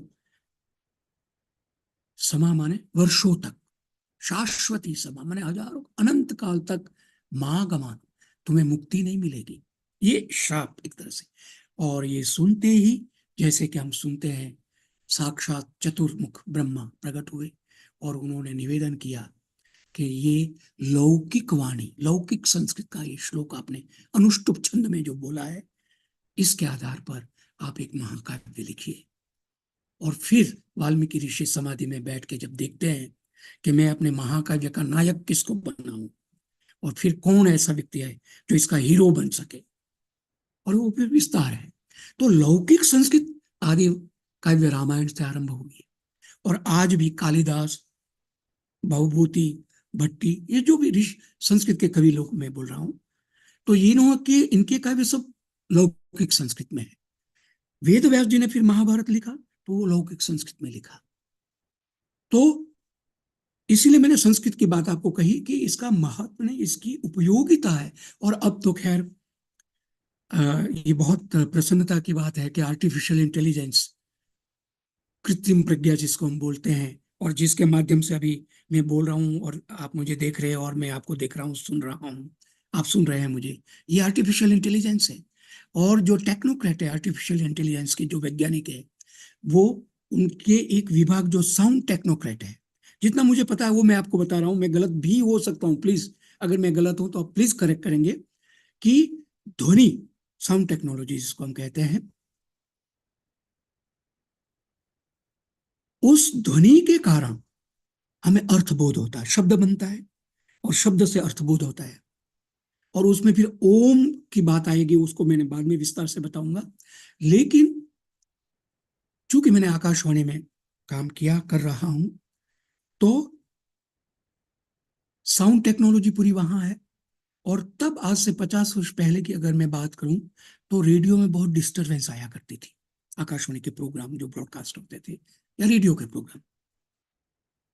लेकिन उसके बाद जैसे जैसे एफएम चैनल जैसे हुआ, फ्रीक्वेंसी मॉड्यूलेशन जिसको आप कहते हैं, जिसमें साउंड मान लीजिए साउंड है, तो की साउंड को कई हजार गुना मल्टीप्लाई करके, पहले ब्रेक करना है फिर मल्टीप्लाई करना है, और वो आपको ब्रॉडकास्ट करके जब आता है तो उसमें क्लैरिटी है। क्योंकि एफएम के प्रोग्राम जो आप सुनते हैं वो आकर्षक भी है, और उसमें एक प्रकार से तीव्रता है, स्पष्टता है, मोहकता है, ये सारा जो कि पहले के प्रसारण के कार्यक्रम में नहीं होता था। डिस्टर्बेंस ज्यादा होती है, डिस्टर्बेंस तो अभी भी होती है, जैसे आप बेसमेंट में चले जाएंगे तो वहां नेटवर्क नहीं आएगा, क्योंकि ध्वनि की गति, जिस तरह से ध्वनि को चलने के लिए आकाश चाहिए, स्पेस चाहिए, वैक्यूम चाहिए, और जितना वैक्यूम मिलेगा उतनी तेज उसकी गति होगी। तो डिस्टर्बेंस इसीलिए होता है कि कोई बाधा है, कोई तत्व दूसरा। हवाई जहाज की हम यात्रा करते हैं तो हमें पायलट जो होते हैं वो अनाउंसमेंट के द्वारा बताते हैं कि वेदर खराब है, इसलिए आप सीट बेल्ट बांध लीजिए और कहीं उठिए मत, बैठे रहिए। तो ये जो बाधाएं हैं, है तो वो प्रकृति के गुण। तो ध्वनि को हम जब प्रसारित करते हैं तो पहुंचने के लिए अगर बाधा नहीं है, और उसको अनेक गुना मल्टीप्लाई करके उसको तीव्रतम बना के, शक्तिशाली बना के जब मैं भेजता हूं, तो आज आप देखिए स्पेस में जितने भी आपके सैटेलाइट है उसके द्वारा हम कितने सारे काम कर रहे हैं। सैटेलाइट इतनी जल्दी, हमारा संपर्क इतनी जल्दी, सारी भूगोल की और समय की, टाइम एंड स्पेस की दूरी खत्म हो गई है। आर्टिफिशियल इंटेलिजेंस, आर्टिफिशियल इंटेलिजेंस के जो विशारद लोग हैं वो कहते हैं कि हमें साउंड टेक्नोलॉजी में संस्कृत व्याकरण से बड़ी मदद मिलती है। आप नेट पे जाइए, शोध कीजिए, दिग्ब्रिक्स का लेख है, पढ़िए। और इसके अलावा उन्होंने ये सिद्ध करके दिया है कि सैटेलाइट भेजते हुए नक्षत्र यात्रियों को हम जो संदेश भेजते थे दूसरी भाषाओं में जब भेजते थे, तो वहां का जो गुरुत्वाकर्षण और वहां की जो उस प्लैनेट की क्षमता है, शब्द इधर उधर हो जाते थे, तो साउंड क्लैरिटी नहीं थी उस मैसेज में। जब हमने संस्कृत में भेजा संदेश, तो संस्कृत व्याकरण डिसिप्लिन है, मैथमेटिकल है। अहम विद्यालयम गच्छामि, गच्छामि अहम विद्यालयम, विद्यालयम गच्छामि अहम, कैसे भी कर्ता कर्म क्रिया को आप रखेंगे इसका अर्थबोध हो जाएगा। तो उन्होंने कहा सबसे सहायक और उत्कृष्ट भाषा संस्कृत है। सिद्ध हो गया। तो मुझे सिद्ध करने की जरूरत नहीं है, आप पढ़िए और अपने आप कन्विंस्ड हो जाएंगे। तो मैं इस बात को इसलिए लाया कि दुःखमित्येव यत् कर्म, 18वें अध्याय की बात कर रहा था, 8वें श्लोक की, क्षमा करेंगे, दुःखमित्येव यत् कर्म काय क्लेश भयात् त्यजेत् सकृत्वा राजसं त्यागम नैव त्याग फलम लभेत्। इससे पहले तामसिक त्याग की बात की, अब राजसिक जो त्याग किया जाता है उसकी बात कर रहे हैं। 3 प्रकार का त्याग। राजसिक त्याग कि किस प्रकार से रजस, जो एक प्रकार से क्षणिक या नाशवंत कह सकते हैं आप उसको, या हल्का उजाला हल्का अंधेरा, ऐसे मैं मतलब अपनी बात कह रहा हूं, उसको आप राजस कहेंगे। रस शब्द है, राजस बनेगा। राजसिक त्याग क्या है? ये मैं जो करता हूं ये बहुत कष्टदायक है, मुझे करना ही पड़ रहा है, दुख मित्येव, ये बहुत परेशान करने वाला है। ऐसा करके काय क्लेश भयात् त्यजेत्, अपने काय माने शरीर, क्लेश माने दुख, शरीर को पीड़ा हो रही है इसीलिए आप यज्ञ करना छोड़ देते, या दान करना छोड़ देते, या तप करना छोड़ देते हैं, तो ये त्याग आपका सकृत्वा राजसम त्याग, ये राजसिक त्याग है। कर्म छोड़ दिया आपने, लेकिन शरीर को कष्ट हो रहा है इसलिए छोड़ दिया है, तो ये राजसिक त्याग है, और इसका त्याग फलम न लभेत्, इसका फल नहीं मिलेगा, कोई फल नहीं है। और तीसरा जो सात्विक त्याग है, कार्य मित्येव यत्कर्म नियतम कुरुते अर्जुन, नियतम क्रियते अर्जुन, संगम त्यक्त्वा फलम चैव सत्यागः सात्विक स्मृता। अब त्याग तीसरा, पहले तामसिक बताया, राजसिक बताया, सात्विक सत्व वाला। कार्य मित्येव, करना ही है, नियतम कर्म, ये नियत है और मुझे करना ही है। हे अर्जुन, ऐसा जो त्याग है, लेकिन उसमें फिर शर्त रख दी, संगम त्यक्त्वा फलम, जो पहले कहा था, फल की आशा और आसक्ति छोड़ना। संगम त्यक्त्वा, आसक्ति नहीं होना चाहिए और फल की आशा नहीं होना चाहिए। ऐसा त्याग सात्विक त्याग है। ये त्याग को 3 प्रकार से व्याख्या की 8वें अध्याय के 9वें श्लोक तक। ये केवल मैंने भूमिका बांधी है। अब मैं यज्ञदान तप पर आ रहा हूं, जो आरंभ होता है 17वां अध्याय, जिसका नाम है श्रद्धात्रय विभाग योग। और यहां अर्जुन प्रश्न करते हैं, अर्जुन उवाच ये शास्त्र विधिमुत्सृज्य यजन्ते श्रद्धयान्विताः तेषां निष्ठा तु का कृष्ण सत्वमाहो रजस्तमः। एक ही श्लोक में वो अपनी बात अर्जुन कह रहे हैं कि कुछ लोग जो शास्त्र किसको कहते हैं आप जानते होंगे, शासती इति शास्त्रम, जो शासन करे, जो एडमिनिस्ट्रेशन करे, जो गवर्न करे, उसको शासन कहते हैं। और वही उसी से दूसरा प्रत्यय करेंगे तो शास्त्र भी बन जाएगा। शास धातु से बनता है, शासन करने वाला, गवर्न करने वाला, कहने वाला, बताने वाला, आदेश करने वाला, निर्देश देने वाला, वो शास्त्र है। तो शास्त्र की विधि, माने शास्त्र में कहा है सुबह जल्दी उठना है, अपना जो नियत कर्म है, शारीरिक क्रिया सारी जो करके फिर संध्या उपासना करना है, या प्रार्थना करना, या मंदिर जाना, जो भी, मतलब ये विस्तार में मैं नहीं जा रहा हूं, एक सामान्य रूप से, या व्यायाम करना, या घूमने जाना, जो भी मतलब विधि है आपकी स्वस्थ रहने के लिए, प्रसन्न रहने के लिए। तो जो हमारे ग्रंथों ने, बड़ों ने, विद्वानों ने, मनीषियों ने कहा है, उस शास्त्र विधि को छोड़कर श्रद्धयान्विता यजन्ते, श्रद्धा के साथ यजन करते हैं। अब ये यज धातु, इसी को मैं आपको पहले योग में भी बताने वाला था, योग शब्द और यज्ञ या यजन शब्द। तो ये यज धातु यज्ञ करने, इज्जति, प्रार्थना करना, पूजा करना, प्रेयर करना, विश्वास के साथ आदर करना, ये यज्ञ के रूप में आता है।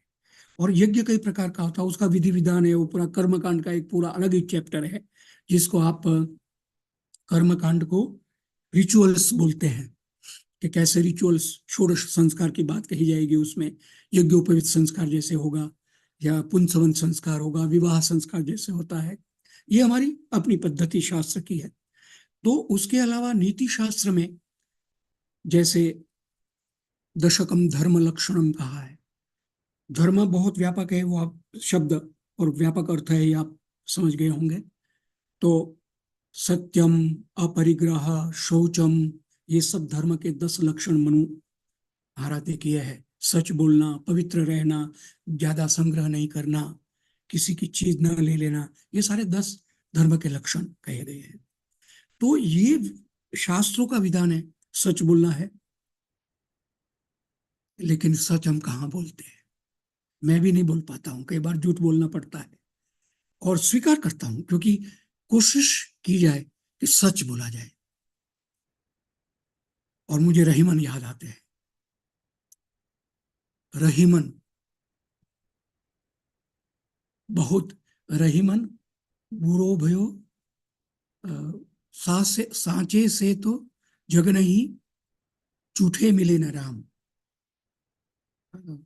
मैं भूल रहा हूं एक पंक्ति, वो कहते दो रहीमन, अब बुरो भयो ठाड़े दो काम, दो मेरे काम जो है ना वो नहीं बन रहे हैं, रहीमन कहते हैं। ठाड़े दो काम, दो काम, सांचे से तो जग नहीं, मैं सच बोलता हूं तो ये दुनियादारी मेरी गड़बड़ हो जाती है। झूठे मिले न राम, और झूठ बोलता हूं तो मुझे परमात्मा नहीं मिलता है। ये रहीमन का अपना अनुभव है। तो शास्त्र विधि में ये सब कहा गया है, सच बोलना, सत्य का आचरण करना, और माता पिता की सेवा करना, बड़ों का आदर करना, मातृदेवो भव, पितृदेवो भव, आचार्य देवो भव, ये सब शास्त्र का विधान है। ठीक है, ये लीडरशिप में सारी बातें आती है। नैतिक और दयालु लीडरशिप के अंदर ये सारी बातें हैं। लेकिन व्यवहार में ये इतना 100% अगर कर सके बहुत अच्छी बात है, करना ही चाहिए। लेकिन नहीं कर पाते हैं तो प्रायश्चित का भी विधान है, और उसमें आपको अपने आप को वहां तक शिखर तक पहुंचने के लिए धीरे धीरे अपने आत्मबल को बढ़ाने का शास्त्रों में मार्ग भी दिखाया गया है। तो शास्त्र की जो विधि है उसको छोड़कर, लेकिन श्रद्धा के साथ जो यज्ञ करते हैं, पूजा करते हैं, ईश्वर के रास्ते पे चलते हैं, उनकी जो आस्था है, निष्ठा है, जो श्रद्धा है, तेषाम निष्ठा तो का, इसको क्या कहोगे आप?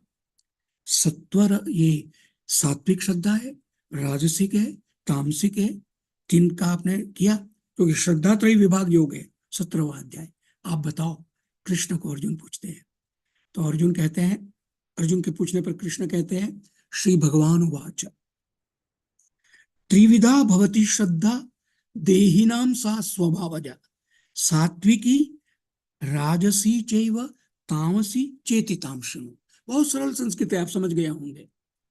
योगेश्वर कृष्ण अर्जुन को कहते हैं स्वभावजा, अपने स्वभाव, स्व माने सेल्फ, खुद, स्वभाव माने अपनी प्रकृति, अपना स्वभाव, नेचर जिसको आप बोलते हैं। स्वभावजा, स्वभाव से पैदा हुई श्रद्धा, आदर भाव, विश्वास, स्थिरता, देही नाम, मनुष्यों की जिसका देह है, त्रिविधा, 3 प्रकार की होती है। त्रिविधा भवति श्रद्धा देही नाम सा स्वभावजा सात्विकी राजसी तामसी। तामसु, उसको मैं बताता हूं क्रम से, सुनो अर्जुन। पहले सात्विक श्रद्धा, सत्वानुरूपा सर्वस्य श्रद्धा भवति भारत। भारत अर्जुन, हे अर्जुन, ये 17वें अध्याय का 3रा श्लोक है।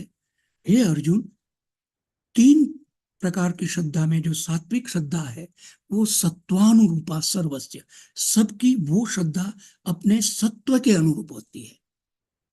अब यहां मैं थोड़ा सा आधुनिक विज्ञान को लाना चाहूंगा, और इस कॉन्टेक्स्ट में, गीता के कॉन्टेक्स्ट में,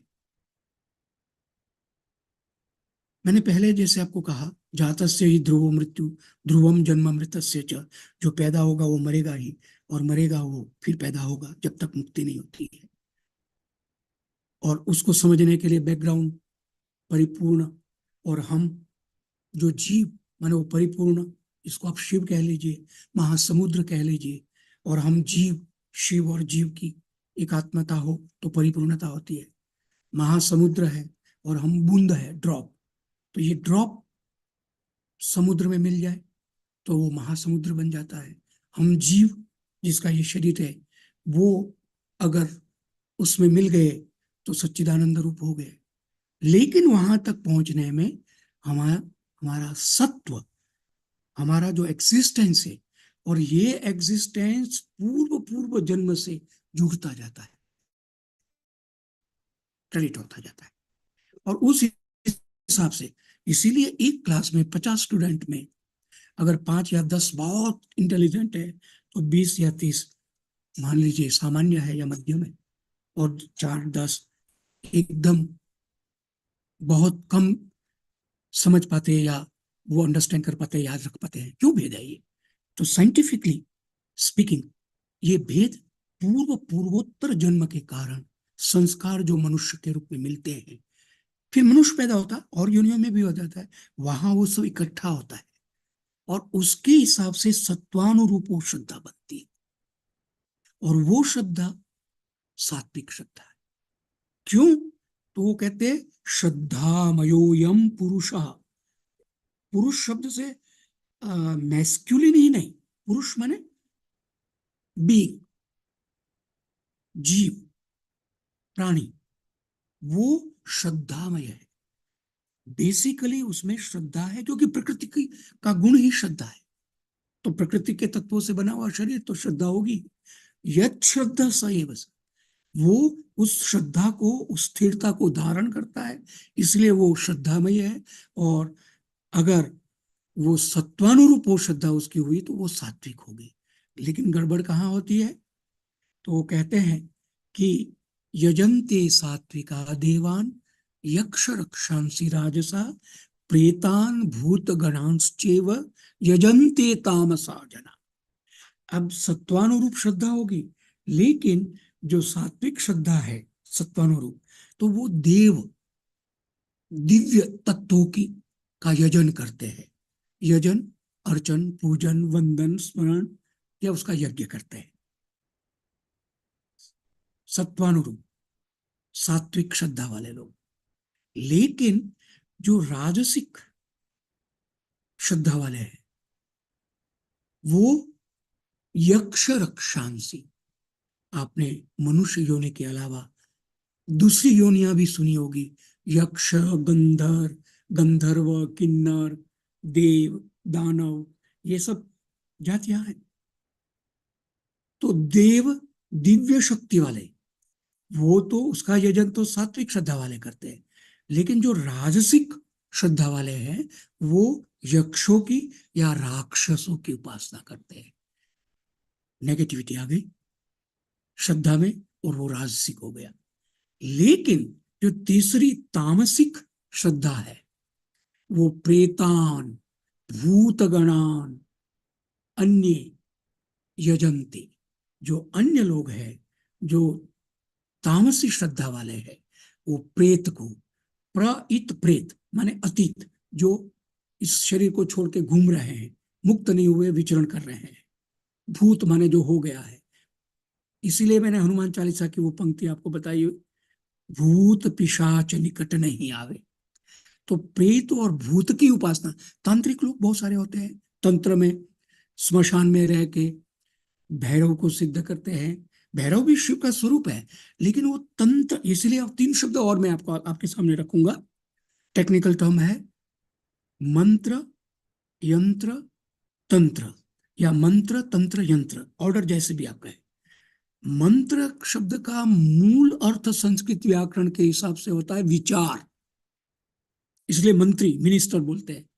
मिनिस्टर क्यों है, मंत्री क्यों है? क्योंकि वो विचार करता है, समाज में लोगों को, समाज के लिए क्या करूं, कैसे नियम बनाऊं, कैसे विधि विधान चलाऊं, तो वो मंत्री है। तो मंत्र माने विचार। लेकिन मंत्र माने विचार के साथ साथ इसका जो गूढ़ अर्थ वो होता है कि उसको टेक्निकली कैसे वो शब्दों के द्वारा बनाया गया है, तो जिसमें गुप्त शक्तियां अंतर्निहित है, ऐसा शब्द भी मंत्र। इसी तरह तंत्र, तंत्र टेक्निकल जो भी है वो तंत्र आप कह सकते हैं। वैसे तंत्र जो भारतीय ज्ञान प्रणाली या तांत्रिक दर्शन के हिसाब से अलग है, लेकिन यहां तंत्र माने टेक्निकली जो समझा जाए। और यंत्र, यंत्र माने मशीन, कोई भी मशीन। आजकल तो बहुत सारी मशीन बन गई है, लेकिन पहले लकड़ी की भी मशीन बैलगाड़ी जैसे बना दी, मशीन ही एक प्रकार से थी। फिर हवाई जहाज जैसे बना, या और कोई मतलब यंत्र बना, या जैसे मथानी है, आरंभ में मथानी से दही से घी निकालते थे, मक्खन और घी निकलता था, तो वो भी एक तरह से यंत्र है जिसके द्वारा हम कोई कार्य करें, ऐसी विधि जिससे कार्य सिद्ध हो। तो यंत्र, मंत्र, तंत्र ये हमारी भारतीय ज्ञान प्रणाली के विशिष्ट अर्थों के शब्द है। तो तांत्रिक लोग या ये लोग भूत प्रेत को सिद्ध करके, जैसे कर्ण पिशाचिनी का नाम आपने सुना होगा, संदर्भ आया तो मैं आपको बता दूं। बहुत सामान्य बात है, आप लोग सोचते होंगे धीरेन्द्र ब्रह्मचारी का नाम, धीरेन्द्र ब्रह्मचारी नहीं, धीरेन्द्र, ये अपने बागेश्वर धाम वाले। तो कुछ लोगों ने कहा कि उनको कर्ण पिशाचिनी सिद्ध है। वो निकालते हैं ना, क्या चिट्ठा निकालते हैं वो, और वो बताते हैं कि क्या प्रॉब्लम है और क्या समस्या है। और कर्ण पिशाचिनी सिद्ध होती है वो व्यक्ति दूसरे के जीवन की बातों को बता सकता है। वो पिशाचिनी एक शक्ति है, उसके कान में आके वो बोल देती है तो वो कह सकते हैं। तो बहुत सारी सिद्धियां हैं। वैसे तो अष्ट सिद्धि नव निधि के दाता, पणिमा, लघिमा, गरिमा, काम्य, प्रकाम्य, वशित्व, ये सब अष्ट सिद्धि है, नवनिधि है, ये आपने सुना होगा।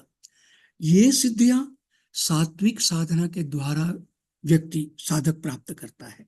लेकिन जो तामसिक शक्तियां हैं वो पिशाच से या इस तरह से तंत्र के द्वारा लोग सिद्ध करते हैं। उसके प्रमाण हैं बहुत सारे, जैसे मदारी वगैरह गांव में खेल करते हैं, वो भी ये सब सिद्धियां बताते हैं और हमको आश्चर्य होता है क्योंकि हमारे पास वो शक्ति नहीं, लेकिन वो है। तो ये श्रद्धा तामसिक है। इसका भेद करते हुए श्री कृष्ण ने सात्विक, राजसिक, तामसिक श्रद्धा को बताने के बाद कहा है, अशास्त्र विहितम घोरम तप्यन्ते ये तपो जनाः दंभाहंकार संयुक्ता काम राग बलान्विता। तीनों को बताने के बाद कहा है कि शास्त्र विधि को छोड़कर, शास्त्र में तो नहीं कहा गया क्योंकि तामसिक चीजों को हमारे यहाँ गीता में ही कहा गया कि नहीं करना चाहिए, सीधी सी बात है, और शास्त्रों में अलग तरह से कहा गया है। तो जो तामसिक चीज है, जो अशास्त्रीय है, निर्देश है लेकिन करने के लिए नहीं कहा गया, करने के लिए तो नियतम कर्म कहा गया है, तो वो अशास्त्र विहित कहा जाएगा। और तप करते हैं, घोर तप लोग करते हैं जो लोग, वो उनमें क्या हो जाता है, दंभ आ जाता है, अहंकार आ जाता है। ये नेगेटिव अहंकार है। और दंभ और अहंकार से युक्त होकर काम, राग, बल उनके साथ जुड़ जाता है। कामनाएं जुड़ जाती है, राग माने आसक्ति,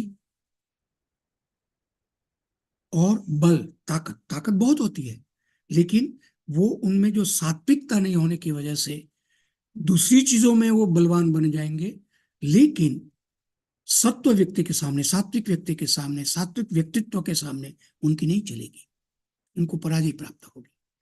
तो गीता ये 17वें अध्याय के 5वें श्लोक में जो कहा है कि इस 3 प्रकार की श्रद्धा में शास्त्र के अनुसार जो कहा गया, लेकिन शास्त्र विधि को छोड़कर जो तप करते हैं उनको दंभ, अहंकार बढ़ता है और काम, राग, बल बढ़ता है और वो विनाश के पथ पर आगे जाता है।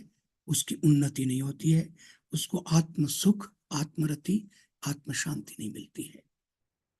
फिर उसी बात को वो कहते हैं, कर्षयन्तः शरीरस्थम भूतग्रामम अचेतसः माम चैवान्तः शरीरस्थम तान विद्यासुर निश्चया।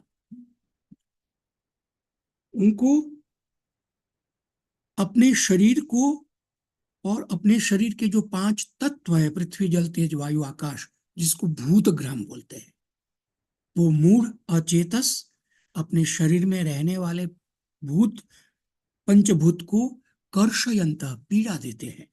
क्योंकि आपने अभी महाकुंभ चल रहा है, महाकुंभ में आपने देखा होगा, कई सारी वीडियो देखी होगी, जिसमें कोई एक हाथ ऊपर करके तप कर रहे हैं, कोई एक पैर ऊपर करके कर रहे हैं, कोई आग में बैठ के कर रहे हैं, कोई कांटों की शैया पर कर रहे हैं। ये कर्षयंतः शरीरस्थम भूतग्रामम अचेतसा इसका उदाहरण। और मुझे परमात्मा को, क्यों, मैं सबके शरीर में रहता हूं, यंत्रारूढ़ानि मायया, मैं सबके हृदय में बैठा हुआ हूं, उन्होंने गीता में पहले अध्यायों में कह दिया है। तो ये पीड़ा भूतग्राम को देने के साथ साथ मुझे भी देते हैं ऐसे लोग जो इस तरह का तप करते हैं, घोर तप, तामसिक। माम चैव अंतः शरीरस्थम आसुर निश्चयान तान विद्धि। ये असुर वृत्ति वाले लोग हैं, ऐसा तुम जानो अर्जुन। ये तप उस उत्कृष्ट कोटि का तप नहीं है। और उसके बाद फिर आहार की बात आ गई।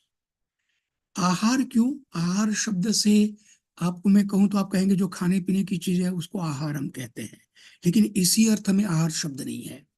जैसे मैंने धातु और उपसर्ग की बात की, तो आहार, विहार, संहार, प्रहार, इस तरह से हार के साथ उपसर्ग लगा के शब्द का अर्थ बदल जाता है। लेकिन मैं आपके साथ भरतनाट्य शास्त्र का संदर्भ दूं, जिसमें आरंभ में अभिनय को 4 प्रकार से कहा गया है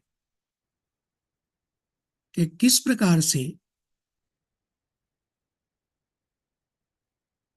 शारीरिक, आंगिक, वाचिक, आहार्य और सात्विक, 4 प्रकार का आहार। आंगिकम वाचिक, आंगिकम भुवनम यस्य, वाचिकम सर्ववांगमयम। तो उसमें आहार्य जो है, हम वस्त्र धारण करते हैं या प्रॉपर्टी जो स्टेज पर लेके जाते हैं नाटक करते हुए, उसको आहार्य बोलते हैं। माने आहार माने जो खाते पीते हो तो आहार है ही है, लेकिन जो वस्त्र धारण करते हैं या कुछ हम रखते हैं वो भी आहार है। यहाँ ये आहार खाने पीने के अर्थ में है, भोजन के अर्थ में है। और वो इसलिए कहा है क्योंकि इसके बाद शरीर बुद्धि मन की बात करेंगे, और आहार किस प्रकार से 3 प्रकार का होता है उसकी बात करेंगे। मेरे ख्याल से 3:45 बज रहे हैं। जी सर। तो क्या हम यहाँ ब्रेक देना चाहेंगे? जी सर, हम 15 मिनट्स का ब्रेक ले सकते हैं फिर। 15 मिनट्स का? हाँ जी सर। प्लीज आप अनाउंस कर दीजिए। मैं जी अपना प्रथम सत्र यहीं पर पूरा करता हूँ, और द्वितीय सत्र में यहीं से ये जो 17वें अध्याय का 7वां श्लोक है वहां से आरंभ करके पूरा करके, फिर लास्ट में आप शायद 15 मिनट के लिए क्वेश्चन आंसर सेशन रखना चाहेंगे ना? जी सर। जी ओके ओके ओके, तो 15 मिनट का मैं ब्रेक लेता हूँ। जी sir, thank you so much sir. बाकी पार्टिसिपेंट्स को भी मैं रिक्वेस्ट करती हूँ कि अभी हम ब्रेक करेंगे, तो आप लोग प्लीज़ अराउंड 4 o'clock ज्वाइन करिएगा, 4 बजे तक। Thank you so much. नमस्कार। 4 बजे जो मिलेंगे।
Wow.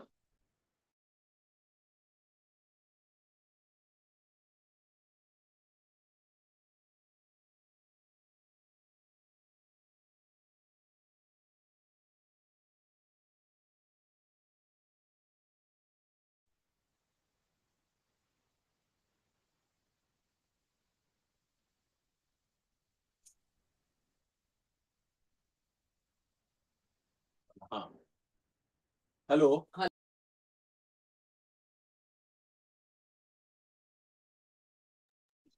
Hello. Rose, Can you hear me? Yes, ma'am. Yeah, We can hear you now. when you start again, you can, I think the attendance is on the chat box, so you can announce about it also, okay? Sure. Yeah. Ma'am, right now the attendance is there. Maybe once, since everybody's on break, once we reconvene, I'll announce once more then. Off कर दो volume. तो ठीक of कर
Sir, am I audible?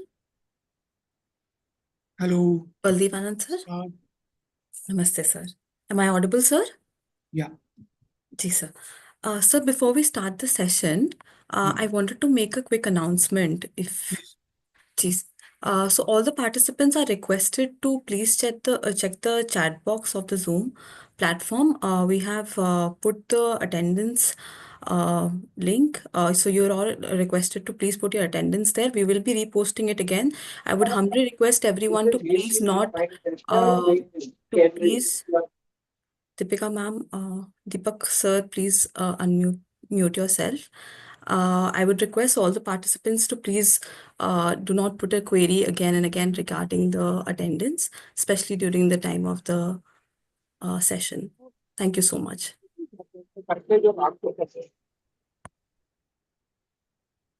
So I think we can proceed with the session now. Okay. Thank you so much, sir. धन्यवाद।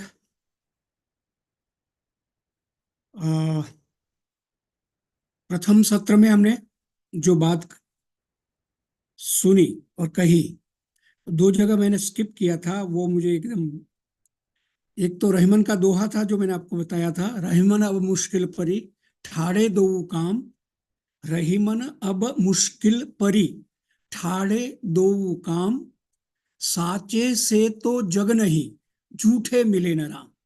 सत्य बोलना चाहिए, इस अर्थ में रहमान की बात को मैंने रेफर किया था।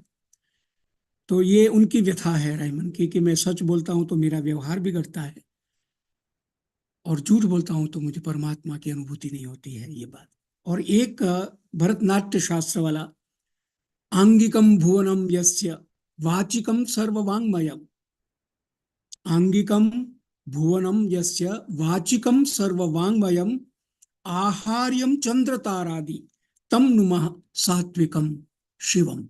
नाट्यशास्त्र का यह मंगलाचरण है जिसमें आंगिक, वाचिक, आहार्य और सात्विक, ये चार प्रकार के अभिनय का बहुत डिटेल में है, लेकिन मैंने संक्षेप में केवल, तो आहार्य से मैं आपको आहार अर्थ ले रहा था।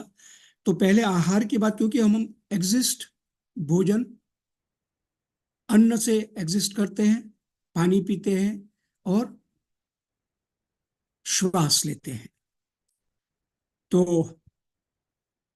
अन्नदान बड़ा दान कहा गया है। दान तो कई प्रकार का है, भूमि दान, अन्नदान, सुवर्ण दान, देह दान। दान की बात आएगी तभी करेंगे। तप की बात थोड़ा हमने पहले स्पर्श किया, आगे और विस्तार से करेंगे। यज्ञ की बात आई, उसको भी आपके सामने रखा। अब आहार की बात इसलिए है कि हमें जीवन यात्रा चलानी है, जो भी आयु मिली है, 70, 80, 90, 100 साल की, 100 से भी अधिक के, हमारे यहाँ तो जीवे माह शरदा शतम कहा जाता है, 100 साल तक जिए। लेकिन गीता, अगर कोई प्रश्न करे कि गीता नटशेल में क्या सिखाती है, मुझसे कोई प्रश्न करे, तो मैं कहूंगा गीता हमको मृत्यु सिखाती है। माने मरण, मृत्यु, उससे डरने की आवश्यकता नहीं है। मृत्यु हमारा मित्र है। जीवन के बारे में तो सब है ही है, लेकिन जीवन जीते हुए अंततः सबको सबसे बड़ा भय, या किसी को सबसे बड़ा भय किसका होता है? मृत्यु का। और यहाँ आरंभ ही मृत्यु से होता है। अर्जुन को विषाद तभी हुआ ना कि मैं क्षत्रिय हूं, युद्ध करूंगा, ये मरेंगे तो ये तो मेरे रिश्तेदार है, इनको मैं नहीं मरना चाहूंगा, इससे तो अच्छा है मैं भीख मांग लूं, मुझे राज्य नहीं चाहिए। ना हम कांक्षे राज्यम तो मृत्यु का भय जो सबसे बड़ा भय है, उसको कैसे मैनेज करना है वो गीता सिखाती है। इसीलिए हमारा जो नैतिक नेतृत्व कहिए या दयालु नेतृत्व जिसको आपने नाम दिया है, वो ये है कि कृष्ण बताते नीति क्या है, और मृत्यु स्वयं की मृत्यु हो या मारना हो क्षत्रिय धर्म के कारण, या किसी की मृत्यु हो, उसमें भी एक दयालुता है, कारुण्य है। और इसीलिए मैं अगर बुद्ध चरितम लिखा है, आप जानते हैं, उनका एक श्लोक अगर याद करके कहूं, भगवान बुद्ध जब तप करते हैं तो अंतिम संकल्प लेते हैं कि इहासने शुष्यतु मे शरीरम त्वगस्थि मांसम प्रलयम च यातु। इसी आसन पर मैं बैठा हूं, नहीं उठूंगा जब तक कि मुझे आत्म साक्षात्कार नहीं हो जाता, मुझे बुद्धत्व नहीं प्राप्त हो जाता है। इहासने शुष्यतु मे शरीरम, इसी आसन पर मेरा शरीर सूख जाए, त्वगस्थि मांसम, मेरी चमड़ी, अस्थि हड्डी, मांस, मज्जा, प्रलयम चाहिए, सब समाप्त हो जाए, तब भी जब तक साक्षात्कार नहीं होता है मैं नहीं उठूंगा। ये तप का जो एक विशेष प्रकार का वर्णन किया है। तो आहार की बात हम करें, आहार्यम, चंद्र तारादि जो कहा है नाट्य शास्त्र में, वो 3 प्रकार का है और वो प्रिय होता है।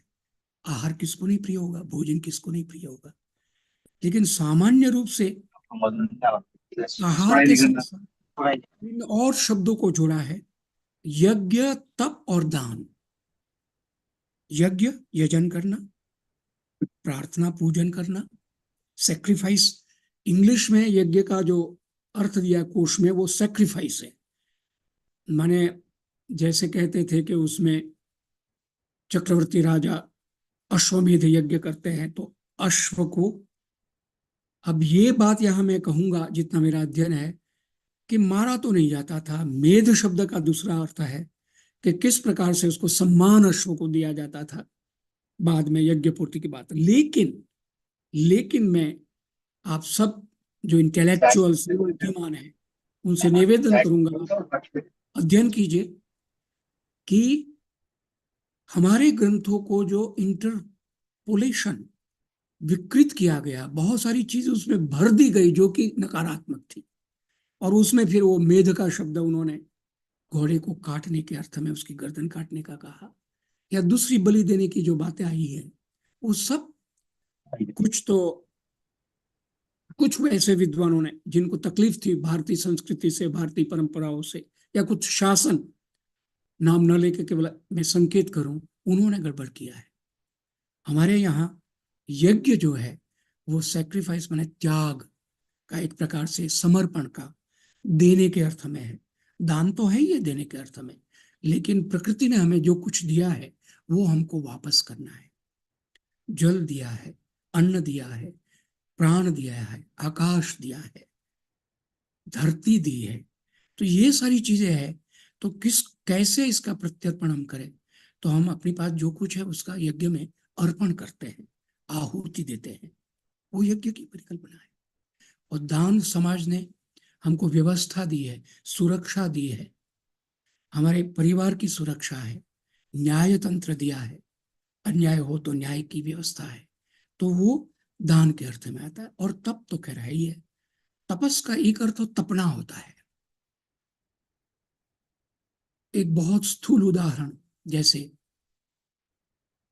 कि जमीन में से सोना निकलता है, खान में से, खदान में से, तो वो अशुद्ध होता है, उसको शुद्ध करने के लिए उसको तपाना पड़ता है।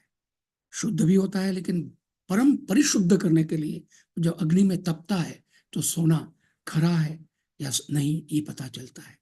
तो तपना माने शरीर है, मन है, वाणी, बुद्धि, ये सब व्यक्तित्व में हमारे हैं, लेकिन तप करते हुए हमें शरीर को भी कसना है, मन को भी कसना है, बुद्धि को भी कसना है, अपने अहंकार को भी नियत करना है। ये हमारे शास्त्र का कथन है। तभी हमारा नैतिक नेतृत्व सुदृढ़ होगा, तभी हमारे जीवन का प्रबंधन सही दिशा में होगा। ये गीता का संदेश है। तो इस तरह से आहार 3 प्रकार का कहा है, यज्ञ 3 प्रकार का, तप 3 प्रकार का और दान 3 प्रकार। तेषाम भेदमिमं शृणु। हे मेरे प्रिय अर्जुन, तू इन सब का जो अलग अलग भेद है, क्लासिफिकेशन है, वो सुन, मैं तुम्हें विस्तार से बताता हूं। तो पहले उन्होंने सात्विक आहार की बात की। हम सब जानते हैं, आजकल हम बहुत कॉन्शियस है अपने स्वास्थ्य के बारे में, अपने मतलब शरीर स्थूल न हो जाए या अस्वस्थ न हो जाए, और होना ही चाहिए, क्योंकि हमारे यहाँ जैसे मैंने ईशावास्योपनिषद का मंत्र आपको कहा था, तेन त्यक्तेन भुंजी था माँ गृधा कस्य स्विद्धनम, कि भोग का निषेध नहीं है, यानी पलायन नहीं है, भोगना है जो है उन पदार्थों को, लेकिन विधि विधान के साथ, संयम के साथ, अनुशासन के साथ। इसलिए तेन त्यक्तेन भुंजीता है। तो भोजन करना है तो कैसा हो? रस्याह, रस वाला हो, क्योंकि शरीर को रस चाहिए जिससे खून बने, मज्जा मांस हड्डी बने। सत्व बल आरोग्य सुख प्रीति विवर्धना। उससे पहले कहा आयु। खराब खाएंगे, आहार ठीक नहीं होगा तो व्यक्ति जल्दी रोग पीड़ित होकर मर जाएगा। तो आयु बढ़ाने वाला हो। सत्व माने अपनी ताकत, प्राण तत्व को बढ़ाने वाला, स्टेमिना बढ़ाने वाला हो। बल, शक्ति, शारीरिक बल, मानसिक बल, बौद्धिक बल को बढ़ाने वाला। आरोग्य, जो रोग ना दे, अरोग से आरोग्य बनेगा, रोग ना हो जिससे। सुख, खाने के बाद एक तृप्ति हो, सुख की अनुभूति हो। प्रीति, देखिए प्रीति शब्द यहां दिया, विशेष इसका बहुत विस्तार से विद्वानों ने व्याख्या की है। खाने के बाद प्रीति तब होती है जब वो सात्विक आहार होता है। यदि दूसरे तामसिक या राजसिक आहार हो तो गुस्सा आएगा, क्रोध आएगा, अहंकार आएगा, नींद आएगी, ये सारी चीजें आएगी, आगे कहेंगे। तो ये बढ़ाने वाले, आयु बढ़ाने वाले, सत्व प्राण तत्व बढ़ाने वाले, बल ताकत को बढ़ाने वाले, आरोग्य निरोगिता बढ़ाने वाले, सुख मन की शांति कह सकते बढ़ाने वाले, और प्रीति प्रेम को बढ़ाने वाले। रस्या, रस वाले। स्निग्धा, स्निग्ध माने चिकना, स्निग्ध चिकने को बोलते हैं। जैसे घी है, तेल है, तो वो उसमें चिकनाहट होती है, तो स्निग्ध होना जरूरी है। और स्थिरा, जो स्थिर हो, माने कुछ आहार होते जल्दी पच जाते हैं, या उसका जो प्रतिफल हमको मिलता है शरीर को, उतनी ज्यादा ताकत नहीं मिलती, या उतना उसका गुण नहीं होता है। हृदय, हृदय, हृद से हृदय बनाया। हृद माने जो हृदय को अच्छा लगे, सुख दे, शांति दे, अच्छा लगे, बल बढ़ाए, ऐसे आहार सात्विक प्रिया। सात्विक और सत्व गुण के अनुकूल है ऐसे आहार, सत्व प्रिय है ये आहार। अब आइए, राजसिक आहार कैसा होता है खाना पीना? कट्वम्ल लवणात्युष्ण तीक्ष्ण रुक्ष विदाहिना। उसमें संधियां हैं संस्कृत श्लोक में। आहार राजसस्येष्टा दुख शोका मय प्रदा। थोड़ा जल्दी मैं करना चाहूंगा इसको, आगे भी ये समय हमारे पास। कटु माने कड़वा, जैसे करेला मान लीजिए है, कड़वा है। नीम है, कड़वा है। अम्ल खट्टा। लवण माने नमकीन। अत्युष्ण बहुत गर्म। तीक्ष्ण बहुत तीखा। रूक्ष सूखा हुआ, रसहीन। विदाहीन जला देने वाला। कई बार मिर्ची खाते हैं तो हृदय गले में फंस जाता है, खांसी आती है, आंखों से आंसू निकल जाते हैं। तो ये विदाहीन माने जो शरीर को दाह दे, एक प्रकार जलन दे। ये अलग अलग गुण बताए हैं। ये आहार जो है दुख देते हैं, शोक देते हैं। आमय माने रोग, दुख शोक आमय प्रद होते हैं। ये रजोगुण वृत्ति वाले आहार है, जो रजोगुण वृत्ति वाले होते उनको ये इष्ट होते, अच्छे लगते हैं ऐसे आहार। और अब तामसिक, तामसिक आहार कैसा होता है? यातयामम गतरसम पूति पर्यूषितम च यत् उच्छिष्टमपि चामेध्यम भोजनम तामस प्रियम। तामस वृत्ति वाले व्यक्ति को भोजन कैसा प्रिय होता है? यातयामम माने बासी, याम बोलते हैं रात्रि, यात माने चली गई रात, माने दूसरे दिन, बासी भोजन बोलते हैं। गत रसम जिसका निरस है, रस नहीं है। पूति इसमें से दुर्गंध आती है। पर्युषितम, पर्युषितम माने बहुत कहेंगे सूखा हुआ और टाइम पास जिसका हो गया, बहुत समय हो गया हो। उच्छिष्ट झूठा, अमेध्य अपवित्र, इस प्रकार का जो भोजन है वो तामसी वृत्ति वाले व्यक्ति को प्रिय होता है, जिसकी तामसी वृत्ति। ये तीन आहार के भेद करने के बाद अब यज्ञ के तीन भेद बताए हैं, थोड़ा शीघ्र बताना चाहूंगा। अफलाकांक्षिभिर्यज्ञो विधि दृष्टो य इज्जते यष्टव्यमेवेति मनः समाधाय स सात्विका। अब यज्ञ का जब भेद कर रहे हैं कि यज्ञ भी तीन प्रकार का है।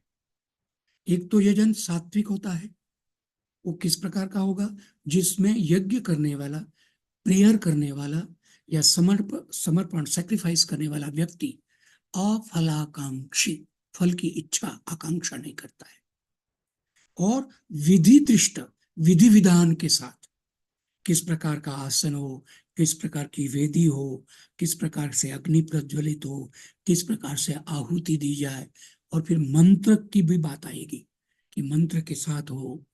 तो विधि दृष्ट में ये सब आ गया। ऐसे जो यज्ञ किया जाता है और मन में ये हो यष्टव्य में वेति, मुझे यज्ञ करना ही है, जैसे अन्य कार्यों में हमें होता कि ये काम करना ही है, तो यष्टव्य मेति मना समाधान, अपने मन को ऐसा समाधान समझाकर दृढ़ विश्वास आस्था के साथ इस प्रकार का जो यज्ञ करें, स सात्विका, वो यज्ञ सात्विक यज्ञ माना जाता है।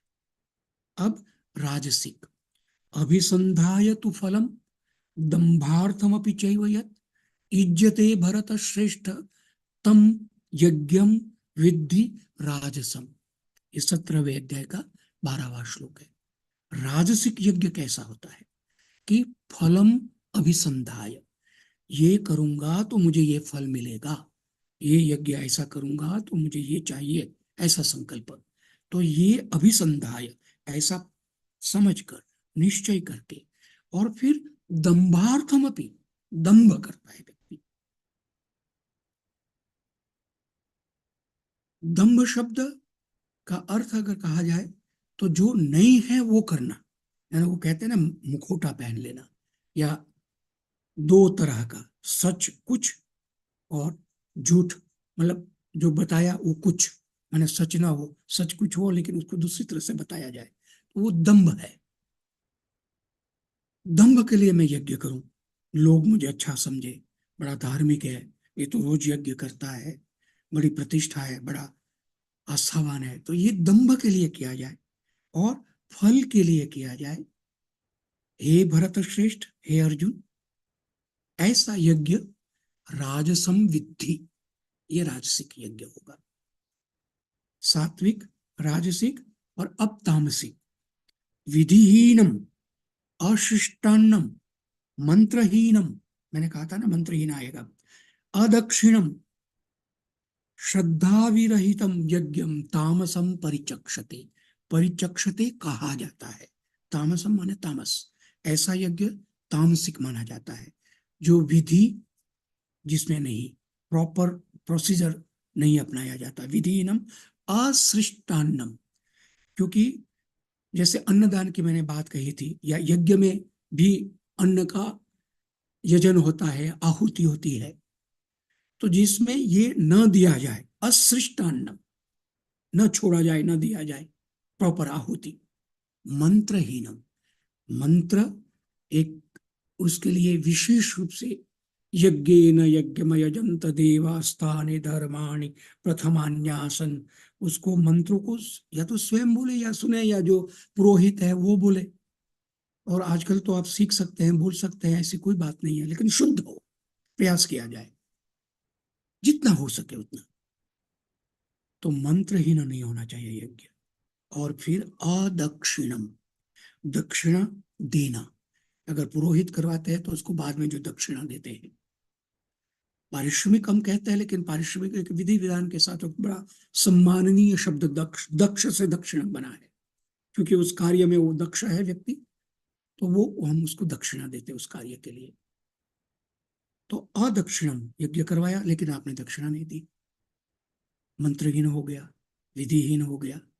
और श्रद्धा विरहितम, जिसमें यजन करते हुए श्रद्धा, क्योंकि हो रहा है तो हमें बैठना पड़ेगा, आहुति देनी पड़ेगी, या यज्ञ में प्रार्थना हो रही तो प्रार्थना करनी पड़ेगी। श्रद्धा नहीं है लेकिन आप कर रहे हैं, तो श्रद्धा विरहितम, ऐसा यज्ञम तामसम परिचक्षते, ऐसा यज्ञ तामस यज्ञ कहा जाता है।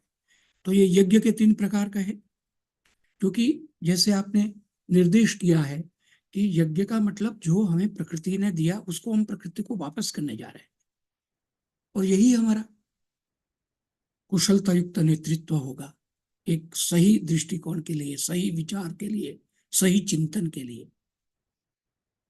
तो यज्ञ को इस तरह से करके, अब मैंने बहुत शाब्दिक इन मंत्रों का श्लोकों का अर्थ बताया है, इसमें विस्तार बहुत है, जो समय के अभाव के कारण उतना मैं आपको नहीं बता पाऊंगा, लेकिन यज्ञ 3 प्रकार का है और इस तरह से गीता में बताया गया है।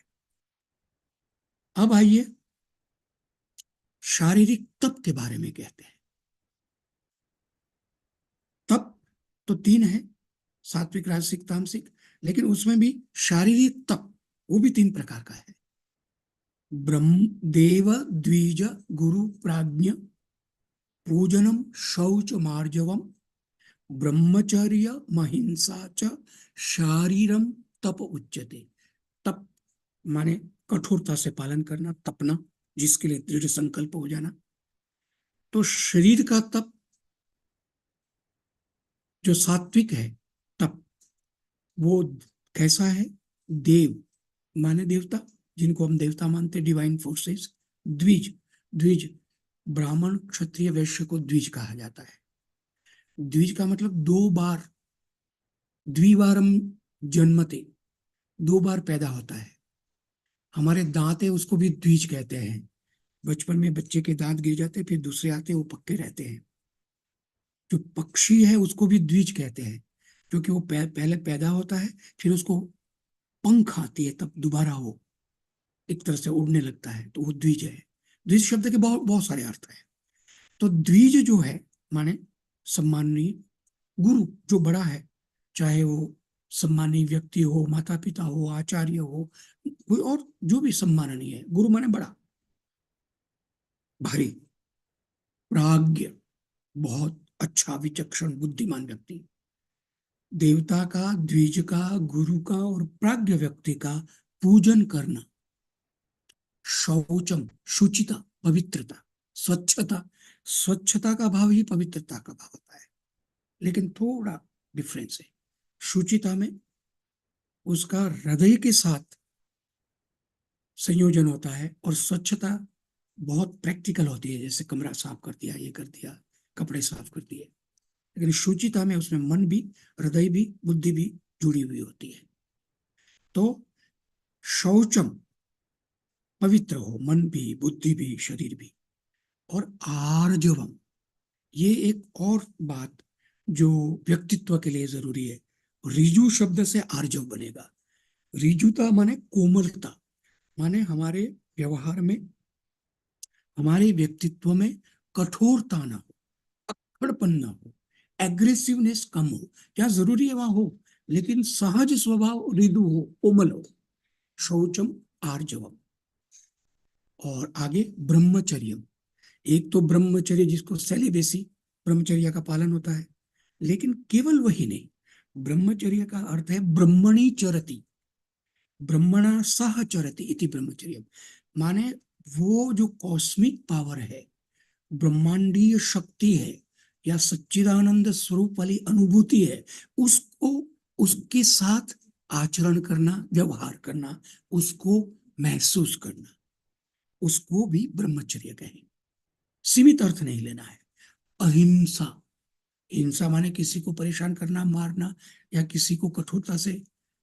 अहिंसा माने हिंसा, अहिंसा परमो धर्म आपने सबने सुना है, परम धर्म अहिंसा है। किसी के प्रति भी हिंसा ना करना, दुख ना देना, पीड़ा ना देना। ये शारीरम तप उच्यते, ये शरीर का तप है। देव द्विज गुरु प्राज्ञ पूजनम शौचम आर्जवम ब्रह्मचर्यम अहिंसा, ये हमारे शरीर से किया जाने वाला तप है। और अब वाणी का तप क्या है? अनुद्वेगकरम वाक्यम, सत्यम प्रियहितम च यत्, स्वाध्यायाभ्यसने, स्वाध्यायाभ्यसनम चैव वाङ्मयम तप उच्यते। वाङ्मयम माने वाणी का तप कहा जाता है। कैसा? क्योंकि वाणी है, मीठी वाणी बोली है, मन का आपा को, औरन को शीतल करे, आपहु शीतल होय।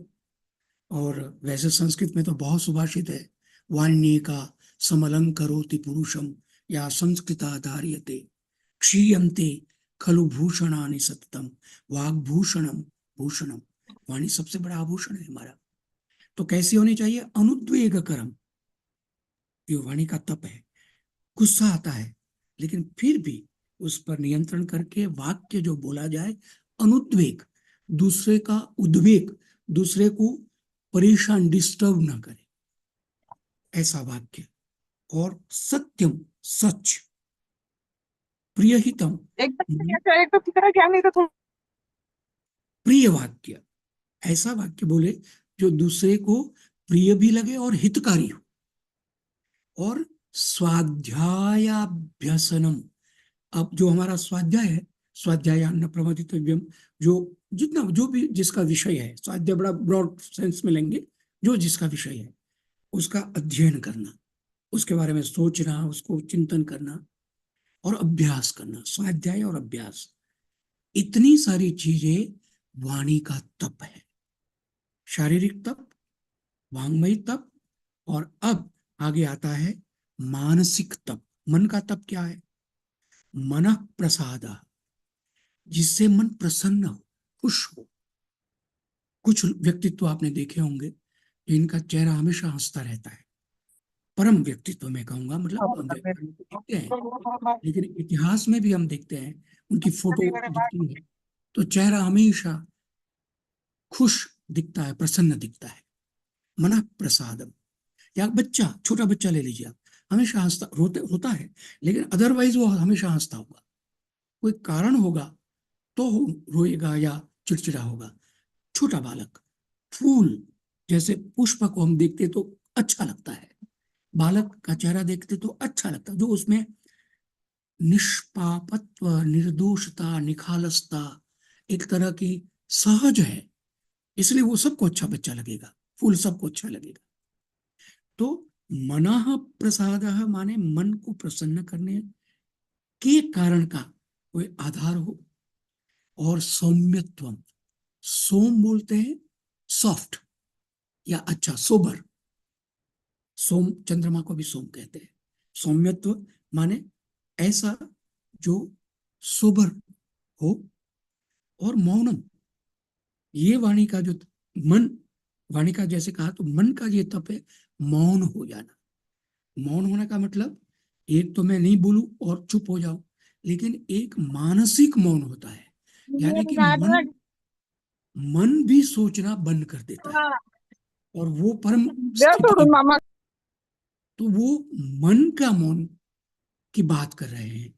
और आत्मनिग्रह माने अपने आप पर नियंत्रण। और आगे भाव संशुद्धि, जो विचार है, अनेक प्रकार के भाव आते हैं।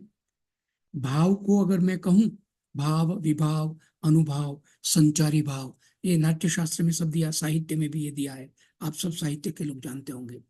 लेकिन इसके साथ साथ रस जैसे नव है, अनेक प्रकार के रस जिसकी अनुभूति हमको होती है। तो भावों में शुद्धि हो, हमारा भाव अनुभाव जितने हैं उसमें पवित्रता हो, विशुद्धता हो, कोई कलुषता ना हो किसी प्रकार की। ये जितने में गिनाए हैं श्लोक में, मनः प्रसादत्वम, सौम्यत्वम, मौनम, आत्मविनिग्रह और भाव संशुद्धि, एतत् मानसम तपः उच्यते, मन का ये तप है। और आगे कहते हैं कि अब सात्विक जो है वो तप कौन सा है? मन का, वाणी का, आहार का, ये भेद करने के बाद अब कहते हैं तप जो है वो तीन, ये सब तीन तप है। इन तीन तप में भी ये तप तीन प्रकार का है, सब क्लासिफिकेशन आप कह सकते हैं इसको। तो पहला जो सात्विक तप है वो श्रद्धया परया तप्तम, परम श्रद्धा से तपा हुआ। जो भी कार्य कर रहे हैं हम, मानसिक तप कर रहे हैं या वाणी का तप कर रहे हैं, तो वो शारीरिक तप कर रहे हैं, तो वो परम श्रद्धा हो, विश्वास, परिशुद्ध विश्वास हो, समर्पित दृढ़ विश्वास हो। गोस्वामी तुलसीदास जी तो कहते हैं कि मैं पार्वती और शिव जो श्रद्धा और विश्वास के रूप हैं उनको प्रणाम करता हूं, श्रद्धा विश्वास रूपिणो। तो श्रद्धा पार्वती का रूप है और विश्वास शिव का रूप है, ऐसे गोस्वामी तुलसीदास जी ने बताया है रामचरितमानस में। तो परम श्रद्धा, और वो तप सात्विक जो तप होगा वो अफलाकांक्षी भी ही युक्त ही तप्तम तत्सात्विक। तप तो मैं कर रहा हूं लेकिन मुझे कोई सिद्धि नहीं चाहिए या मुझे कोई फल इसका नहीं चाहिए। अफलाकांक्षी भी, फल आकांक्षी माने फल की आकांक्षा करना, अफलाकांक्षी माने जो फल की आकांक्षा न करते हुए जो तप करते हैं परम श्रद्धा के साथ, वो सात्विक तप है। और सत्कार मान पूजार्थम तपोदम्भेन चैव यत् क्रियते तदिह प्रोक्तम राजसम चलम अध्रुवम। राजसिक तप जो कि सत्कार के लिए किया जाए, मान के लिए किया जाए, पूजा के लिए किया जाए। कुंभ का मैंने महाकुंभ का उदाहरण दिया, बहुत सारे महापुरुष है, वंदनीय है, प्रणाम उनका, उनको उनके चरणों में। लेकिन मैं ये आके एक हाथ ऊपर करके मेरे नाखून बढ़ गए, उंगलियां बड़ी हो गई है, इस तरह से तप कर रहे हो, अच्छा है, लेकिन ये सत्कार के लिए है कि समाज में जो पूजेगा, लोग मेरा आदर करेंगे, मेरा सम्मान करेंगे, स्तुति करेंगे, मान, सत्कार मान और पूजा करेंगे। तो सत्कार मान पूजा के लिए दंभ के साथ किया हुआ है। उनकी मानसिक स्थिति तो वैसी नहीं है, लेकिन वो दंभ कर रहे हैं, दिख कुछ रहे हैं, है कुछ। क्रियते तदे इह प्रोक्तम राजसम, इसको राजस तप कहा गया, जो कि चलम है, माने चल माने नाशवंत है, अस्थिर है, विनाशी है, और अध्रुवम अस्थिर है, स्थिर नहीं रहता है। और अब तामसिक तप कौन सा होता, उसका उदाहरण दे रहे हैं। मूढ़ग्राहेण आत्मनो यत् पीड़या क्रियते तपः तत्तामसम उदाहरित, तत्तामसम उदाहरित, उसको तामस कहेंगे तप को। मूढ़, मूढ़ शब्द मैंने कहा बार बार आ गया, मूढ़ माने मूर्ख होता वैसे, या हम कहेंगे कि जो समझना ना चाहे, या जो है उसी में अपने को समझे, मैं बहुत समझता हूं। और इसीलिए भगवान शंकराचार्य जी का स्तोत्र आप जानते हैं, भज गोविंदम भज गोविंदम, गोविंदम भज मूढ़ मति, मति तो है लेकिन मूढ़ मति है। तो मूढ़ ग्राह माने कोई पूर्वाग्रह बना लिया, कोई इस तरह का बात बैठा ली जो तार्किक रूप से सुसंगत नहीं है, तो उसको मूढ़ ग्राह कहेंगे। और मूढ़ ग्राहेण यानी जिद्द से या एक प्रकार का हठ करके, हठात उस बात को करना है। और आत्मनः पीड़या, अपने आप को पीड़ा देना, खुद को, क्रियते तपः, जो तप किया जाता है। और क्या, परस्य उत्साधनार्थम, दूसरे को परेशान करने के लिए। क्योंकि आप जानते हैं बहुत सारे ऐसे टोना टोटका बोलते हैं कि किसी को नुकसान पहुंचाने के लिए किया जाता है, समाज में प्रचलित है। आप जान, जब यंत्र मंत्र तंत्र में मैंने जैसे आपको कहा कि तांत्रिक रूप से वो किया जाता, तामसिक जो प्रक्रियाएं की जाती है, तो परस्य उत्साधनार्थम, दूसरे को हराना है, दूसरे को परेशान करना है, दूसरे को दुख देना है। उत्साधन माने परेशान करना। इसके लिए जो तप किया जाता है वो तामस है। तो सात्विक, राजसिक, तामसिक, ये तप 3 प्रकार का बताया गया है। और उससे पहले शारीरिक और वांग्मय, वाणी का और मन का तप बताया गया। अब दान की बात करने की बात, यज्ञ बताया, तब बताया, अब दान। दा धातु से दान शब्द बनता, देना, और आदान माने लेना, इसलिए दान, आदान, प्रतिदान, किसी ने दिया उसको लौटाना, प्रतिदान हो गया। तो इस तरह से ये शब्द बनता है। हमें प्रकृति ने क्या दिया है? अष्टधा प्रकृति, जैसे 7वें अध्याय की बात मैंने आपको कही, तो उन्होंने हमको शरीर दिया है, शरीर के साथ चेतना दी है, मन, बुद्धि, अहंकार के तत्व दिए हैं, प्राण तत्व दिया है, ये प्रकृति ने दिया है। तो प्रकृति ने ये जो हमें दिया है उसको हमें प्रतिदान करना है। कैसे करेंगे? और वो 3 भेद है उसके। तो सात्विक दान क्या है? किसी को भी दे दिया, कहीं भी दे दिया, ये नहीं। देशे काले च पात्रे च, पात्र माने सुयोग्य व्यक्ति को देना है। भूखा है तो उसको अन्न देना है। देश माने स्थान, किस जगह पे देना है, कौन सा स्थान। और देश में काल, समय, किस समय देना है। दातव्य विधि यद दानम, देना ही है, दान तो करना ही है। दीयते अनुपकारिणे, मैं ये दूंगा तो वो मुझे देगा। व्यवहार में ऐसा होता है, हम लोग विवाह वगैरह में जाते हैं या किसी फंक्शन में जाते हैं तो जिसको आयोजन किया होता है उनको कुछ गिफ्ट देते हैं, इसलिए देते हैं कि फिर हमारे यहाँ कोई आयोजन हो तो हमारे यहाँ है, और वो प्रतिदान माने वो फिर हमको भी दे। व्यवहार तो ऐसे ही चलेगा।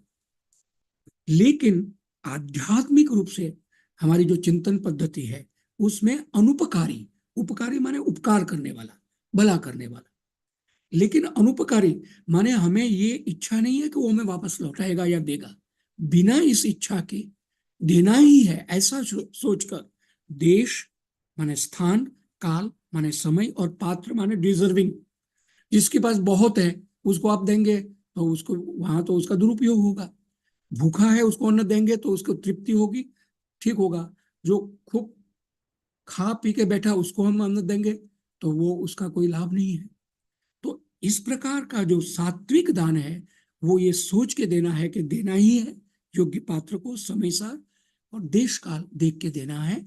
ऐसा दान सात्विक दान कहा गया है गीता के अनुसार। अब राजसिक दान कौन सा है? यत्तु प्रत्युपकारार्थम, प्रत्युपकार के लिए, मैं दूंगा तो मुझे मिलेगा, जैसे मैंने व्यवहार की बात कही, ये राजसिक दान है। फलम उद्देश्य, उसका फल क्या मिलेगा ये सोचकर। दीयते च परिक्लिष्टम, परिक्लिष्टम माने बड़ा दुखी होकर देना, क्लेश होकर देना पड़ रहा है, क्या करूं, नहीं दूंगा तो व्यवहार बिगड़ेगा। तो इसे दीयते च परिक्लिष्टम तद्दानम राजसम स्मृतम, उस दान को राजसिक दान कहते हैं। और अंतिम अब है तामसिक। आदेश काले यद्दानम अपात्रेभ्यश्च दीयते असत्कृतम अवज्ञातम तत्तामसम उदाहृतम, तत्तामसम उदाहृतम, उसको तामस कहते हैं। कैसा? न देश देखा न काल देखा, कौन सी जगह है कौन सा समय है, और दे दिया, कर दिया, तो ये तामसिक दान है। अपात्रेभ्यश्च दीयते, जो डिजर्विंग नहीं है उसको देते हैं, वो तामसिक है। असत्कृतम, अपमान करके, ले जा, ऐसा अपमान करके, असत्कृतम। अवज्ञातम, उपेक्षा, अपमान, अवमानना, अवहेलना, देना पड़ रहा है इसलिए दे रहे हैं, हमें तो मन नहीं इच्छा थी फिर भी हमें देना पड़ रहा है। ऐसा असत्कृतम, अवज्ञातम जो है दान, क्लेश समझ के दिया जाता है, समय और स्थान देख के जो नहीं दिया जाता है, ऐसा दान तामसिक दान माना जाता है। और इतना कहने के बाद 17वें अध्याय के 23वें श्लोक में इस बात को कहा, ओम तत्सत इति निर्देशो, जिसका मैंने पहले संकेत दिया था, ब्रह्मणस त्रिविध स्मृता, निर्देश दिया है ब्रह्म के बारे में 3 तरह से। एक तो ओम, एक तत् और एक सत। पहले मैंने विस्तार से आपको बता दिया है, एकम सद्विप्रा बहुधा वदन्ति ऋग्वेद के मंत्र के द्वारा। लेकिन यहां फिर ये टेक्निकल चीज है तो थोड़ा विस्तार करना चाहूंगा। ब्राह्मणास्तेन वेदाश्च यज्ञाश्च विहिता पुरा, ये दूसरी अर्धाली है श्लोक की। ओम तत्सत, इसीलिए आपने देखा होगा कि जब वेद पाठी लोग वेद का पाठ करते हैं तो पहले बोलते हरि ओम, उसके बाद फिर गणानम त्वा गणपतिगुं हवामहे निधीन, इस तरह से वो मंत्र बोलते हैं। तो ओम पहले बोलेंगे, उससे पूरा हो जाएगा। तत्, तत् माने वह ऐसे करके। और सत, सत शब्द एग्जिस्टेंस के लिए मैंने आपको पहले बताया, अस्तित्व सत सच्चिदानंद परमात्मा के लिए है। इसका परम ब्रह्म माने जिसको मैंने आपको कॉस्मिक पावर की बात की, ब्रह्मांडी शक्ति की बात की, जिसमें सब कुछ आ गया, वो उसका निर्देश किया गया है 3 प्रकार से। ओम बोलो तब भी ब्रह्म का बोध होगा, तत् तब भी ब्रह्म का बोध होगा, और सत कहोगे तब भी। सिख संप्रदाय में मतलब देखिए सत श्री अकाल बोलते हैं, या और कई जगह मतलब इस तरह से सत शब्द का प्रयोग मुख्य रूप से हो। और इसी से तेन वेदाश्च यज्ञाश्च ब्राह्मणाः पुरा विहिता। ब्राह्मण ग्रंथ समझ सकते, ब्रह्म तत्व ज्ञान समझ सकते, वेद को भी ज्ञान को भी वेद कहते हैं। वेद जो टेक्स्ट है उसको भी वेद समझिए, ज्ञान को भी वेद कहते हैं। यज्ञ हम पूजन अर्चन और विधि विधान के साथ करते हैं, वेद यज्ञ और ब्रह्मत्व ज्ञान वाला जो साहित्य पूरा हमारा है पहले, उसमें ओम तत्सत के द्वारा ब्रह्म का निर्देश किया गया है। अब आइए ओम क्या है, इसको हम समझ लें, क्योंकि हमारे पास अभी है समय, आधा घंटा है हमारे पास अभी। तो मैं आपको इसको, आपने सुना भी होगा और साइंटिफिकली इसके बारे में नासा ने भी कई अनाउंसमेंट किए हैं। अ उ म, इससे ओम बनता है, आप सब लोग जानते हैं। अ स्वर है यानी वोवल है, उ वो भी स्वर है वोवल है, लेकिन म ये व्यंजन कॉन्सोनेंट है। वर्णमाला जो हमारी है उसमें स्वर है और व्यंजन है। अ आ इ ई उ ये हम जानते हैं, ये स्वर है वोवल, और क ख ग घ घ छ छ ज य ये कॉन्सोनेंट है जिसको हम व्यंजन कहते हैं, उसमें स्वर नहीं है। इसलिए शब्द जब आधा बनेगा तो काव्य लिखेंगे तो क में आ तो का हो जाएगा, व आधा उसमें वोवल नहीं, य में अ है तो य काव्य हो गया। गीता ग में बड़ी ई, तो एक ई रस्व दूसरी ई रस्व से दीर्घ बनेगा। त में आ है तो एक अ प्लस आ बना, त में आ ता गीता। तो इस तरह से ओम को जब हम समझे व्याकरण के अनुसार तो अ उ म, ये 3 अक्षर कहिए आप, वर्ण कहिए, अल्फाबेट कहिए, ये है। अ को गले से बोला जाता है अ, और उ को होठ बंद होने पर उसकी ध्वनि आपको होगी क्लियर, उ उ आ उ। और म जब मैं बोलूंगा तो म से होठ भी बंद होंगे और नेजल साउंड आएगी, म म। यमगणनम 5 जो हम मानते हैं अनुनासिक। अब आइए इसको समझने के लिए जो मैं आपको बात कहना चाहता हूं, शेयर करना चाहता हूं। ध्वनि है साउंड, और वो जब निकलेगी तो ओम ओम ओम ओम ऐसा कहते हैं, सूर्य से ये ध्वनि निकलती है, न अ उ म मिला होता है। लेकिन हमारे शरीर में हम अनुभव करें तो नाद ब्रह्म माने नाभि से स्वर जब उठता है साउंड, तो गले में आके अ, होठ पर आके उ, और नेजल जहां से आता है म, ये तीनों इकट्ठा होके जो ध्वनि निकलती है, it is the perfect journey of sound, perfect journey of नाद ब्रह्म।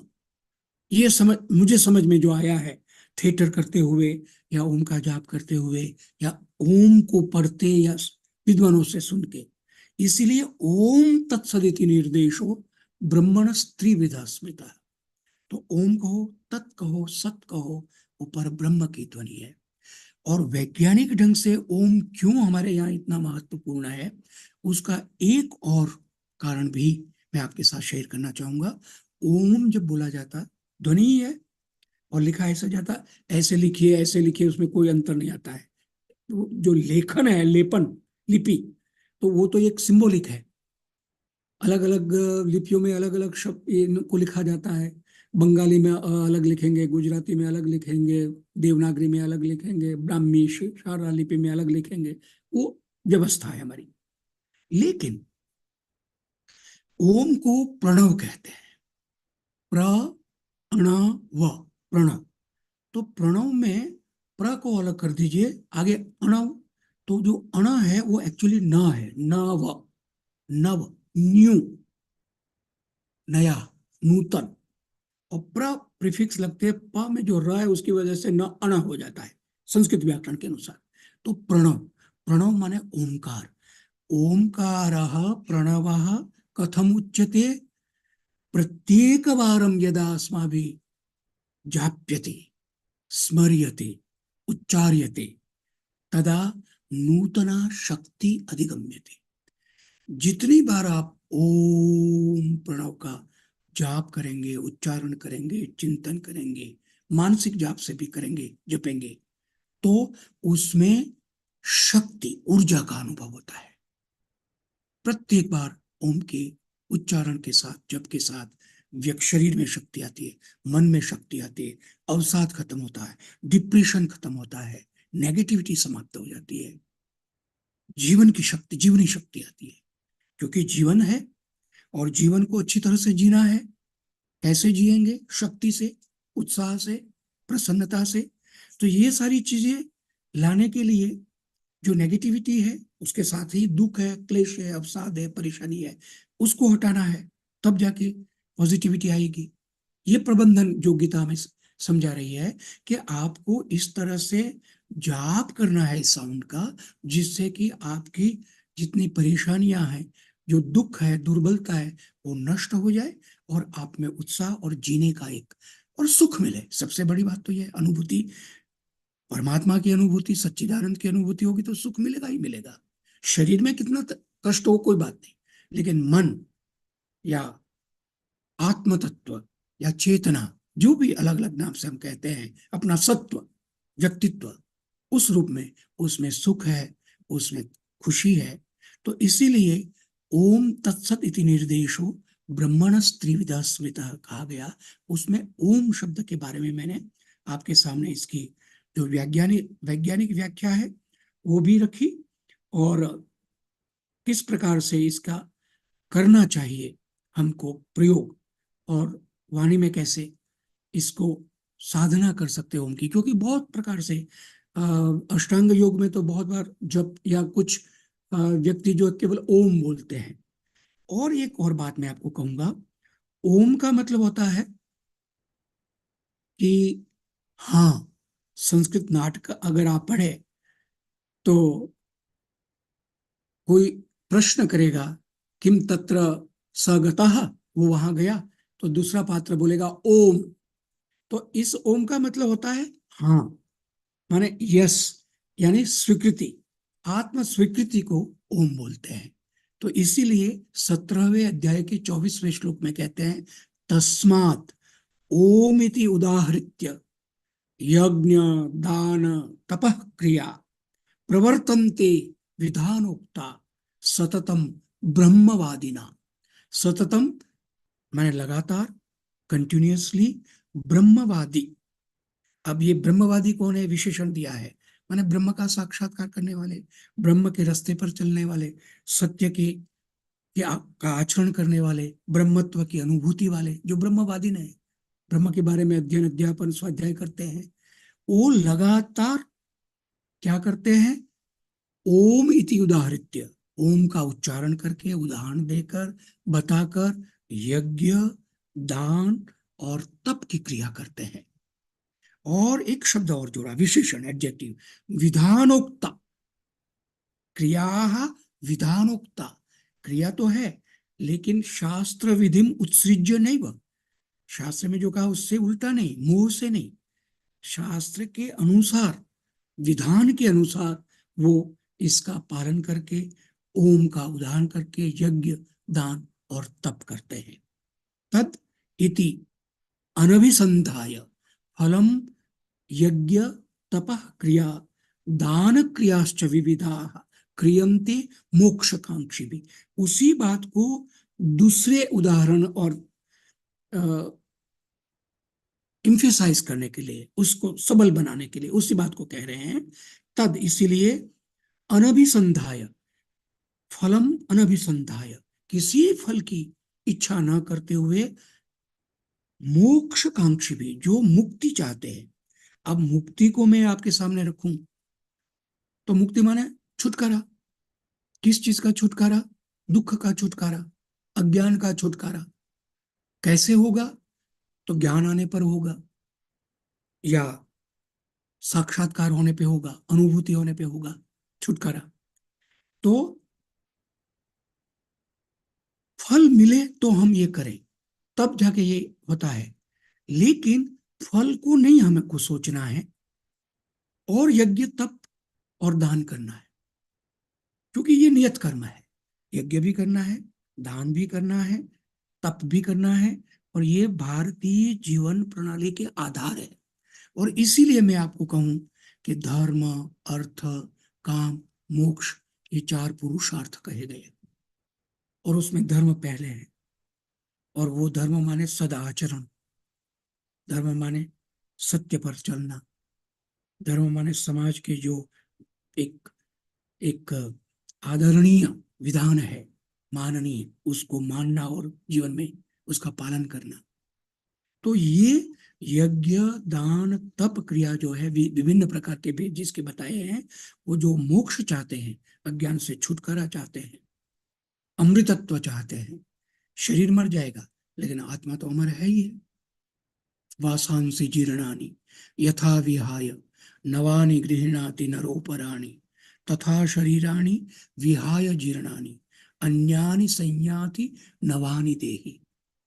अर्जुन के पूछने पर जब मृत्यु की बात की, तो दूसरे अध्याय में कृष्ण कहते हैं कि जैसे वस्त्र वासांसी जीर्णानि, पुराने हो जाते हैं, गल फट जाते हैं, तो व्यक्ति क्या करता है? नवानी गृह्णाति, नवानी देही, तो नए कपड़े पहनता है शरीर, नए कपड़े हम लेते हैं।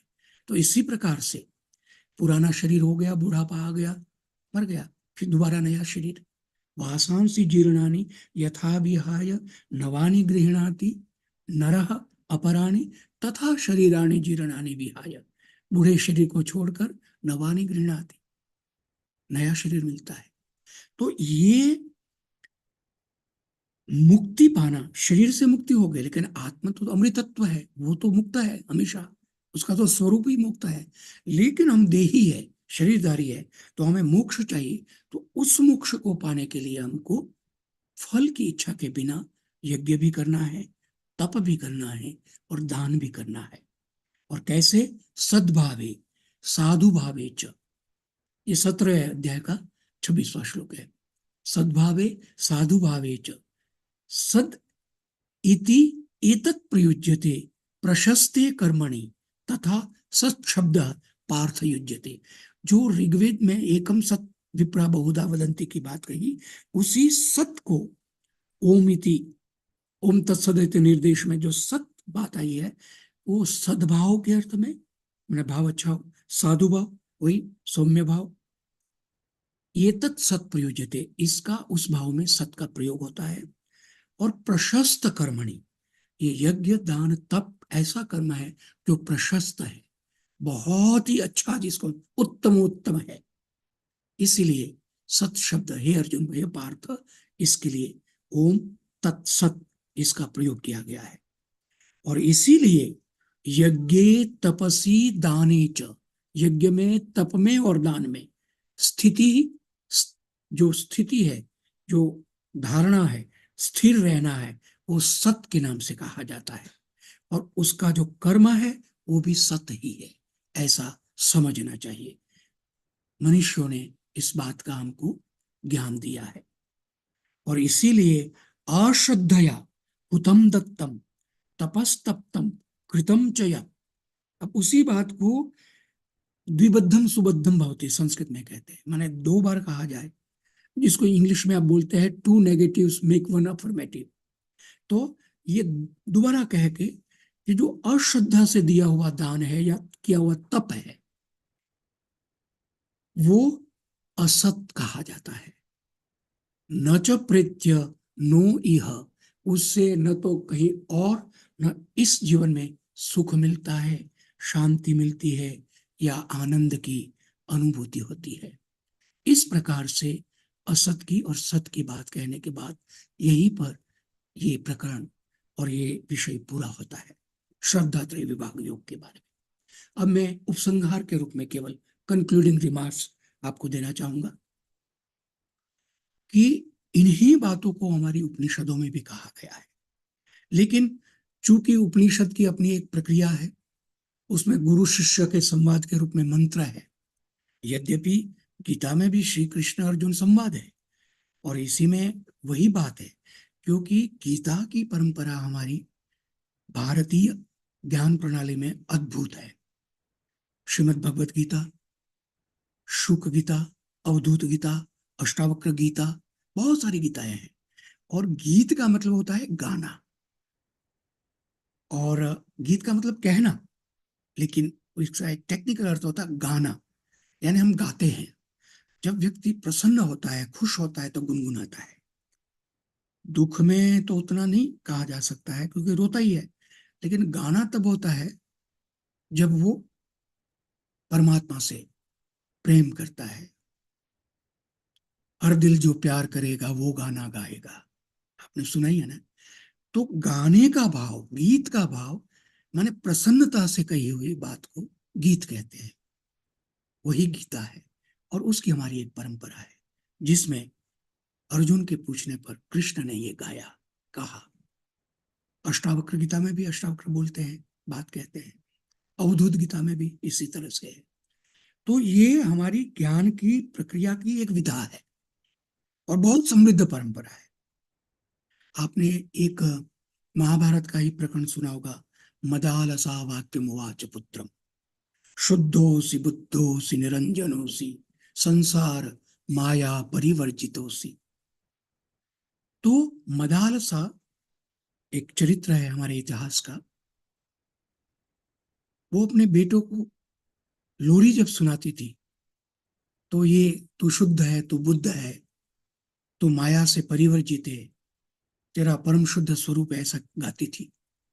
और जब बेटा बड़ा होता था तो उदासीन होकर वैरागी होकर अरण्य में तप करने के लिए चला जाता था, ऐसा प्रकरण मिलता है। तो लोरी में ब्रह्म ज्ञान हो देती थी। तो हमारे यहाँ गीता की प्रणाली जो है उसमें उस अनेक, मैं एक और आपके सामने शंकराचार्य जी का श्लोक रखना चाहूंगा। श्लोकार्धेन कथयामि यदुक्तम ग्रंथ कोटि भी। शंकराचार्य जी कहते हैं करोड़ों ग्रंथों में जो बात कही गई है या करोड़ों प्रकार से जो बात कही गई है वो मैं आधे श्लोक में आपको बता देता हूं। ब्रह्म सत्यम जगन मिथ्या। जो ब्रह्म, ब्रह्मत्व, चेतनत्व, आनंदत्व, सच्चिदानंदत्व, वो सत्य है, वही सत्य है। जगत जो गतिशील है, अस्थिर है, चंचल है, संसार जगत, ब्रह्म सत्यम जगत मिथ्या है।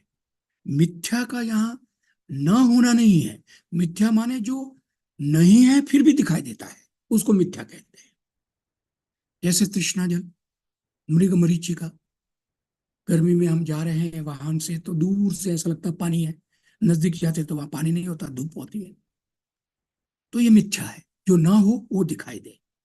तो जगत मिथ्या है। ब्रह्म सत्यम जगत मिथ्या, जीवो ब्रह्मेव।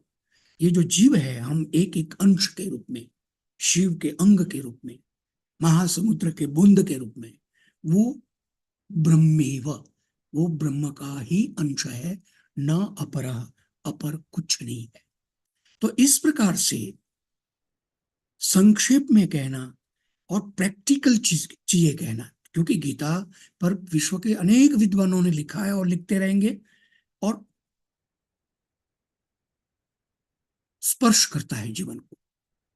कोई भी व्यक्ति हो, कोई किसी भी संप्रदाय, विचारधारा, धर्म का या अनुयायी हो, वो जब पढ़ता है गीता तो उसको लगता है ये तो मेरे लिए कहा गया है, मेरे बारे में कहा गया है। तो हमारे बारे में जो गाया गया, कहा गया, वो सबसे उत्कृष्ट है, इसलिए गीता का महत्व है। और हमारी तो परंपरा है, हम तो सोते जागते उठते बैठते लगता है कि इसी में रम रहे हैं या इसी का चिंतन कर रहे हैं।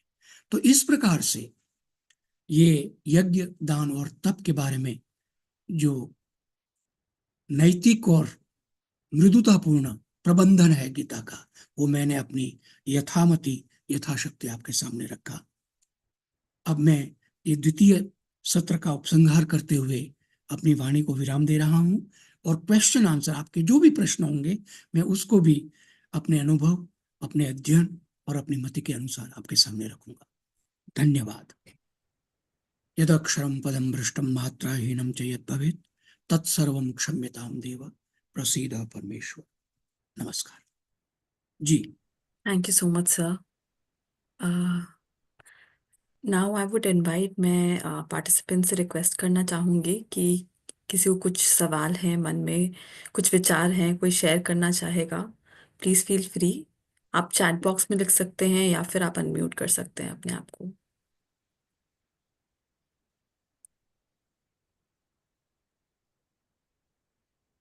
सर एक सवाल आया है। हाँ, एक मिनट सर। मैं डॉक्टर सुजाता ने पूछा है कि क्या आप जो can you please explain the very last dedication verse, उन्होंने पूछा है।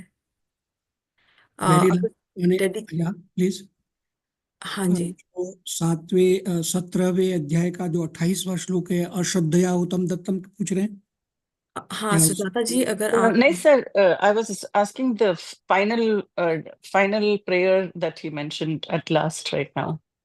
यदक्षरम पदम भ्रष्टम, ये जी सर, जो अंत में अच्छा, आपने। इसको मैं बोल देता हूँ। यस, ये क्या है कि हम लोग कोई पाठ करते हैं, तो पाठ करते हुए, चाहे गीता का हो, चाहे गुरु गीता का हो, चाहे रामायण को, कोई भी पाठ पाठ करने का, तो लाउडली हम बोलेंगे। तो वाणी जो है उसकी लिमिटेशन है। हमारे जो वोकल कोड्स, कॉर्ड है, वोकल कॉर्ड, गला, या जैसे स स श बोलते हैं, ण बोलते हैं, ङ बोलते हैं, तो अशुद्धि हो जाती है। क्योंकि व्याकरण, संस्कृत व्याकरण तो परिपूर्ण है ना, वो तो पूरा डिसिप्लिन और वैज्ञानिक है। तो मैंने जैसे प्राण बोलना था, प्रण बोल दिया, या जैसे वाणी बोलना था, वणी कर दिया, या ह्रस्व दीर्घ हो गया। तो उसके लिए ये श्रीमद् भगवद गीता जो स्कंद पुराण में है, जो शिव ने पार्वती को उपदेश किया है, और 132 श्लोक है उसमें, तो अंत में उसमें ये दिया जाता है, यदक्षरम पदम भ्रष्टम मात्राहीनम च यद भवेत्। पुनः पढ़ता हूं मैं, आप बेशक लिख लीजिए। यदक्षरम पदम भ्रष्टम मात्राहीनम च यद भवेत् तत्सर्वम क्षम्यताम देव। हे देव, हे परमात्मा, वो मुझे आप माफ कर देना, क्षमा कर देना। तत्सर्वम क्षम्यताम देव, प्रसीद परमेश्वर। हे परमपिता, हे परमेश्वर, आप प्रसन्न होइए और मुझे क्षमा कर दीजिए, मेरी जो गलतियां हुई है उच्चारण में या प्रस्तुति में। ये अर्थ है इसका। धन्यवाद सर, बहुत सुंदर सेशन था आपका, धन्यवाद बहुत ही सुंदर। जी जी। सर एक और सवाल आया है यतेंद्र पाल जी का। वो पूछ रहे हैं कि हम अपनी वाणी को किस प्रकार से कंट्रोल कर सकते हैं, स्पेशली जब मुश्किल समय होता है। तो अगर आप उसके बारे में कुछ शेयर करना चाहेंगे। जी जी। अभी जो हमने सुना या मैंने जो कहा, तो उसमें तो पूरा विधि विधान से उसमें वांगमय तप उच्चते की बात कही है। वाणी का तप क्या है, मौन उसमें आया है। लेकिन कैसे करें, सबसे बड़ी बात तो यह है, जैसे अर्जुन का था कि मन की बात आपने कहा कि संयम करना चाहिए, मन तो चंचल है, कैसे करे, तो उन्होंने कहा अभ्यास से करे, वैराग्य से करे। तो इसमें व्यक्तित्व प्रमुख होता है। कई व्यक्तित्व में, पर्सनालिटीज में एंगर प्रॉब्लम होती है, मैंने गुस्सा आ जाएगा एकदम, जिसको हम शॉर्ट टेम्पर बोलते हैं, कि ऐसा है कोई बात हुई तो एकदम गुस्सा आ गया।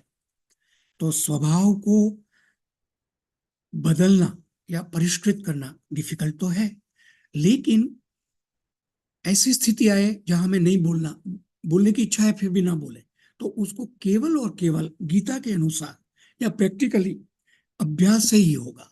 क्योंकि कई बार हम बोल देते, फिर सेकंड थॉट में हमें आता है कि हमें ये नहीं बोलना चाहिए था, हमें संयम बरतना चाहिए था। तो कंट्रोल करने के लिए तो हमें अपने ही मन पर, अपने ही विचार से अभ्यास करके किया जा सकता है। और एक उपाय और है, मौन का। मौन का कैसे पालन करें, तो आपने सुना होगा, जैसे मुझे निर्देश किया गया था केस स्टडीज किया जाए नेतृत्व के लिए, तो महात्मा गांधी जी मौन रखते थे कि इस समय मैं मौन रहूंगा, 1 घंटे का, 2 घंटे का, सुबह शाम का। और अभी भी मुझे एक और उदाहरण दूं, एक राम कथाकार है मुरारी बापू जी, जिसको आप सबने सुना होगा, तो वो शनिवार को मौन रख वर्षों से रहते हैं, कथा करते हैं, लेकिन कथा के अलावा और कुछ नहीं बोलना, मौन रहना। बाकी मतलब लाओ आओ दो इस तरह संकेत करके किया, लेकिन वाणी से नहीं बोलना। तो ये भी एक कंट्रोल करने का उपाय है। केस स्टडीज में ये सब आते हैं, और भी बहुत सारे नेता लोग हैं जो विशिष्ट व्यक्ति है, वो जो इस तरह का मौन रखने का, क्योंकि जितना बोला जाए वो हमारे यहाँ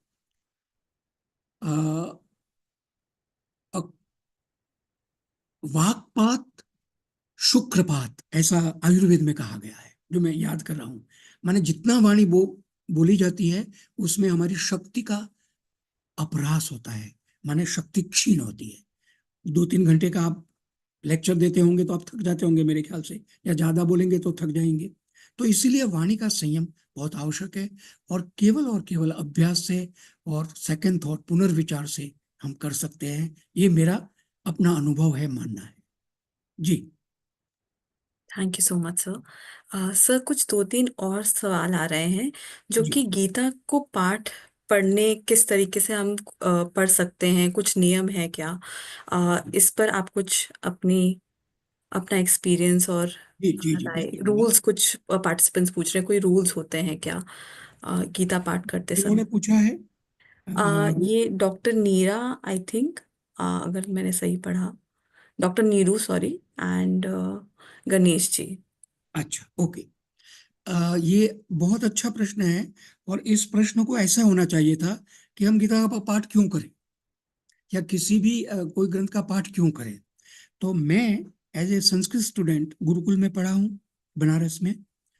और वहाँ जब हम लघु सिद्धांत कौमुदी या रघुवंश या अमरकोश, ये संस्कृत के आरंभिक जो पाठ्यक्रम में प्रथमा में है, उनको याद करने के लिए कहा जाता था। और हमारे जो गुरु लोग थे वो कहते थे इसको रोज आवृत्ति करो, माने एवरीडे इसको इसके आवर्तन करो, उसको पढ़ो बार बार।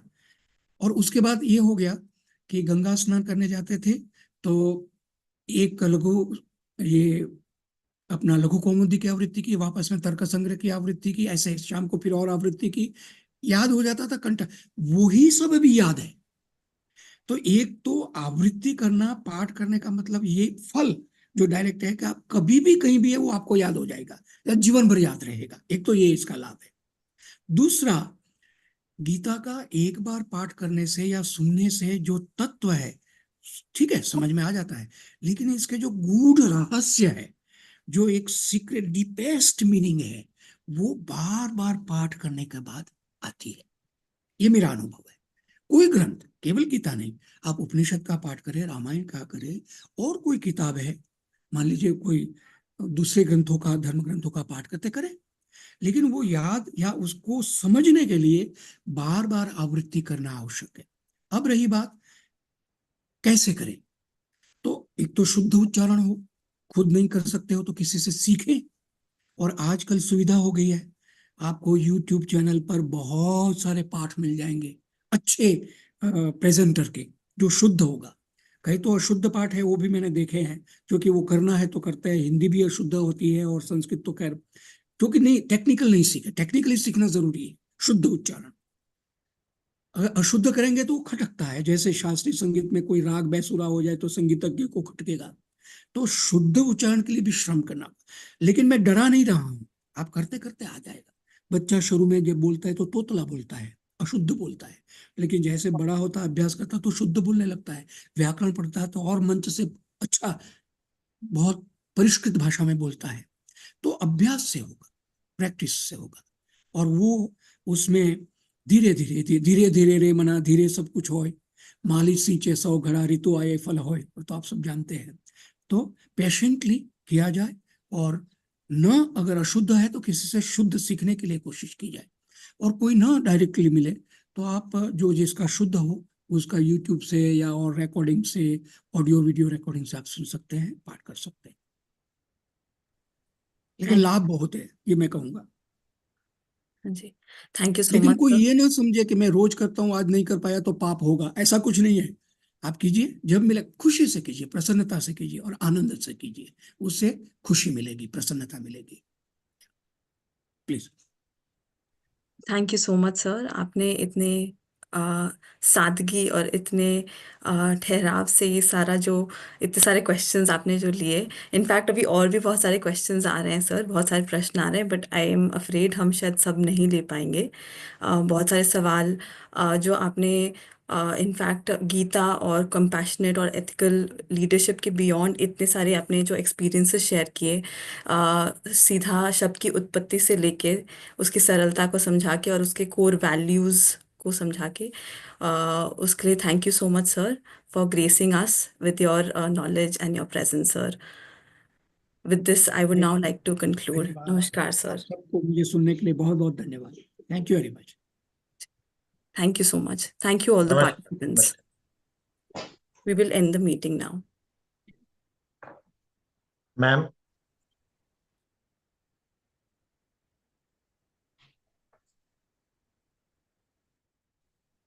फीडबैक फॉर्म नहीं आया है क्या?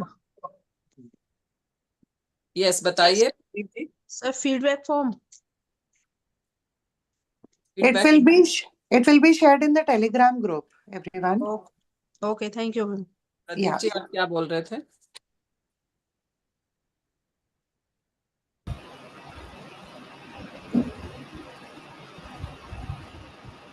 टेलीग्राम ग्रुप में तो नहीं आया मैडम कुछ भी।